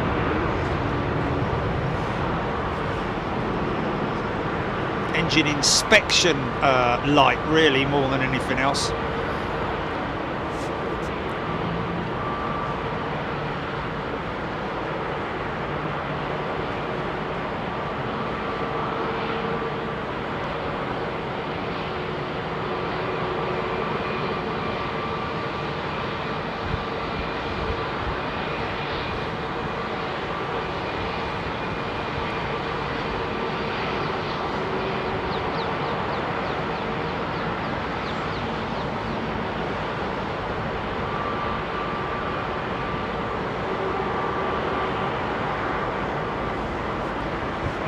Smoking.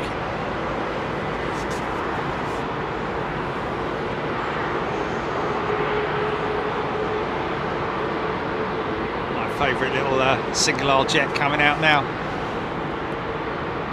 Little mini A350 I call it.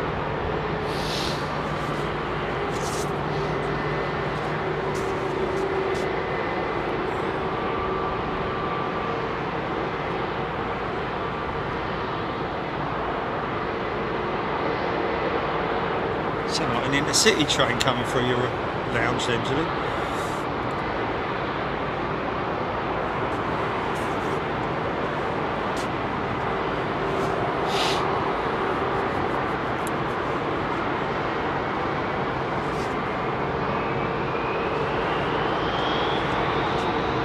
Now you can really see the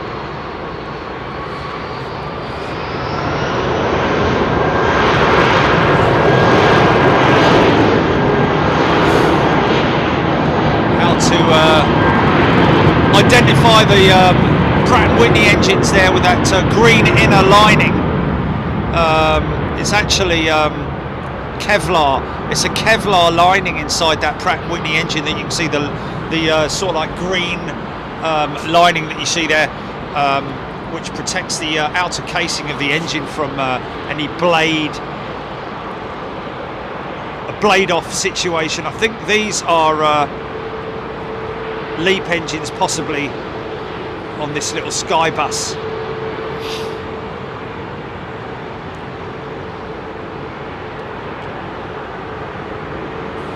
But you can see now, see the inner sleeve lining there, the green inner sleeve lining there. Most amazing looking piece of technology when you look at these engines. If you get to travel on one of these aircraft that has the LEAP or the Pratt & Whitney engine, to be honest, either are a work of art. The blades themselves are just absolutely beautiful compared to the old style multiple blades, like packed in like sardines, literally. When you look at like RB211s, some of the older Trent engines, even the Trent 7s, these things on the other hand got literally half the amount of blades, and as a result of that, far more efficient, far quieter as well, of course, apart from the as it goes out.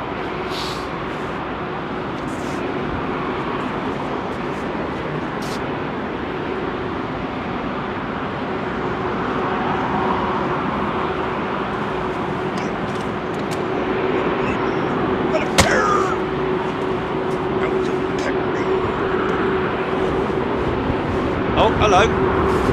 Oh, he is going.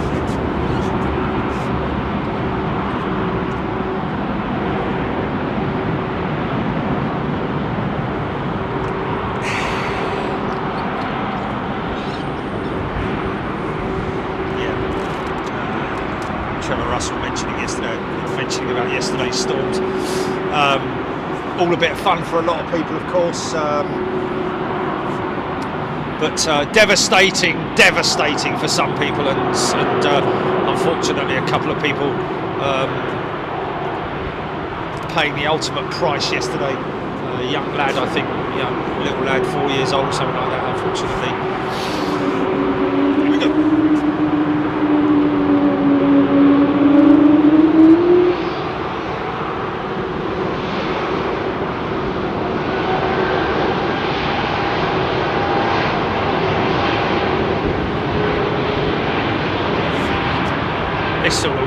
This thing will go up quick.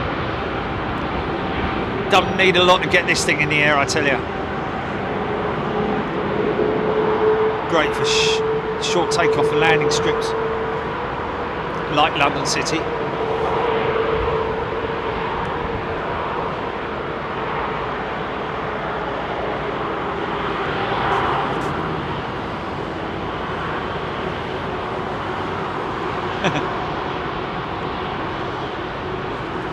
I'll see what I can do.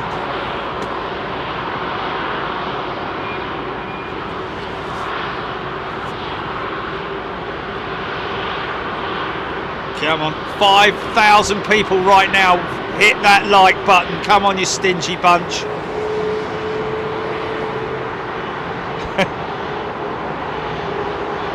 Come on. You're not that lazy, are you? Lift your left finger. Only kidding, of course. All a bit of banter. We love you, lads and lasses.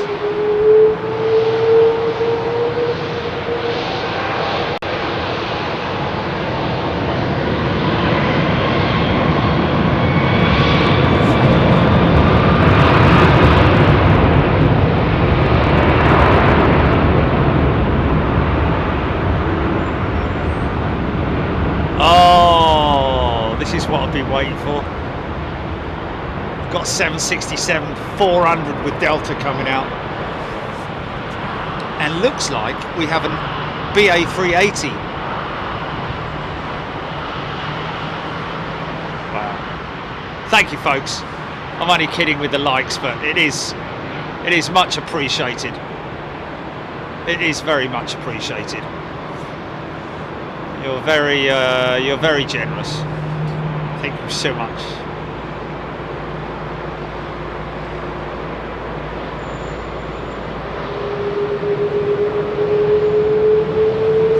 Here we go. Look at that movement and all those jets, man. Look at that. Just a cacophony of...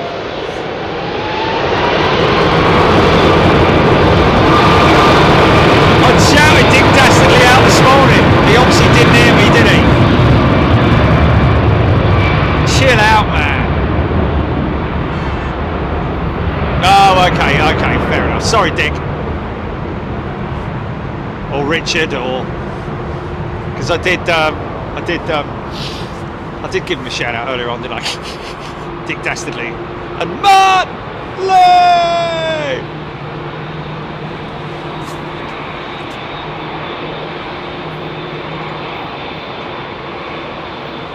Definitely liking the livery. It's the big boys come out of Layla. 767-400, like this Delta. Here's the Trash Panda going out.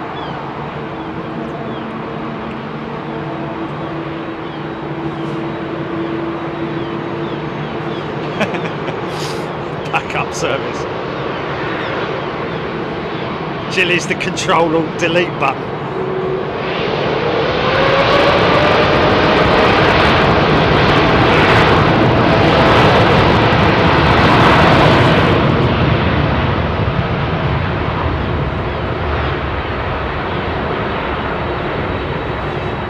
listen to this. Sorry, ladies and gentlemen. We've got to go. We've got to go with this old girl, haven't we? John Haslam. Welcome, John. It's a new member with premium.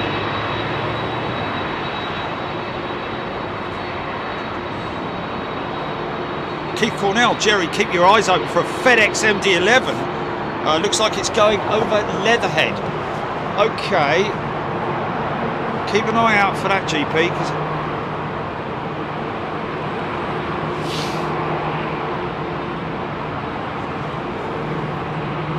south of Croydon. Is he heading west? Okay. I think I've got him. I think I've got him. I think I can see him.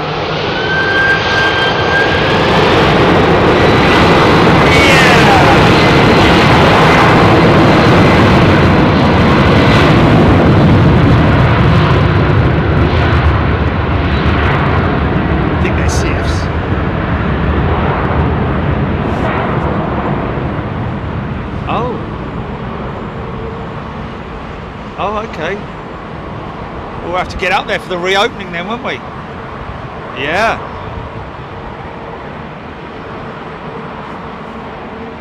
Send me an email, Julie, just to remind me on that one, would you please?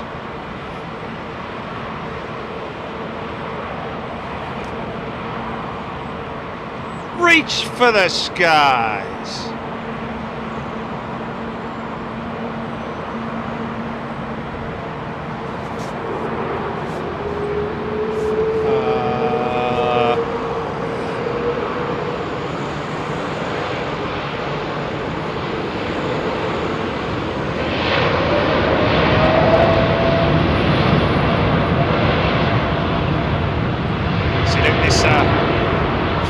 Coming towards us, see the little bit of smoke from the outlet valve.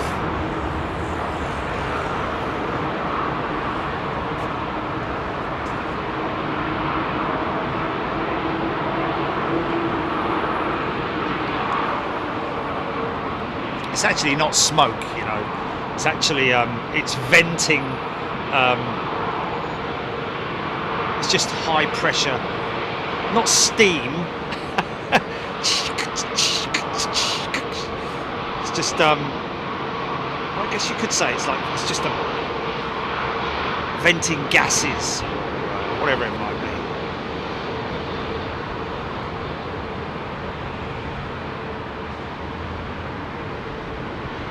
I think that was just a over panel selector switch that he was doing there, wasn't it?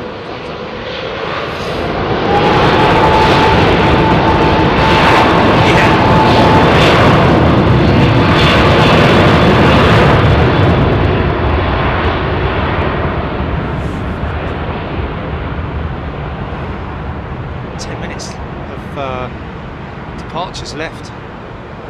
Is this 380 going to make it, or is he stopped? He's stopped, isn't he? What's he doing? Needs to get Shufti on, doesn't he? Is he taxiing? Yeah, he's moving, isn't he? It's possibly going to be our final departure from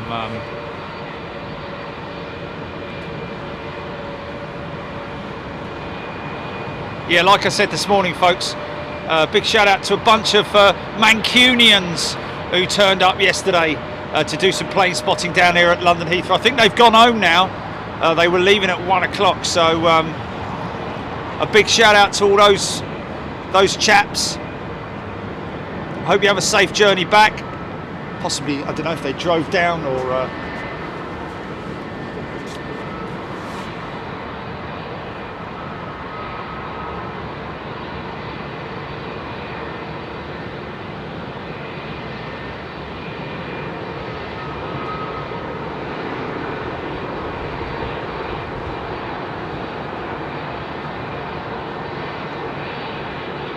it's been so long since we've been down the paddock, Gilly, that there's probably half a load of people who've never even seen us down there. Yeah. Come on, 380. Come along now. Last takeoffs at the bar, please. Ding ding! It's way past tiddly time. That's another thing that no one ever listened to, wasn't it? Last orders at the bar.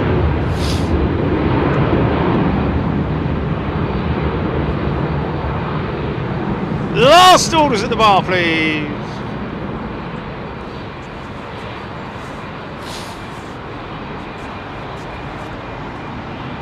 Callum Russell is a returning member. Callum, great to see you here. Welcome back to Big Jet TV as a member. American 777 going long. JetBlue 321 off to New York. The only airline that was flying over the Atlantic yesterday. I'm wondering if they got problems with that 380. You know, she is due to come out, is she? I don't know. What's the gen on that? Sonia Keenan, Air Canada 787-9 off to Vancouver. That one that just went out. Sorry, my apologies if I missed your comments, folks.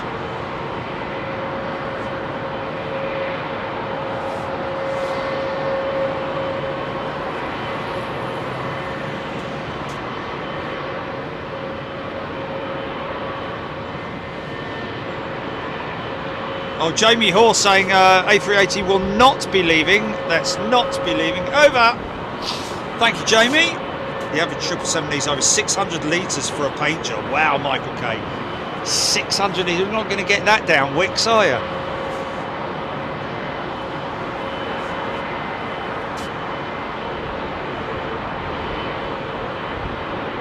Jeff in mess. Stevie Luskin. DK, that American 777. Heading to Dallas, Fort Worth in Texas. Thank you, DK. And there she is. Got at least 2 intersects to go first, I think.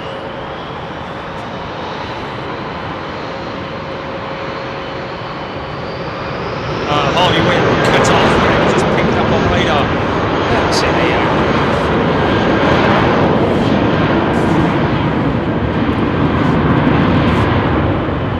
Oh, Neil Christensen saying, Jerry, that 380 is the one that landed 20 minutes ago from Dubai, still not got to gate. Wow.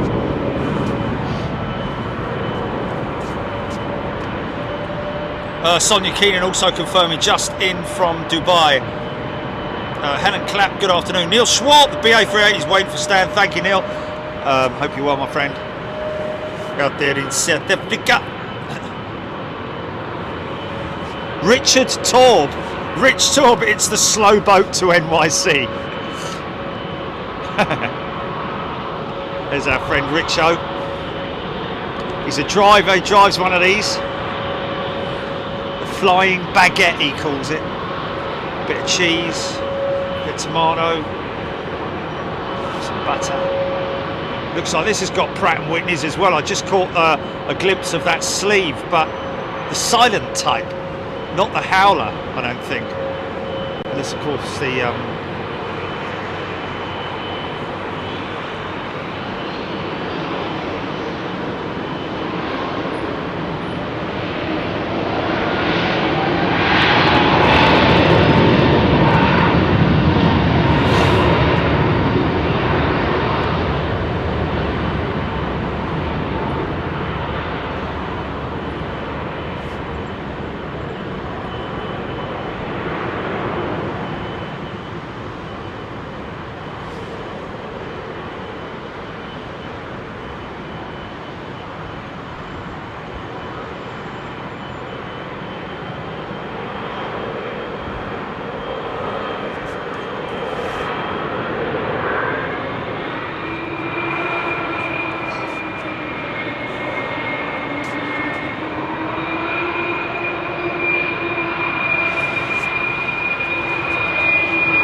one of RT's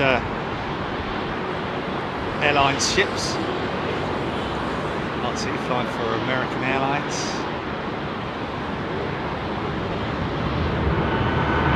Oh, we've got one more going out after him. Little tiddler, little straggler going out after the American trip. Squeeze one more out.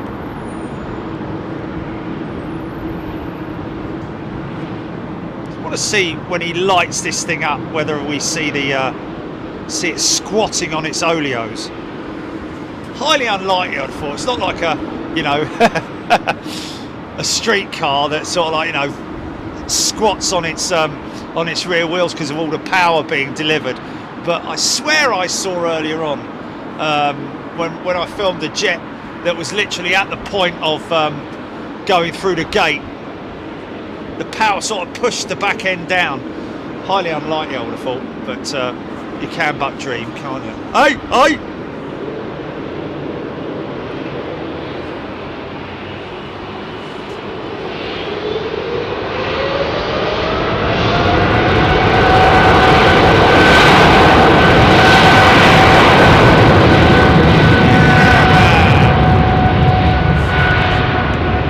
That definitely looked like it compressed, man. That was nuts. I swear that compressed.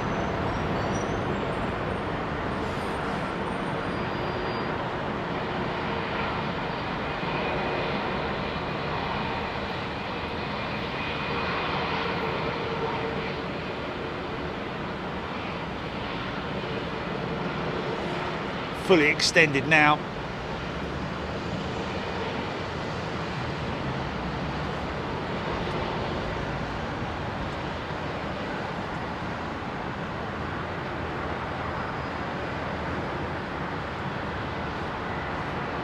One more for the road, feet up. And there it is. This is the last departure of 278. Oh no! Paul H in Melbourne. Good night to you. Blimey, O'Reilly, it's got to be morning in Melbourne, isn't it? Mark Meeker, your merch sells fast. It's an interesting one. There's another one.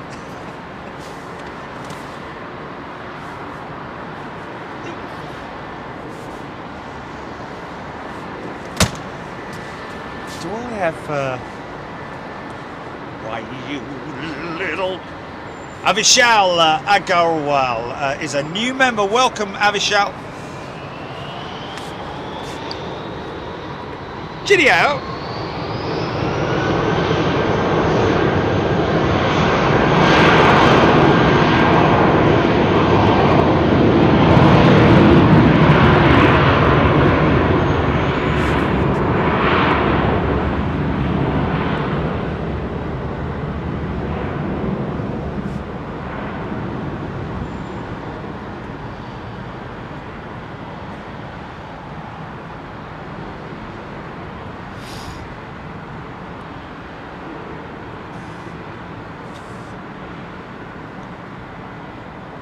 Or I think this 777 is going to be the last out.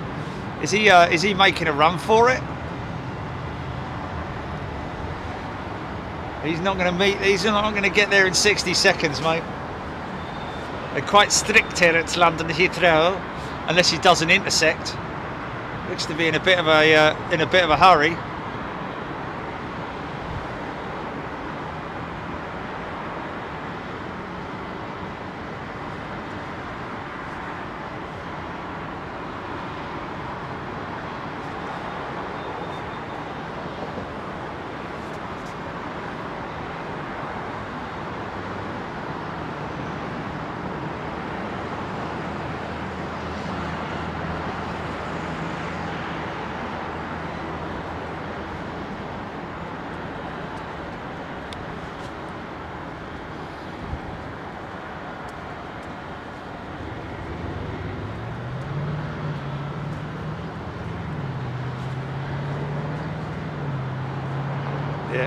he's definitely going to the Southern.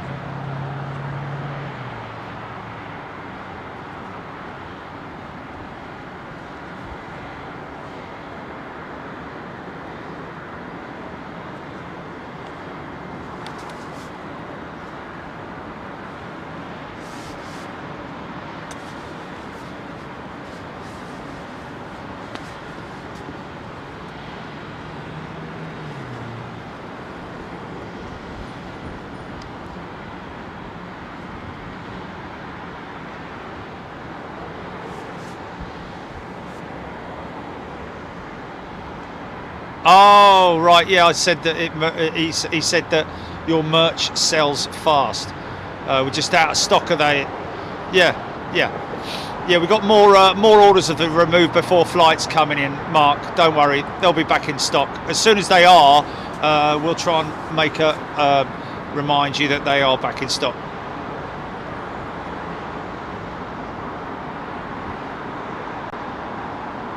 Yeah.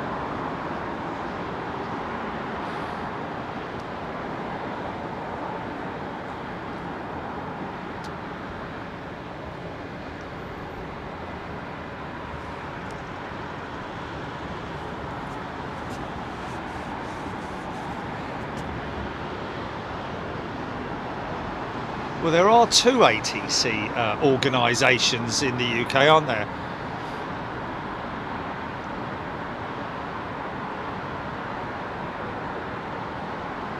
Nats and I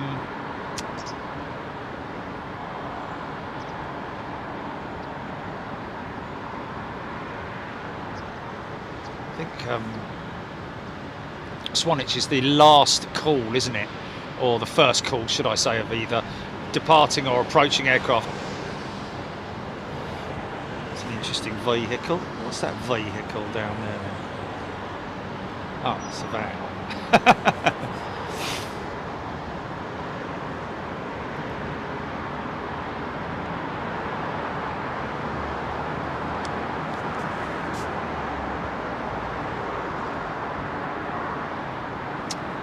These bleeding gloves aren't working very well, are they?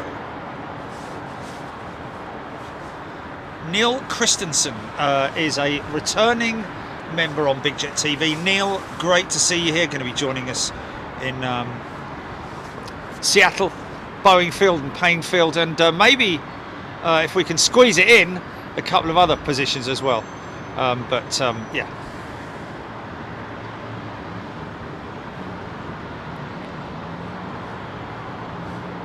Right.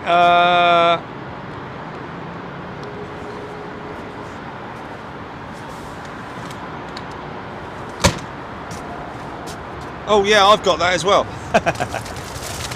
It's dropped to one person watching.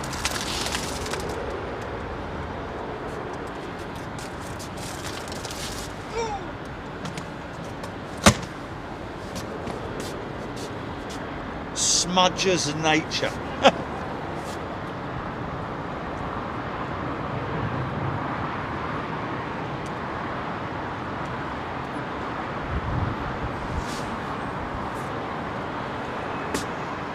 These are the quieter times that remind me of being on the Queen's building and going into the amusement arcade to play air hockey and then missing something rare flying with my brother Catweasel. Brilliant. Oh, the memories.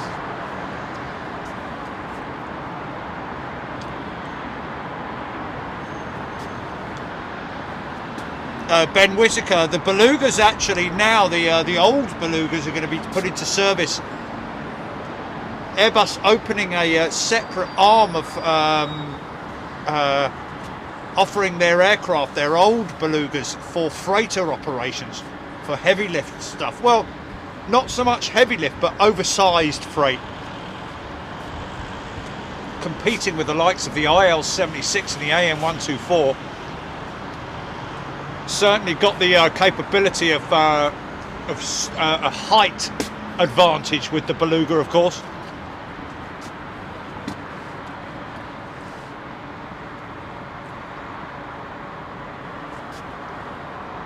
Of course, the other aircraft, the newer ones that have been brought on stream, the the 5 new Beluga XLs. I don't know if the 5th one is actually operational at the moment, but eventually...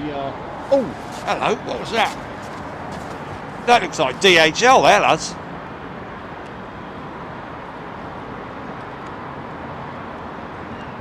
What's that?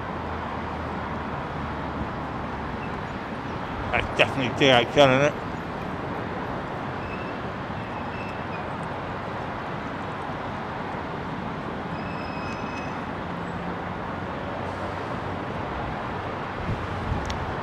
On the turn and all.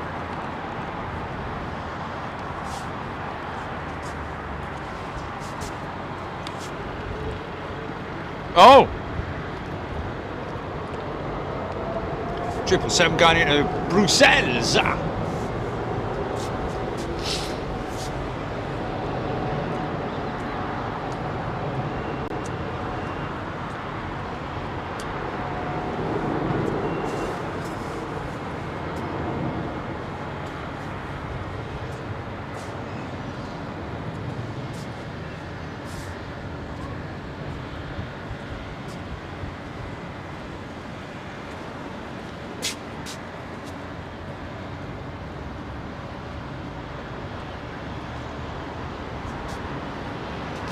Oh, John Russell, Beluga XL5 not in service yet, and there will be 6 XLs. Fair enough. Paul Hilbert, thank you. Nice to see the action so close up. You've made my Sunday that extra bit special. Thank you, Paul. Very much appreciated. Thanks to everybody. Paul and all you lot, if you haven't done it yet, give us a like. Go on.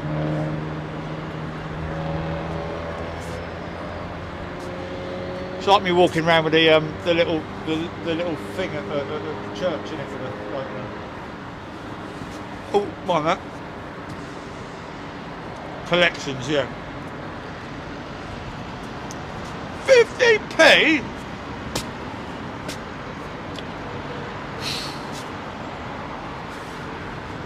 David E, is there any reason why it went so quiet inbound? David E, that was because they would have waited. They would have had to wait for the runway inspection that's just been completed. Every runway switch over, and then what's that, GP?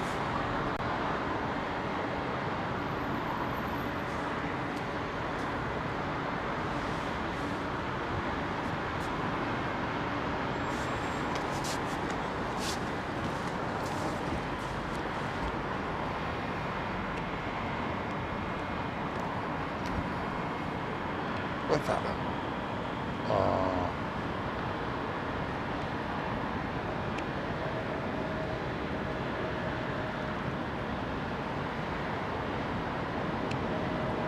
Ryan there.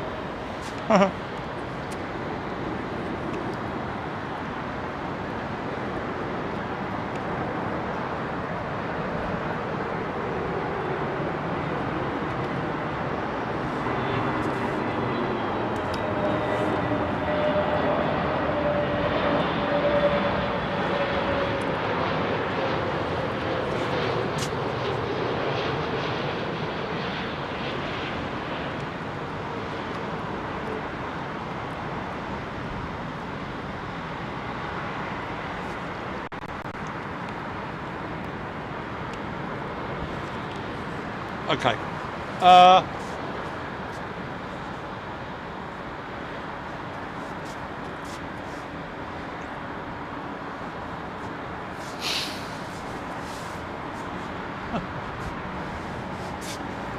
They do, man, they do.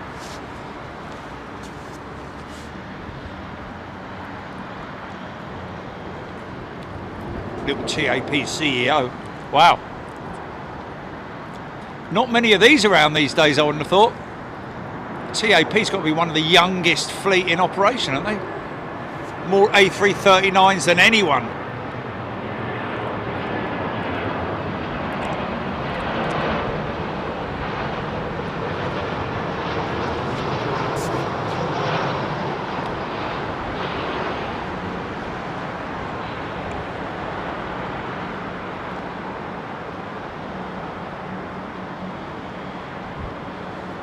Oh, blimey.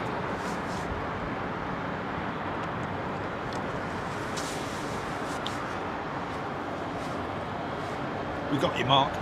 Colin Ford, Cargo Logic 747, inbound from Atlanta, due at 4:50. Wow.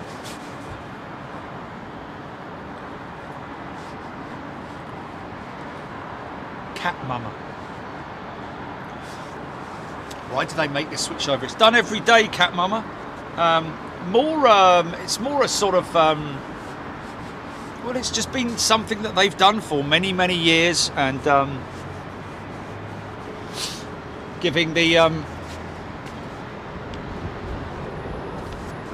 local residents a bit of a break.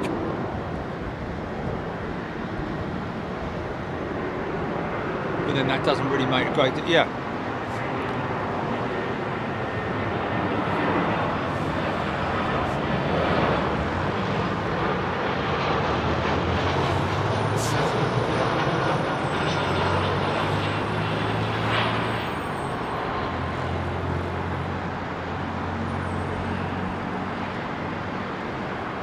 I don't think it's anything to do with so much the wear and tear on the runway, because obviously, you know, well, I don't know, maybe I'm wrong.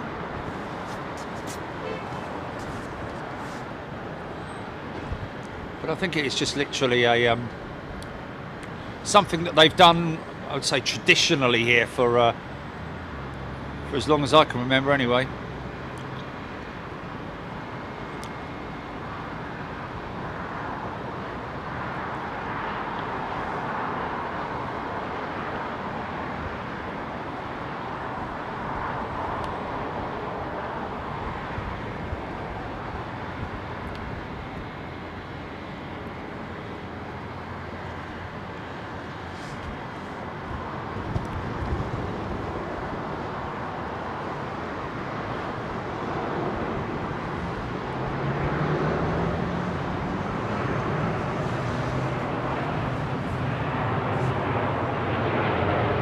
What's our RTGP?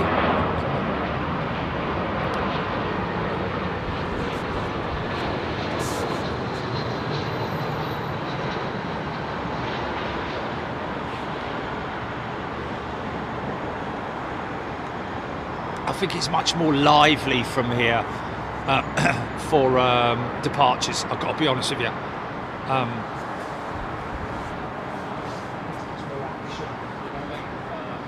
Unless there's wind, of course. Unless there's you know, high winds. High winds will be good. It'll be good from here in high winds for arrivals.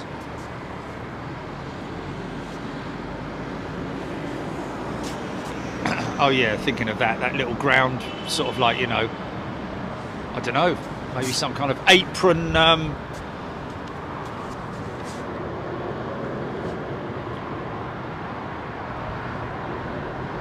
Singapore mini slinger.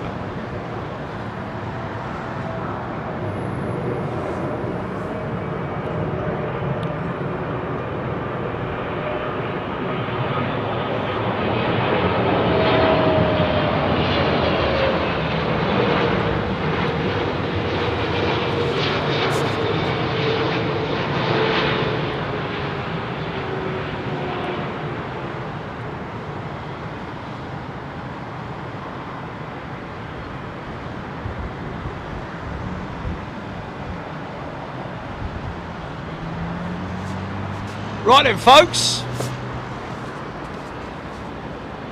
I'm gonna get on me. I'm gonna get on me. I'm gonna get me high horse here. Look.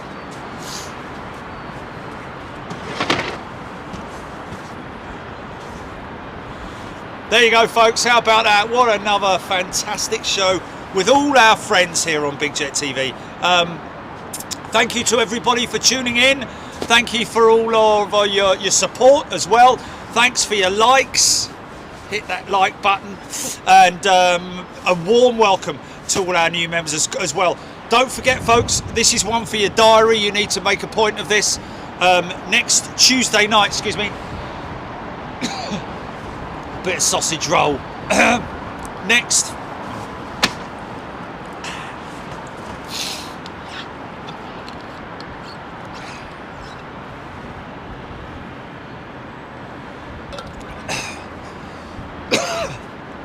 sausage roll.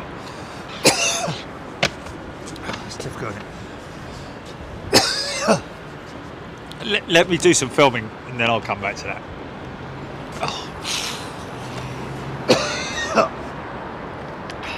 Flipping ate it about half an hour ago. What's going on?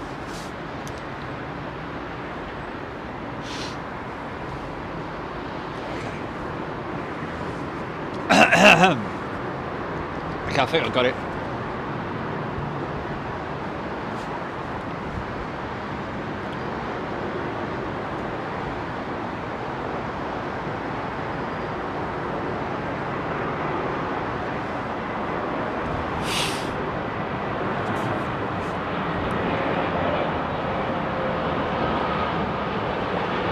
Yeah. I'll do a quick PTC and then and grab that 350 touching down. Yeah. Okay. I think I'm all right now.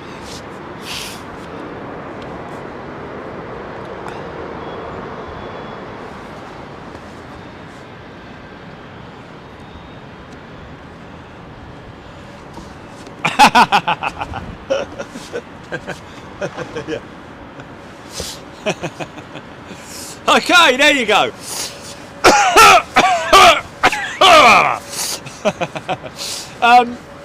Thank you, folks. Really appreciate your company. And like I was saying to that lovely couple down there yesterday who came up with their kids and waited around for me, I wouldn't be doing this if it wasn't for you guys out there. You're my company, and together we are a great family, are we not?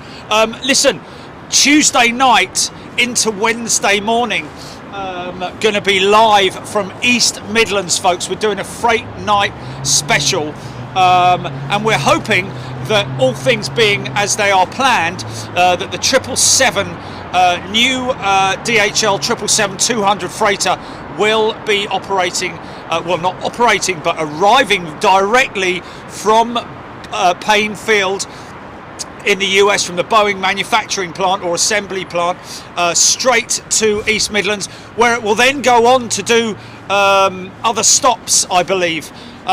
We'll find out more about that as well. Of course, don't forget we've got the UPS 747-8 as well. Comes in around about 8:30, goes out at about 11:30, all subject to whatever blah blah blah, as well as all the other freighters, DHL and Star Air, amongst others. So get yourselves ready for that one. It's an all-nighter at East Midlands Airport, or at least the best part of it. Okay, here we go. And that is Tuesday into Wednesday, ladies and gents.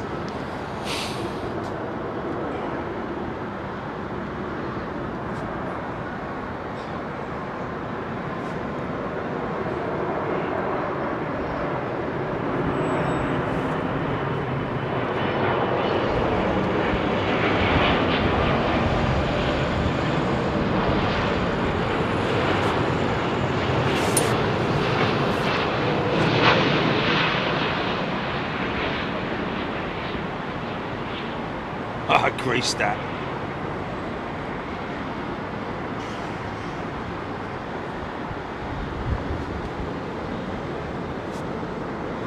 Okay, let's just wait for that. Let's just wait for that Qatar 380 to go, Gillian, and then we'll do a smooth fade out. Or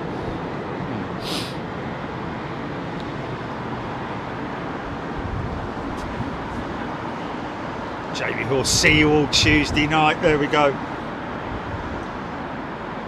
Hi and bye, Rab. Rab's just come in, hasn't he? Down! Oh, is it? Okay.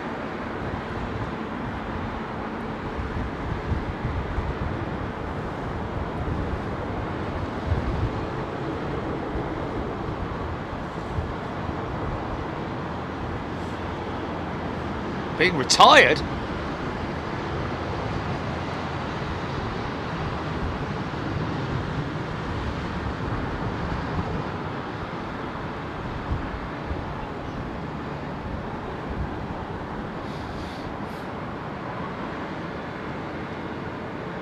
No, far from it. Yeah, so some people thinking that because Airbus have stopped production of the A380, that the operators will now start retiring those A380s. Well, that is not the case. Now post-pandemic, I guess we could almost say we are getting towards that post-pandemic stage. It's more like a thingy-demic now, isn't it? So, endemic, that's it. Thingy-demic. No, but nearly, yeah. Well, we're closer to that than we are, whatever. Bottle half full and all that kind of stuff. Jar, bottle, jar.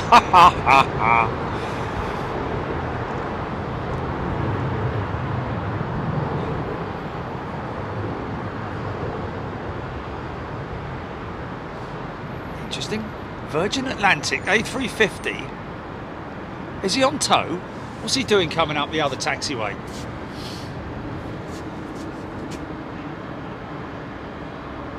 Rab H, wonder how many sim hours Jerry has got. About 10. Oh, blimey, no. More like 10 minutes. More like 10 minutes, isn't it? Definitely ain't got 10 hours. If it's an hour, it's a long hour.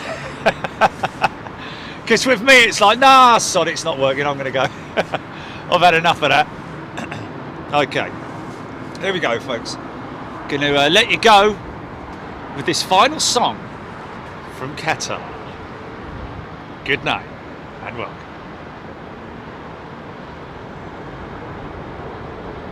You'll never find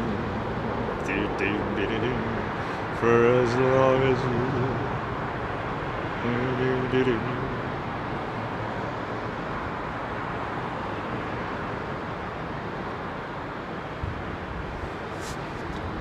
It's a slow dance, isn't it? Everyone on the dance floor.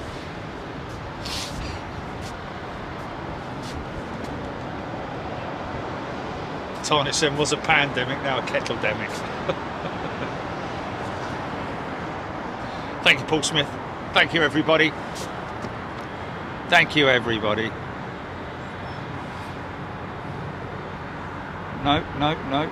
No, you haven't.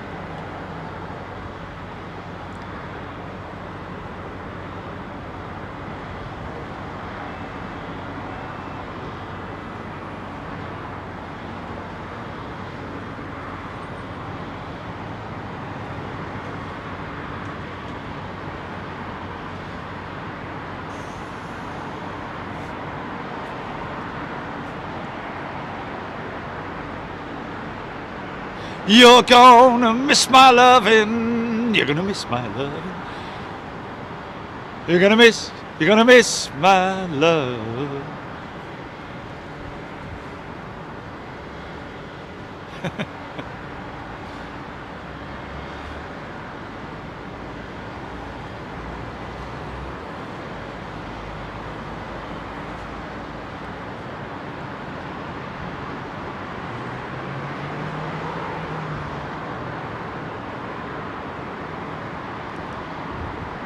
Okay, GP, and that's a wrap.